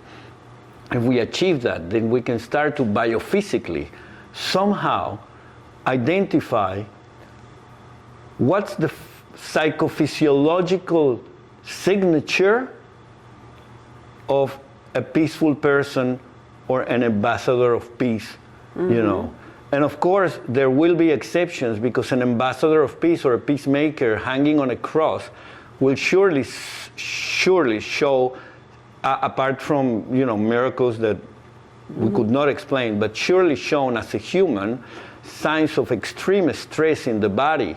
Heart rate variability disrupted. Maybe very, very, very few signs of being in a meditative state with dominance of alpha waves in the prefrontal cortex and the occipital cortex if they, meditate with their eyes closed or things like that. Meaning they will not be in a relaxed state. They will show different types of brain activity, heart rate variability, respiration, and stress hormone release. And so I don't believe that, a person hanging on a cross, like let's say Jesus, who states very clearly, Father, why have you abandoned me in this situation? It's a state that is completely understandable. His cognitive map is shattered by pain. Yeah. It's not that he, got upset with God or anything like that. He just, he just feels abandoned, not because God abandoned him or the spirit in him abandoned him, but because the pain is so intense that it overtakes the attentional systems. Yeah. And then he cannot for a moment focus in that spiritual value, which is peace or stillness or love, or you see. But most of the time, that person lives in a peace that surpasses all understanding, as the report goes. So how do you explain that? So the only person in the world that at that time I found could actually explain via systems neuroscience this phenomenon of higher meanings and values being experienced and embodied, you know, and with the phenomenology of Merleau-Ponty and the foundations of Aquinas in Summa Theologia, and being a neuroscientist, a systems neuroscientist, a luminary of Berkeley, that still people are catching up to understand, was Walter J. Freeman, that I had the privilege and opportunity, very rare opportunity, to meet in life and collaborate for 4 years, together with Robert Cosma, whom I've collaborated for many years, and who was also a long-term collaborator of Walter Freeman. They wrote their last book that Walter wrote and published in 2015 or 16. Yeah, Phase Transition in Court. Okay, so I don't want to go into the details of that, but Walter Freeman coined something which perhaps to neuroscience would be a heresy. He said that information only is not the currency of the brain, because raw sensory data are information, yeah, but they carry absolute no meaning. Photons are meaningless to a human being when they hit the retina. But when they travel the brain and are relayed by the thalamus, and then that stimuli with sound and others are integrated in a form of gestalt, an object of perception, that it's an integrated multidimensional object, like your face, you see? That integration, it's the integration of many areas of the brain processing different sensory information to create an object, a meaningful object to you. That's the face of my friend or my mother, or, you see? And so he declared that the main currency of the brain was meaning and knowledge. Meaning was a heresy in science. And that meaning was the currency for intentional action, which is obvious to all of us. We all have precious meanings based on memories and values and experiences. And it's not just one meaning, your face means one thing. Your face changes in meaning as we meet the first time, and then 3 months later, and then 10 years later you're my good friend, and then you see what I'm saying? The network of meaning is dynamic and changes towards the deterioration, negative meanings or really positive meanings, you see? Meaning you're not my enemy, you're my friend. So these are two meaningful objects, enemy and friend, but they grow up in time as we have more interactions, yeah? And then those meanings become foundational to intentional action and decision making. Yeah. And therefore, we cannot ignore them anymore in science. Something that somehow Schrödinger warned us when he warned us about the need for physics to incorporate mind, the study of mind, because if physics cannot explain mind, then physics is not complete. Because physics is about explaining the whole universe, and mind should be part of the whole universe. And so, good luck if you're trying to explain mind invoking only subatomic particles. Maybe some people will be able to do that, but I don't think that mind is subject to be explained by subatomic particles, which, by the way, are just models that we use to understand the phenomenon that we cannot see with our eyes, but we can only kind of understand by measurement, which has a lot of issues and problems. and therefore the measurement problem and the problem of the reality problem, which are unsolved issues so far in physics, with many interpretations, yeah, but very few explanations about the causes. You know, what are the causal transactions there? We only have a wonderful predictive model, which is called quantum mechanics, with a great set of quantum field theories that somehow conform the standard model together with general relativity, and that's about it. There's nothing there called mind or soul in physics, or meaning. Yeah. And so Walter Freeman, who was, as I said, to my eyes, a luminary in systems neuroscience, very respected in the field, who was mentored by Carl Pribram and Lashley, had an influence on him, became, via the influence of these two, a systems neuroscientist centered on brain field dynamics as what modulates cognition and perception of reality and the development of meanings, or the creation of meanings, instead of just chemical reactions in the brain. So now he has incorporated field dynamics. So because he's incorporated field dynamics, and fields shape cognition in the body of knowledge that Walter gave us, in which I participated in with Robert in using as a foundation to explain with brain waves, with brain oscillations, the cycle of creation of knowledge and meaning, a theory of how meaning and knowledge are created in the brain for intentional action based on quantitative data. We have published those papers. Then we had a case on the fact that if cognition is modulated by fields and not just by chemistry, then our cognition is also modulated by fields could be external to us. Because I'm radiating fields to you and you're radiating fields to me, and though they're very small, they may have enough of an influence to change our perception of reality.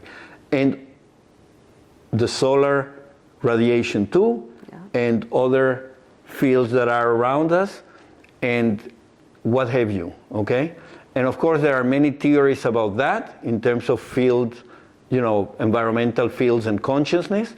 And well, you could invoke the theory of Rupert Sheldrake, which he's been testing in different times, and I don't know the degree of acceptance that we'll ever have in the physics community, but at least he's a scientist who's trying to test somehow some elements of habitual behavior that are pre-existing in morphic fields or morphic resonance. And let's say that those are not necessarily physical fields in the physics sense, but they may have a correspondence with physical fields. So that's up to Rupert Sheldrake to sort out with physicists, But then you have physicists like Federico Fagan, who have already, in his book, explained how physics and spiritual experience could be connected. Now we have also Giuseppe Vitiello, it's very important to mention here, which is also an Italian physicist, whose fields of expertise is in condensed matter physics. And together with some other Japanese physicists, he studied the brain and how the brain is a biophysical system where cognition and consciousness and perception of reality, and particularly the creation of knowledge and meaning, could be shaped by the environment, which he called the double. And then together in a collaboration with Walter Freeman in the last years of Walter's development of his theories with Robert on cognition and consciousness, he showed with his physics that the brain was able to produce what is called as goldstone condensates, okay, which are a combination of correlated fields via water molecules and other oscillations and electromagnetic fields in the brain that have their ground in the quantum phenomenon of the brain. But what really matters to explain cognition is not what's happening to one subatomic transaction particle, because I mean, you can lose a neuron or 10 or 20 or many of them, and you'll never lose your sense of identity unless you lose a significant amount of neurons in the brain. That's called Alzheimer, yeah? Mm-hmm. But we're losing cells, and that doesn't mean your brain, that you know, your sense of self and awareness and being functional in the world is going to be lost. Much less subatomic particles. I mean, an electron or a photon shoot out of your brain. Who cares? You know what I'm saying? You're continuously emitting, or okay. So he showed that this subatomic world, in a form of correlated events, show at a higher level both goldstone condensates that are describing the brain field dynamics that Walter has been measuring. So basically he told us what Walter is measuring responds to a bunch of quantum transactions that eventuate into a condensate, which is what Walter is measuring. Yeah. And therefore it should be trusted as the source of data to study cognition and brain dynamics, not the quantum level of reality, but the condensate, the mesoscopic level of reality in terms of brains and neurons. And by mesoscopic, I mean, you know, the dynamics of neuropil or areas of the brain, and let's say studying areas that involve 10,000 to 100,000 neurons of the visual cortex or the auditory cortex or different cortices, you could actually start to understand cognition, perception, consciousness. And more importantly, to this point in the paper, the creation of meaning for intentional action. Since, as Walter goes, intentionality grounded on Aquinas and let's say Merleau-Ponty and others, Dreyfus maybe, it's a phenomenology which connects the agent, the subject, with the environment in what is described as an intentional arc, meaning we have this connection with the environment which is unbreakable. And that's described in the physics of Giuseppe Vitiello about the brain and cognition and consciousness. This connection with the environment that he called the double. So the environment also participates in all these transactions to create the condensates in perception, which makes a lot of sense. Mm-hmm. Because your brain now is responding to me and my brain is responding to you and everything else. Yeah. It's just that my attention is on you and not everything else. Mm-hmm. But some elements of everything else sometimes sneak into our conversation and go, okay. You see what I'm saying? So, and much more important than the meanings, semantic meanings, semantic meanings, like a word, like glass. So you know that it's a sound that means something to you and me because we know the word in English. Mm-hmm. So we can have a kind of an image of a glass, could be transparent or with a little, or big or short or whatever, but it's a glass. We know that we're talking about the glass. That's a semantic meaning, but that's different than a body language meaning. You know, you see me grabbing my bike without me telling you I'm going for a ride, you immediately derive meaning from that action, which is he's going for a ride or I'm going for a ride. That would be called pragmatic information meaning.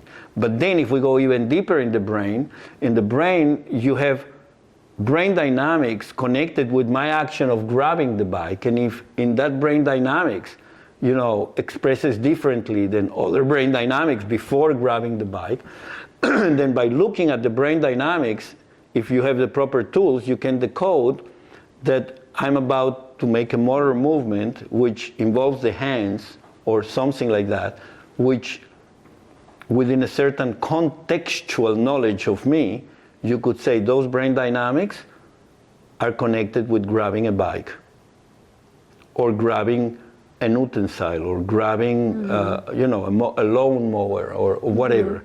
So, meaning that the behavior, many behaviors which involve the hands could be connected to a form of brain dynamics, which we could identify as motor movement using the hands.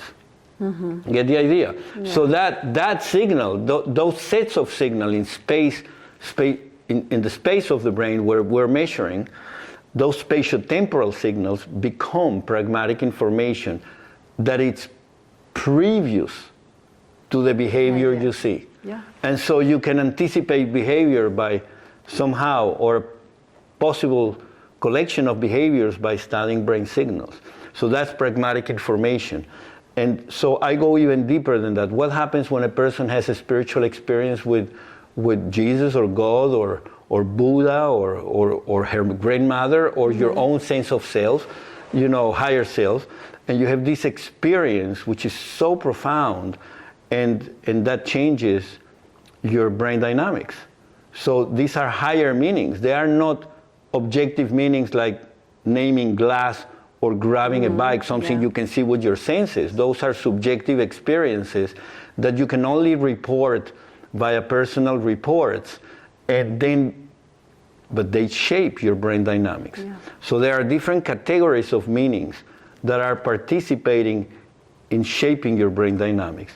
And the question is, how do we represent that in brain dynamic studies together with psychology and spiritual wisdom? And that's the point of that chapter. The point of that chapter was to tell us scientifically how can we move from a human, a normal human, to a superhuman, which is a peacemaker, or what I defined as a superhuman, which is a peacemaker, and what are the scientific theories that can help us doing that. And of course, after invoking a set of people, some of which I've mentioned now, and Robert Cosma and others, which are mathematicians, physicists, systems neuroscientists, and philosophers like Grant Gillette, then I also try to understand all of these sciences and all of these perspectives and views under the paradigm of Melchizedek. And that is the paradigm that I wrote to enable a group of scientists to be able to research about spiritual matters in a scientific manner. Because before that, spirituality was a bunch of chemicals, a cocktail of chemicals, colored by emotions and some forms of narratives that were very unusual to most people. I mean, they were not, but that's what, the narrative was in the scientific community a while ago. There was a shying away from that in scientific terms. Now, we have a paradigm and methodologies and psychology, baseline bodies of research to start us in that path. Not just to move scientifically, which is important to, I would say, give trust to the world that believes that science is an important aspect of life, which I think by now many people should believe, but not to make it the all in all, but to complement scientific research on cognition, consciousness, spirituality, and peace, inner peace and social harmony, with all the body of wisdom and personal revelations and humanistic and transpersonal psychology, and all that conforming an integrative body of knowledge on how to promote and provide places for people to learn about inner peace and social harmony, and more important, how to achieve that in their lives. Okay? So that was the purpose of this undertaking. The science of inner peace and social harmony was not, to try to prove the existence of love and God. This is a given from the point of view of this body of wisdom, which is spiritual wisdom and religious texts and personal revelation and transpersonal psychology, that's something that it's explainable. But it was to integrate this body of wisdom with a good science about these observations that are recorded in many documents in life, so that we can explain biophysically how it looks like and why is it beneficial for our general well-being and our social harmony, to find the inner peace, and what kind of diets and practices, meditations are more tailor made to each individual, depending on their,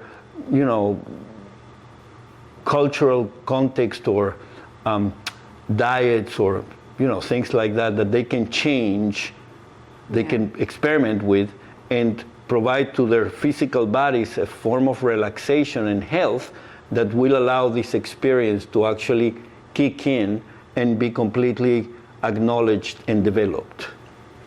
So that's the connective paradigm of Melchizedek. Yeah, I wrote the connective paradigm of Melchizedek as a platform for researching that synthesis between spiritual wisdom, personal revelation, and modern science, including or making emphasis on cognitive neuroscience and physics, biophysics, and of course that integrated with the best bodies of philosophy that we have available to us, to be able to participate in this synthesis or integration. So then we come to what are the future perspectives in transpersonal psychology? That's a very good question, but from my perspective, because I'm going to tell you the future perspective from where I am. Yeah.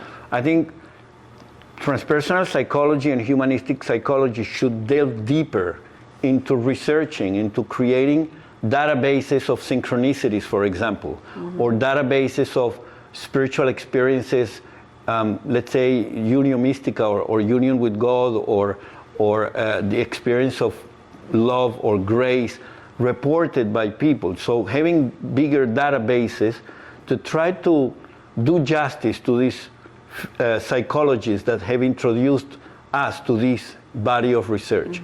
So in a certain way, something like what you're doing, doing a recollection of synchronicities and stories, which we don't call them synchronicities, or you don't call them synchronicities, we call them divine order, because that's how you conceptualize a language to explain those things. But to all practical purposes, they are synchronicities a la Jung.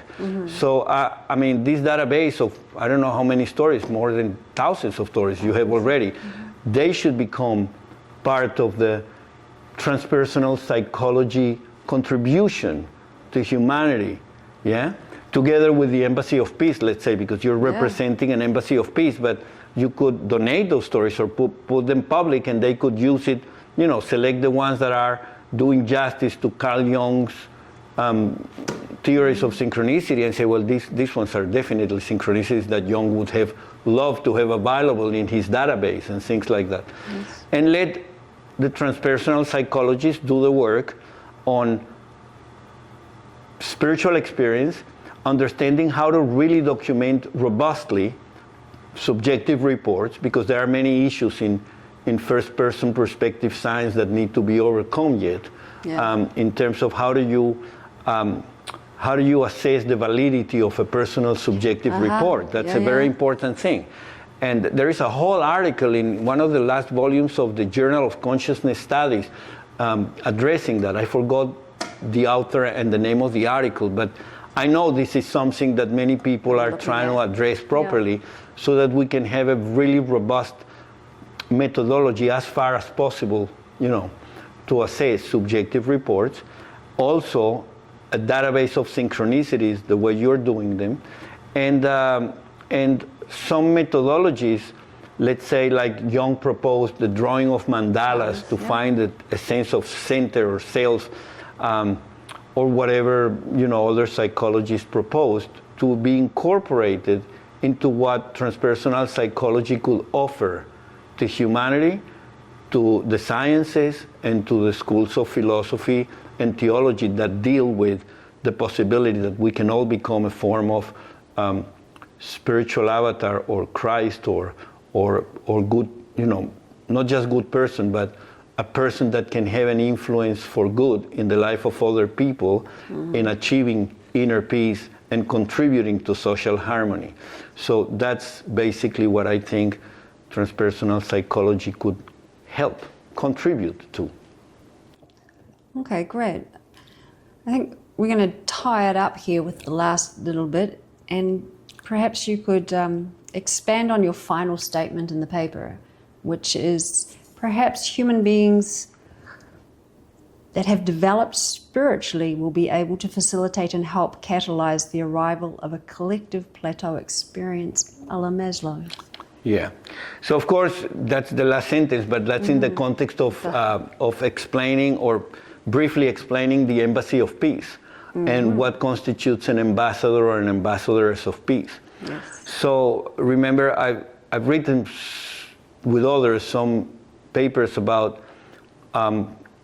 let's say, models, simple models try to grasp the complexity of the process we're dealing with, and by, simplifying the process to how a person who has achieved peace could touch, let's say, 10 people in their lives in a year time or 2 years time in kind of a personal level, like, let's say, Jesus or Buddha did, yeah? Have some form of friends that could benefit from that person. And let's say that that person could touch 10 people that in 10 years will become, will have that experience of being peace themselves. So in 10 years, they could actually touch another 10 and so on. And that's a simplified version of the progression. But that would, of course, constitute a peace propagation process. Okay? Now, the assumption of that peace propagation process is that there are people who are so peaceful and so wise that when they interact with others, they actually elicit in others the desire to find that peace and to understand how this should be a priority, which is important to your own development and quality of life and perhaps life eternal. So when that is elicited in others successfully, then that leads to a process of personal exploration or individual exploration, which may result in a metastable attainment of inner peace. So if you have enough individuals like that are propagating, are participating in propagate or facilitate, these kind of transformations, then humanity could actually dynamically, as a dynamical system, reach a point where this explodes and we reach as a collective a plateau experience, which is a collective plateau experience where we are all experiencing inner peace and therefore social harmony at a more global state. Now, that is not a new concept. That's basically the messianic age made, Maslow transpersonal psychology plateau experience available to all. So that would be like a messianic age where peace is achieved, where everyone has become, a spiritual being. A little bit like, I don't know, you could invoke the words of Jeremiah. I think in 31:31 he explains that God will put his law and spirit in the souls and minds of people, and they will have a direct relationship. Nobody will teach you anymore about God because everybody will know God. So in that sense, you could imagine that knowing the spirit and knowing how to be peace have already propagated to all humans, ideally, okay, or most humans. And in that sense, you have a collective plateau experience. That's not different or much different. There is a difference in this explanation, but it's not much different than the omega state of Teilhard de Chardin in his, in his explanation about how we are all evolving to become a Christic planet or a planet of Christs, and eventually we will reach that omega point where let's call it the mind of Christ, the noosphere of the planet. It's taken by that kind of mind, which is the mind of the Christ being. Okay, and when I say Christ being, in the mind of Taylor de Chardin, he might have referred to Jesus because he was an ex-Jesuit priest at the time that he was writing, his ideas. The church was not very happy with him. But let's say, taking that outside of the context of Christianity only, then that Christ mind is not talking about the mind of Jesus. You're talking about maybe the mind of, an enlightened person. Maybe you're talking about the mind of Melchizedek and the brain of Melchizedek, because Melchizedek, it's pre-Jesus, and it's referred in the book of Hebrews as a person that had no beginning, no end, like the Son of God, remains a priest forever. So that kind of mind predates the life of Jesus. And of Jesus is written in the same book of Hebrews that he was a priest, a high priest after the order of Melchizedek. So now we have an order, and it may be not clear if order refers to the word, al divrati Melchizedek, which is after the word of Melchizedek, or the word and order are connected. And so the order is like an order of monks, or an order of priests, or an order of consciousness. So he is not the only one who talks like that, who experienced like that, Jesus, because there is an order of beings that are already expressing that mind. We have to remember that if we just center on Judeo-Christian thought, because India has a lot to say about those states, and maybe the Tao Te Ching and China has a lot to say about those things, and so on in Islam. But if we understand that Abraham and Enoch and Noah and Seth, particularly Abraham, predated every single religion in the world. There was no Christianity, Judaism, or Islam when Abraham was alive, but Abraham meets Melchizedek, who is connected with this God, that it's not a statue or a piece of stone with an image, or it's just a spirit. And so that's the God of Noah, which predates Abraham, and that's the God of Enoch, who walked with God and he was not. So how did these guys made a direct relationship with God, connected with God, without Jesus, without Judaism, Christianity, or Islam? They made it. They're humans. So that means if these prophets made it directly with God, in principle, all humans should have the same possibility. And I cannot see how a God a benevolent God, a God that wants us to be holy, will deny us the experience if we ask for it. I just want to have the experience of the prophets of old. I want to know you direct line. You could equate, for example, I'm trying to tie up these philosophical and psychological issues with stories of Judeo-Christian relevance. Because if we imagine that these guys were connecting with God directly, and so they didn't need any intermediaries.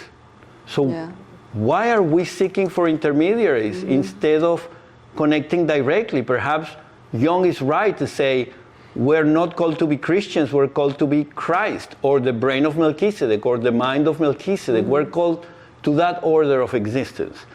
And in that sense, well, you can read in scriptures things like, in the New Testament maybe, things like, I'm paraphrasing again, because I don't like quoting scriptures, even though, I've read them thoroughly, but I don't like quoting them, I just prefer to paraphrase them, to make these a more intimate connection with the reader or the viewer instead of a lecture.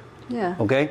So basically, in that chapter that I'm thinking about,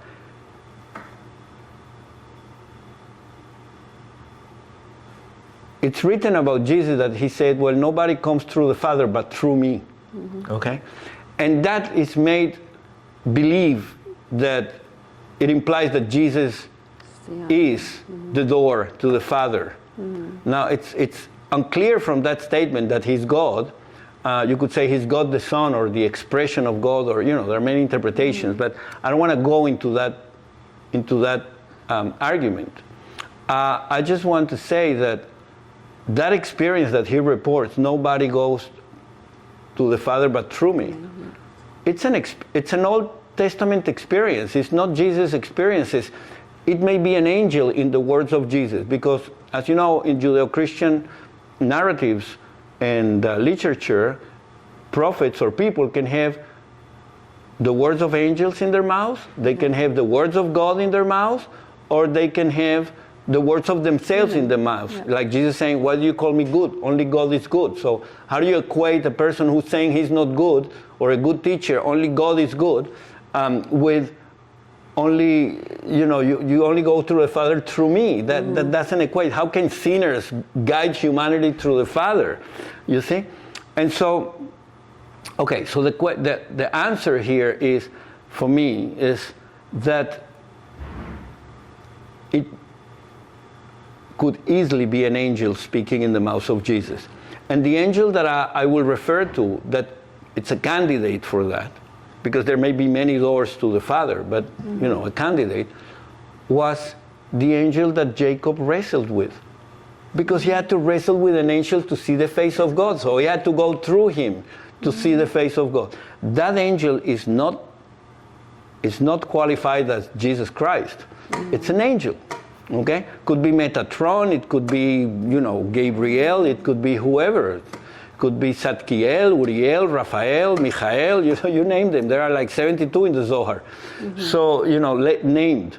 Yeah. So I think it's important to take the beliefs away and try to focus on the information that we can use to grow spiritually and attain that level, and let God decide if we're going to be enlightened to the level of the prophets or enlightened to the level of Jesus, which, by the way, would be the dream of Jesus, who said, greater things than I've done, you will be able to do. And before he was going to be crucified, he said, well, I'm just asking you, referring to his disciples and whoever will listen to them, to glorifying them with the power of your name, the name you gave me, Yeshua, salvation. Yeah, salvation is God, but that's the name God. It's God's name who was given to Yeshua when he was born. Yeshua, yeah, salvation, because he would be salvation to his people. So to have that name. So Jesus saying something like, okay, I'm asking you, I'm praying to you, I'm asking you to glorify them with the power of your name, so that they can be one as you and I are one, so that they can have the same glory that you gave me on them. So his prayer would be fulfilled in you becoming a person like Jesus and fulfilling things or doing things for peace and for love and for holiness greater than he did so far in his lifetime. And that's where I think science, cognitive psychology, not cognitive psychology, well, cognitive psychology maybe too, but transpersonal psychology and humanistic psychology and nonlinear brain dynamics a la Freeman and the scriptures of all nations and all cultures that are about spiritual wisdom and how to attain that, together with, most importantly, a personal pursuit of holiness and sainthood and that kind of union with God, with commitment, that leads to a personal revelation, God willing, that will make a huge body of knowledge that we need to put together for the next generations. I think that this foundation will allow us to deal with the challenges we face today, like, let's say nuclear extinction or global warming or what have you. I don't have to name them all because we have enough of that already coming through the different channels of information. But we have to be prepared to be peaceful and to be able to collaborate together as friends to deal with those challenges. Because more likely friends will will address the situation with skills, will address the situation more powerfully than enemies trying to compete for who's right and who's wrong, based on just, limited information. Yeah. All right. So I hope that we are closer to a plateau experience since we're getting to the end of the conversation. I really wish that you're experiencing a form of peace in this conversation and not too much stimulation that may take you away from your state of peace, because there are issues that may be contentions that people will argue. I'm more focused on inner peace and how to get there than to try to debate if who's right and who's wrong. So as you can tell, so I imagine that would set up a platform, a space where we can hold that peace together. So thank you so much. Thank you. Yeah. Thank you, and thank the viewers, everybody. and everybody who participated in helping this to happen. All right. I think that's enough for video, and we can cover the next part of whatever questions or comments or ideas you want to share with us. Thank you, Carrie. That was a great day. You reminded me of the day of the presentation. Yeah. Yeah, beautiful. Thank you. Hi, Maxine. You made it. I've been around. I just, I wasn't home, Well, congratulations to Josh and the group and all the speakers. It was very interesting, and I personally learned a lot. And this is it's amazing how you put together the group and have this ongoing conference. So I echo with a lot of messages people have been talking about. And for Huping and I, we just like everyone else, we doing our part, be kind. For me as a clinician, as a doctor, what I can do is just be kind to my patient and do your part. And,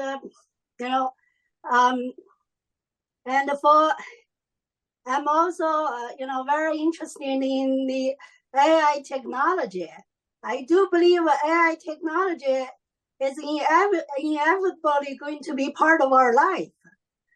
But, it will be very interesting to see how people are going to utilize AI technology for good. And just wonder, in society nowadays, especially we live in the United States, the state is totally divided. And hopefully AI technology can act as an agent of a non-religious, non-political agent, to provide a tool to help society to unite instead of split.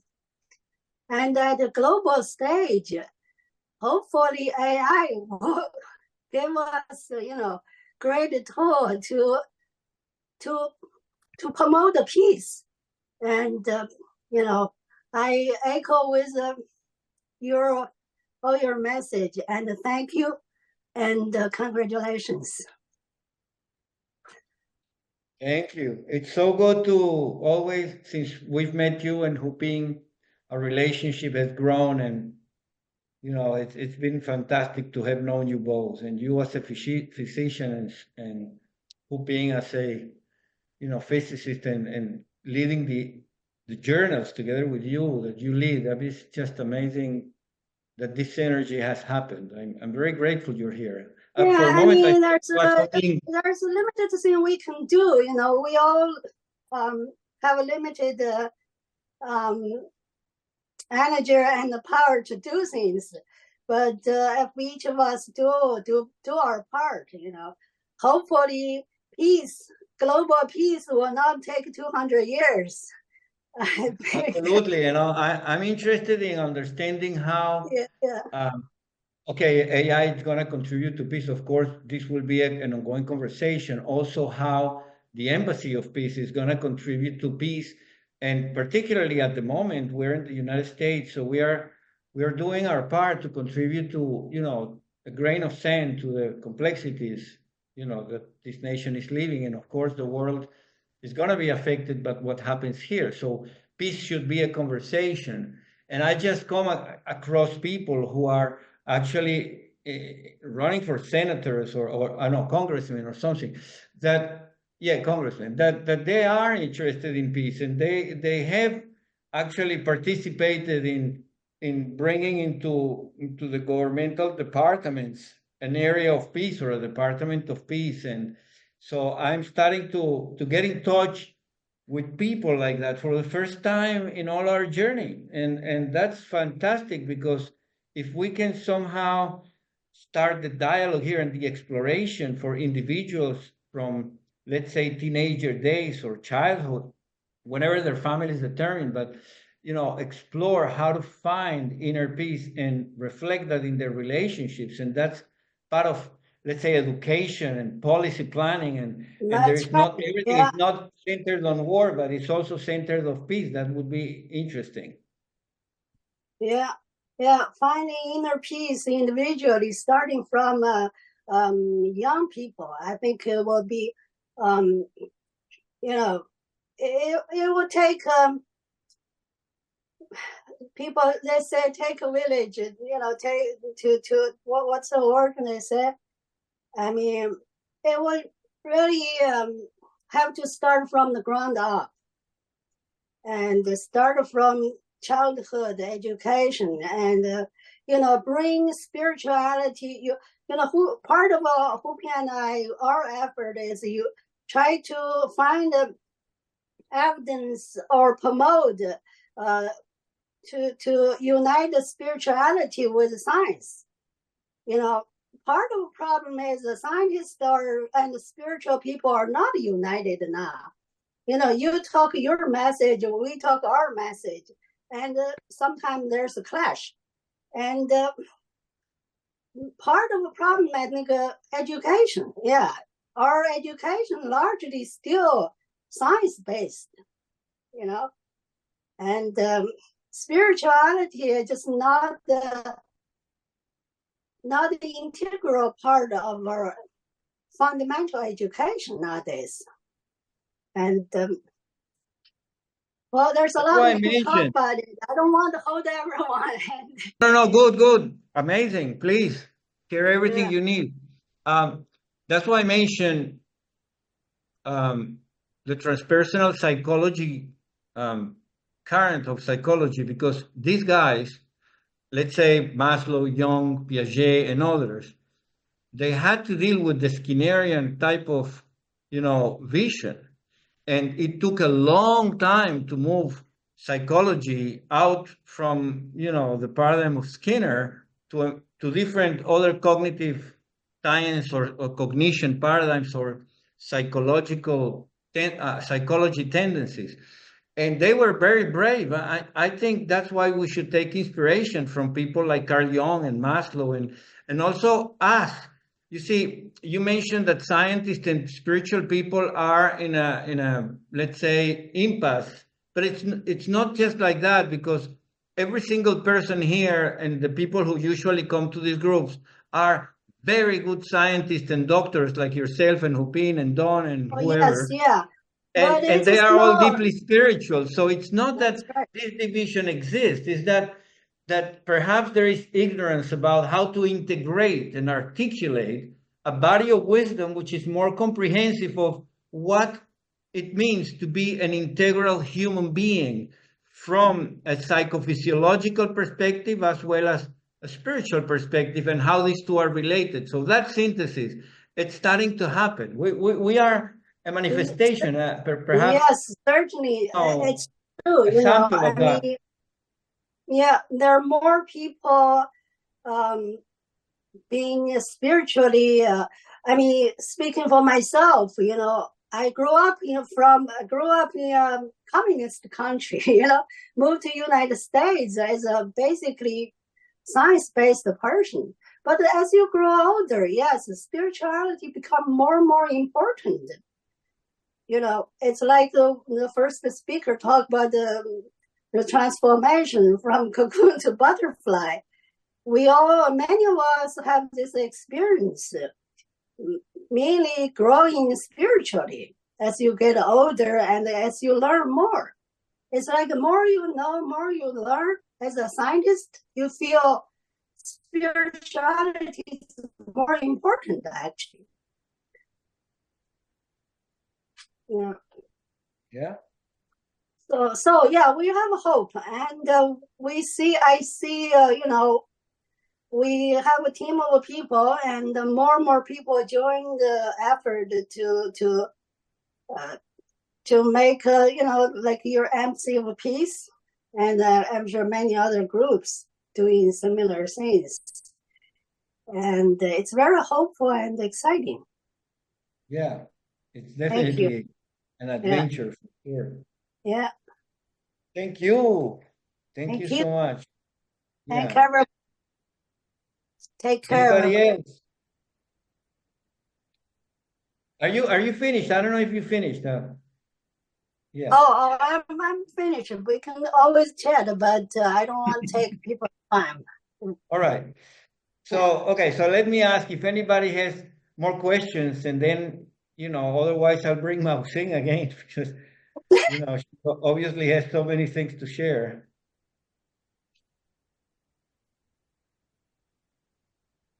Don, we can't, your audio is not audible.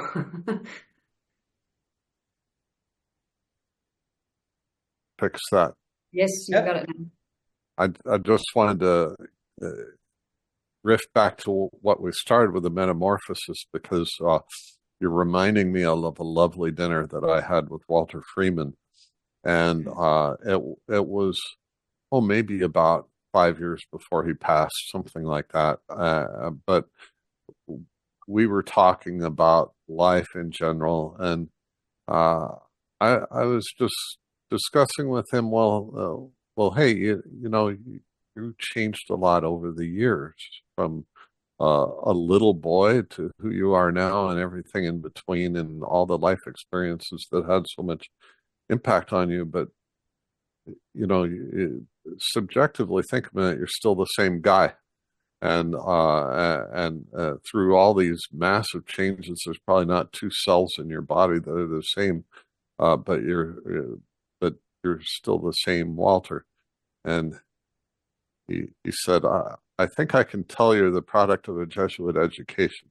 That was his exact sentence in response to that. But he really liked that, and he had this journey. He was at MIT, and then he went to the University of Chicago from there, and just this kind of these big shifts in his career before he did that pioneering work that you've referred to several times in your paper and today.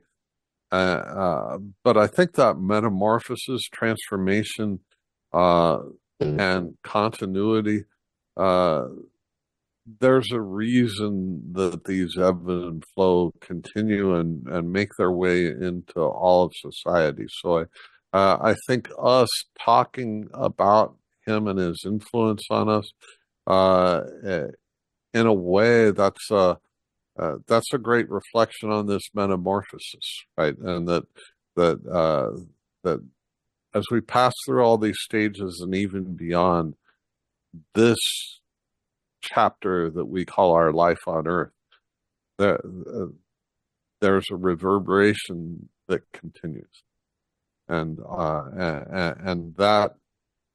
that's comforting, both in terms of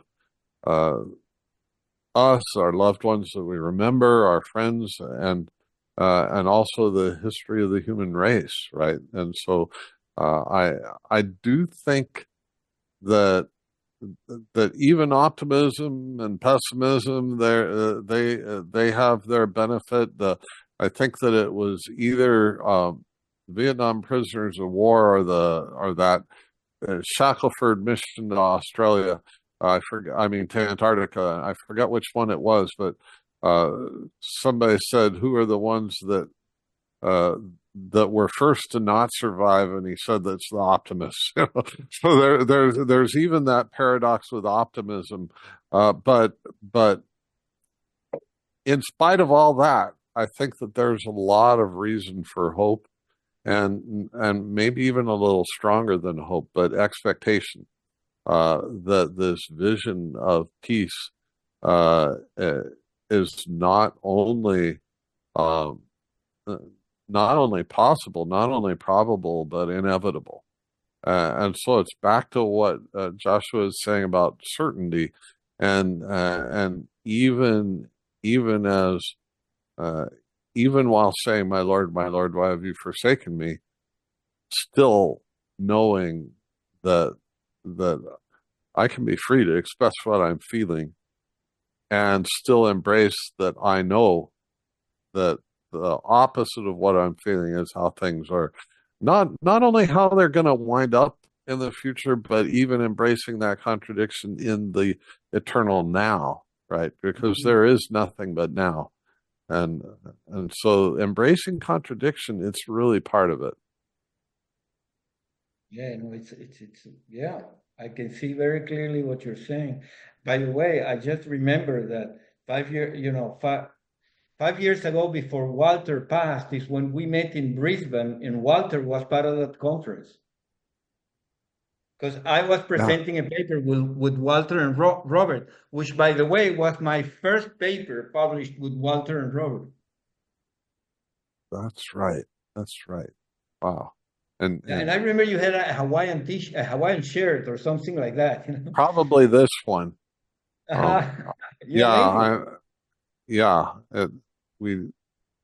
haven't turned on the heaters yet, and it's starting to be the time where we need to. But like Missouri's crazy. We'll have a day when it's 80, and then we'll have a day when it's at risk of freezing.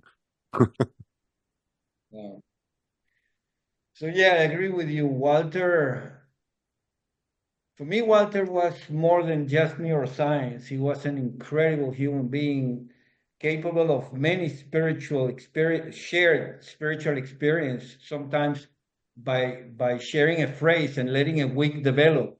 So you were kind of close to him, unraveling what he's talking about, because you're engaged in intimate research with him. And I'm thinking, oh, wow, this is interesting. Writing an idea, and then he's sending an email, almost literally with the idea I've written on paper. So then I wonder, well, whose idea was that? Because where did that idea that I just wrote came? If Walter was sending me an email at the same time with that idea, we were in a communion of ideas, which the source of those ideas transcended, I would say, myself and him and everybody else. But that's the synergy again, the synergy that it's created, to the point that the first time I visited him in Berkeley, I called him and said, I'm on my way. And then he said, I'm communing with the brain of Melchizedek, because I sent him a hard copy of my thesis. So he told me he was communing with it. And of course, in my thesis, there was a very important mention and reference to why Freeman's neurodynamics should be taken into consideration to explain all this phenomenon of meaning and spiritual value and intentionality. And so from then on, we found an incredible, and of course, my first paper with him was not necessarily about spiritual matters. It was about how the brain participates in creating meaning and knowledge. And that was fantastic. It was hardcore signal analysis of rabbit data, to be able to talk about that. I'm glad that you mentioned about Freeman neurodynamics, because one interesting thing when you think about the journey for Walter's career, I think the thing that really was a breakthrough for him and put him on the map was the neurodynamics of olfaction.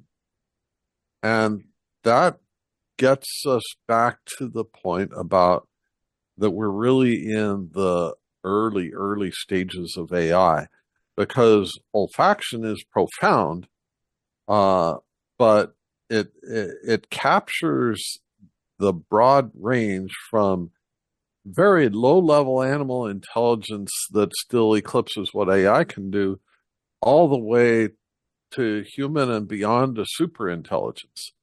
And so my first PhD student had a really insightful comment. He talked about, he saw some paper about the portion of a dog's brain that's devoted to olfaction.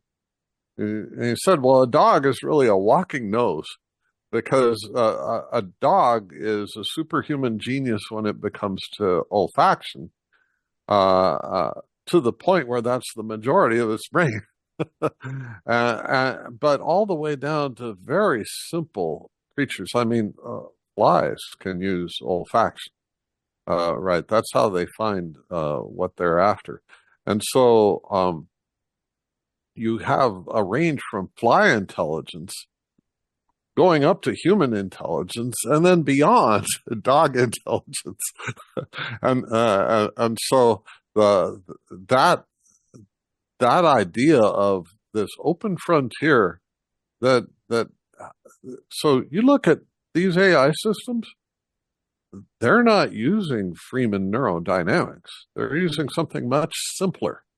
Yeah. And so there's a world ahead of us that can really take AI to levels that even so if you look at the top 10 companies in terms of market capitalization, you put two of them together, you put one of them and they're bigger than a lot of countries in terms of their market cap versus the GDP of a country or their annual, but they're big and powerful companies. 8 of the top 10 are dominated by AI. They make the oil companies look small. The biggest oil company is number 16 on the list. And yet, they haven't scratched the surface. The AI they're using is just elementary school, where the theories and the math behind them are graduate school. You know, just there's so far that is yet to come. And so the AI is going to get a lot more sophisticated beyond anything that we can even imagine. Yes, absolutely. So much so that the Nobel Prize is given to Hopfield networks, and backpropagation, you know, by Paul Werbos is kind of unmentioned. But there are many networks which are far ahead to what we have. And not to say that Hopfield didn't do a great work. They did a wonderful work, but there are things waiting for us, which are way more sophisticated already in the database of our knowledge that we haven't yet implemented. And we shouldn't criticize the pioneers and the basic techniques destructively, meaning criticize destructively the basic things that we have learned and used, but understand that this is not the all in all, and there is ahead a very amazing future of exploration and discovery. By the way, you talk about Freeman neurodynamics and olfaction, and well, I mentioned Grant Gillette. Grant Gillette, it's a writer of this paper. It's a co-author of this paper together with Carlos Ward and I. And Grant was the supervisor of my thesis at Ottawa University. And he's an amazing human being to me. I mean, he's a little bit like Walter, you know, it's like a very close person that mentored my journey in systems neurodynamics, cognition, psychology, bioethics. Grant Gillette. He wrote this book, all based or mostly based on Freeman neurodynamics. No, I would say it's mainly based on Freeman neurodynamics. It's called The Neurodynamic Soul. And this is a very recent book, and together with elements of philosophy of mind, he manages, in ecology and ethology, he manages to describe the rhythms of life and our identity embedded in culture and society, invoking a concept which is called the thing of the vibe, which is a concept already created in a movie or for the first time in Australia. But and he weaves an understanding of brain dynamics and us as living beings capable of things that are not describable in a reductionist brain dynamics matter only. I mean, that may play part, but that our rhythms are extremely alive and life itself. And I think that book is really worth reading. I'm going to I'm reading. I read it one time, fully and a half now. I'm reading twice, and I probably read it now again because I really like the way Grant writes, and there is so much in there that sometimes you miss something and you get it later. You know what I'm saying? So then you mentioned also the book of Steven Grossberg, which I think it's a fantastic book. I mean, Steven is a theoretical neuroscientist which has done amazing work, and yes, he talked about resonant, networks and resonance, how we resonate with each other, and how these feedback loops in different brain structure create resonances which affect perception and learning and behavior. And perhaps there is a lot of spiritual matters that are not explicitly mentioned in Steven Grossberg's theory, but in the last section of the book, he talks about arts and religious beliefs and behaviors and morals and values. And so I think that Steven provides an incredible theoretical framework to actually deal with, the more, experimental scientific frameworks, so that we can, probe some theories and understand better what's going on. And I really love the book of Steven too. It's purely theoretical neuroscience or cognitive science, and that's fantastic. Joshua, can I ask you a question about the neurodynamic soul? Yeah. So far as you've read it, I asked one of the AIs, Claude.ai, to summarize it for me. And also I asked it to contrast with Freeman's work. And it said, with respect to the question of anti-representationalism, that Freeman criticized the idea of representation in the brain for meaning. And explicitly it says Freeman criticized, quote, snapshot models of perception. In contrast, in the neurodynamic soul, Grant extends anti-representationalism to consciousness itself. I'm pretty interested in this. If you have any comments, it's a big book. It's going to be hard for me to get through. Yeah. No, I read your emails and I read the answers of I think it was Claude or ChatGPT or one of Yeah, the Claude.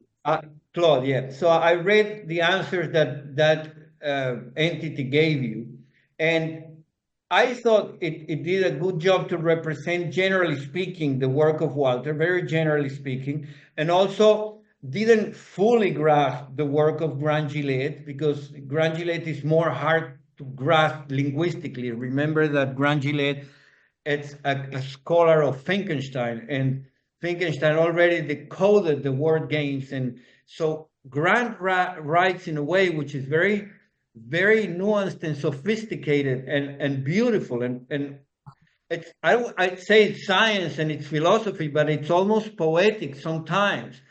And so I don't think that side was well described to be able to because I don't think there is a contrast. If you read this book, Grant is saying, I've grounded, all my analysis of this neurodynamic soul on Freeman's neurodynamics. So Grant is a person invoking meaning and values and knowledge and intentional action and decision making, and it's connecting it with something which is not graspable by language only, but it's biophysical. It's grounded in biology too. Now, I don't think Grant is implying that the brain is the sole creator of the whole of mind, but there is an aspect of the brain which participates with mind very intimately, and it's almost impossible to unentangle them, because mind and brain are immersed in in an environment which is also mind and body and brains interacting with each other. So in that sense, I think that the neurodynamic soul, it's more of an explanation of how brains and hearts and minds and bodies and hormonal systems and biological beings develop the capacity for mind and for meaning creation and souls. And so he describes that as a holistic process, and certainly not a holistic process that it's only he describes it, of course, scientifically and philosophically as connected with biology and physical systems and the universe and the environment in large, but he also delves into the inner experience as being the internal environment of the brain.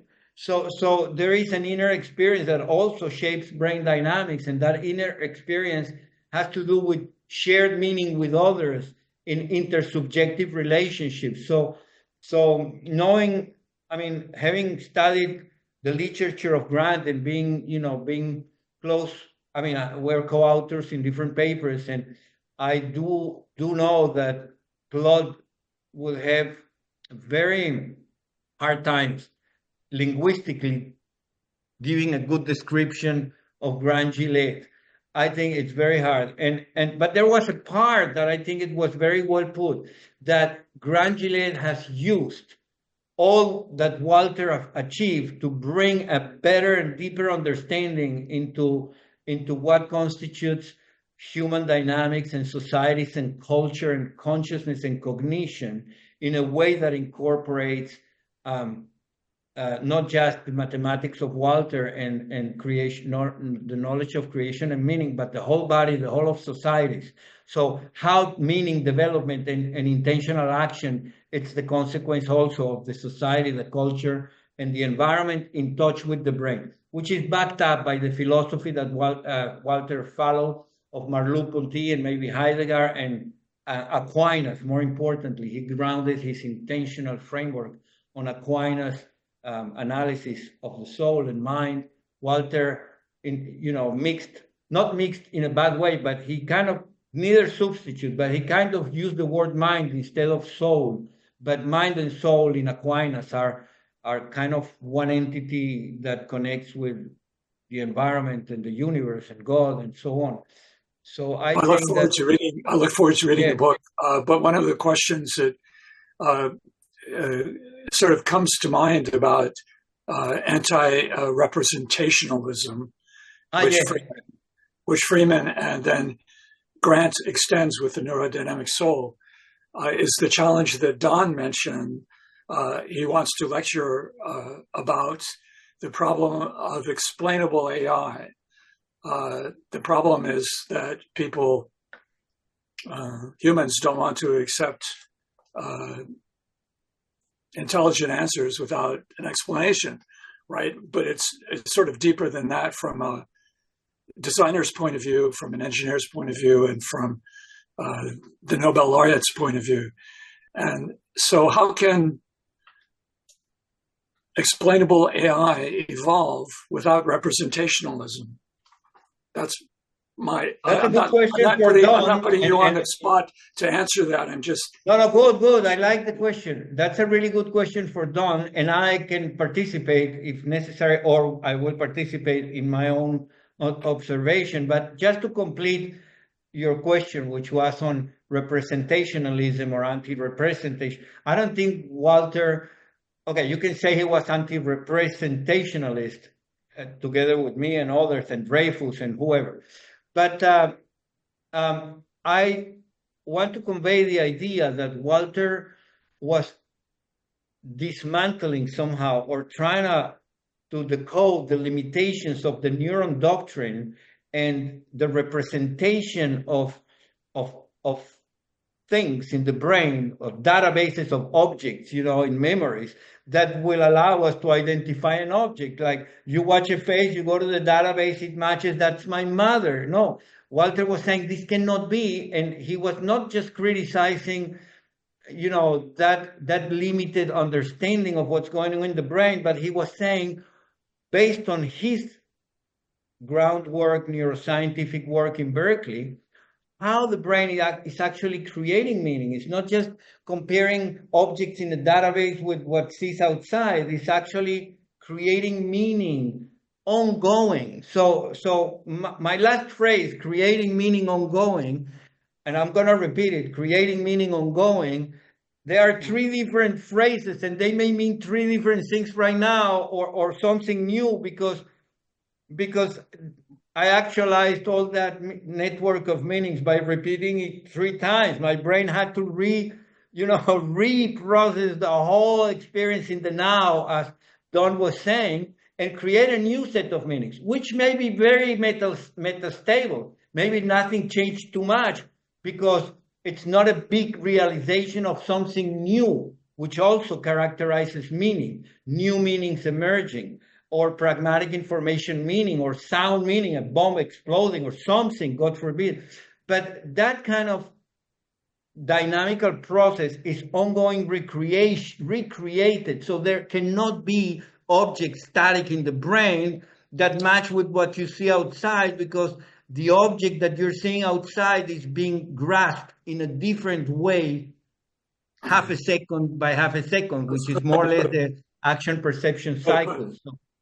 So now, how do we converse with our other friends who, insist that we are a biocomputer representing reality in a database of objects in Hebbian learning? That's something that we, what do you think about that question? Because I've talked enough. Well, the representational issue, I agree with you that there's certainly static representations are not enough. And so one thing that I had a wonderful interview that I just gave the link to in the chat. The International Neural Network Society has a bunch of interviews, and I interviewed Terry Sanowski in August of 2023. And he's very excited about his recent work on traveling waves in the brain. And I think of it as basically a 4D version of the holographic paradigm. So the holographic paradigm itself is a really good book. And I think I was an undergrad when I read that book. But before I even thought that I would get into neural networks, I was just interested in it. But the idea of associative memory, where the lock and the key are both, the key and what gets unlocked by the key can both be dynamic traveling waves in the brain. And we know we can do this, right? You hear a phrase of a song, and maybe it's a song that was playing in your grandparents' house, and suddenly you're there, you can seal it, you can smell the cookies, you can feel the warmth.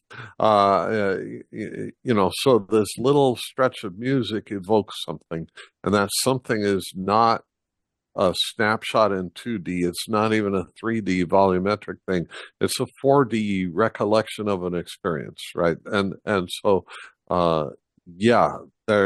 there's a lot more than what we can do than is described by anything that we have seen or can even imagine. There's more layers and layers and layers and layers. So we're going to have AI that can do things even by 2030 that we can't even imagine now.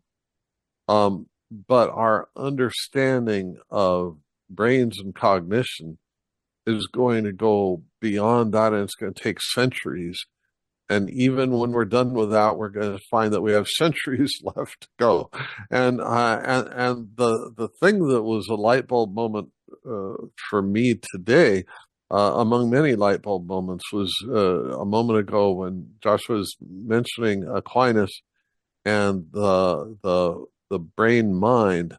So that he wrote that the body is united to the soul as its form. And so he's getting into Socratic forms, and a form is the ideal. And this goes back to explainable AI, actually. So what is a chair? Okay. Well, does a chair have 4 legs, a bottom, and a back? No, it does.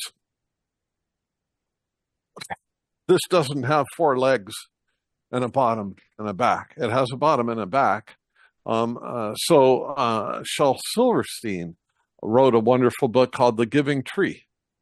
At the end of the book, the tree's stump is a chair, right?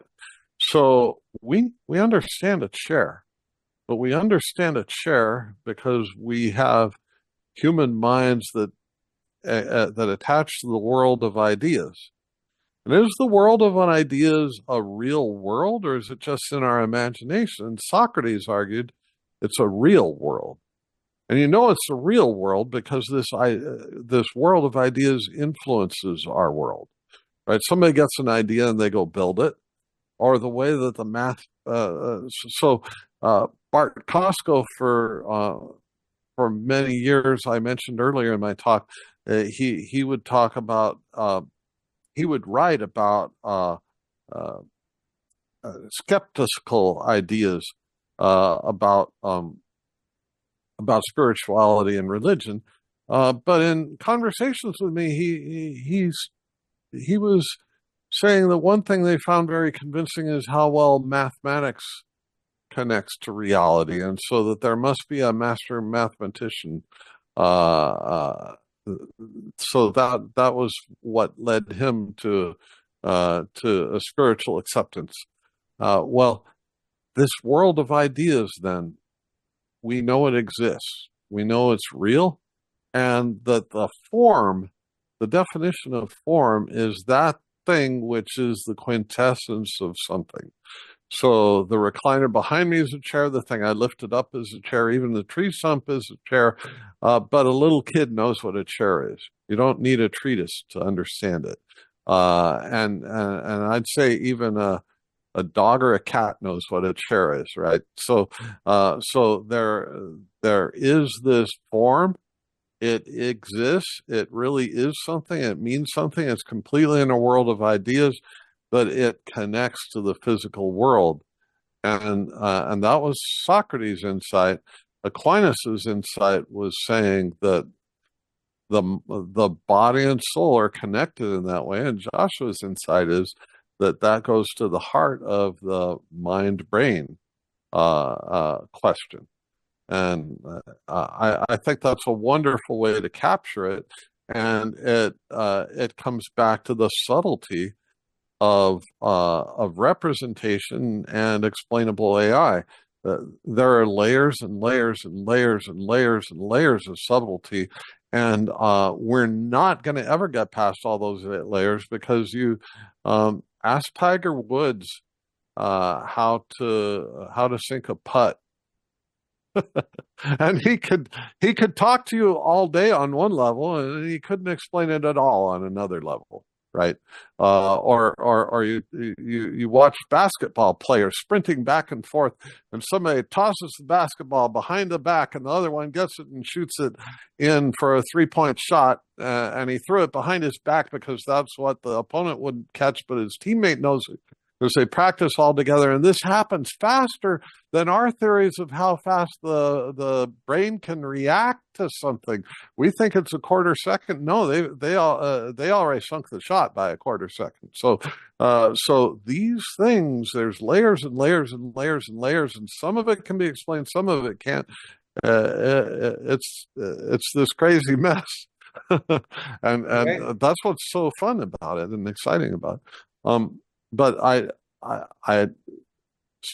speaking of crazy mess, I've had a lot of fun, but I've been deferring calls from my wife for a while to head off to dinner, so I should obey before it gets cold. So let me just show you something. Maybe will be kind of towards the end now of our presentation that we could all take as something real, also something that connects us with an idea, and also something that connects us with, Walter Freeman and Merleau-Ponty and Aquinas. And I want to show you this very quickly. some of you have seen these kind of things that I'm going to show you, but I think this is okay. So these are brain dynamics movies where we put electrodes in the brain, not electrodes, but yeah, electrodes on the scalp, because this is EEG. And I want you to see how 200 or 128 electrodes produce brain dynamics in different modalities like meditations, video, etc., and how different these movies are from one another, and how there is connections between the areas of the brain where, you know, the purple color and the blue colors are high amplitude or low amplitude, and then you can see that amplitudes travel from the front of the back to the lateral sides. The amplitudes collapse in null spikes. This is all movies made of EEG recordings on human beings exploring different aspects of their own cognition and consciousness. And of course, you know, after a mathematical analysis, we see the differences, but here it's very easy to tell of the 20 participants, meditators, non-meditators in the modality of meditation or doing arithmetic operations, how these ones are in Bailey green, which is alpha waves, you know, the meditators in meditation, while the non-meditators show more variability of dominant frequencies shifting from one place to another, from gamma to alpha, etc. And of course, in mathematical, so basically, how brain dynamics is described as a dynamical process holds, I think, the keys of this mystery, which will be the adventure of the future. All those movies were inspired by Walter. And we have done a statistical analysis, and by watching the movie, by sampling for hours the movie, is like tasting different wines, you know, in different modalities. You know, you eventually you learn how to classify them, you know, by just sampling the wine in your mouth. And so you don't need a statistical analysis. A connoisseur can actually tell you very, very accurately, perhaps better than a computer algorithm, what kind of wine, which year or region. And the same way, we look at brain dynamics, which is, you know, many times in different modalities, and we can start to tell which states are we looking at somehow, and how, you know, what kind of things that we do in our lives could lead to different states. And after the statistical analysis, I mean, after watching so many movies, we may come up with amazing theories of cognition and mind, which we will not see by just plain statistical analysis with interval of confidence, because this is way more dynamic than average and standard deviation. These are patterns that we can recognize with our own human neural networks if we pay attention close enough for a period long enough for us to be able to recognize patterns of that kind. So I wanted to leave you with that, Don, so that we take the idea of, you know, whatever is going on in the brain is not an object like a chair. It's very dynamic, but still an idea, or a dynamic that lives in a world of ideas, of a dynamic that actually manifests in biophysics as a dynamical pattern. Yeah, that's lovely, and I particularly like the meditator there, where that picture stayed green the whole time they're doing math problems. You can see that meditative states actually sink in or by osmosis permeate the activities of a meditator while they're performing more time-consuming or engaged activities. We've seen that. We've reported that in some papers, Robert and I and others. Cool.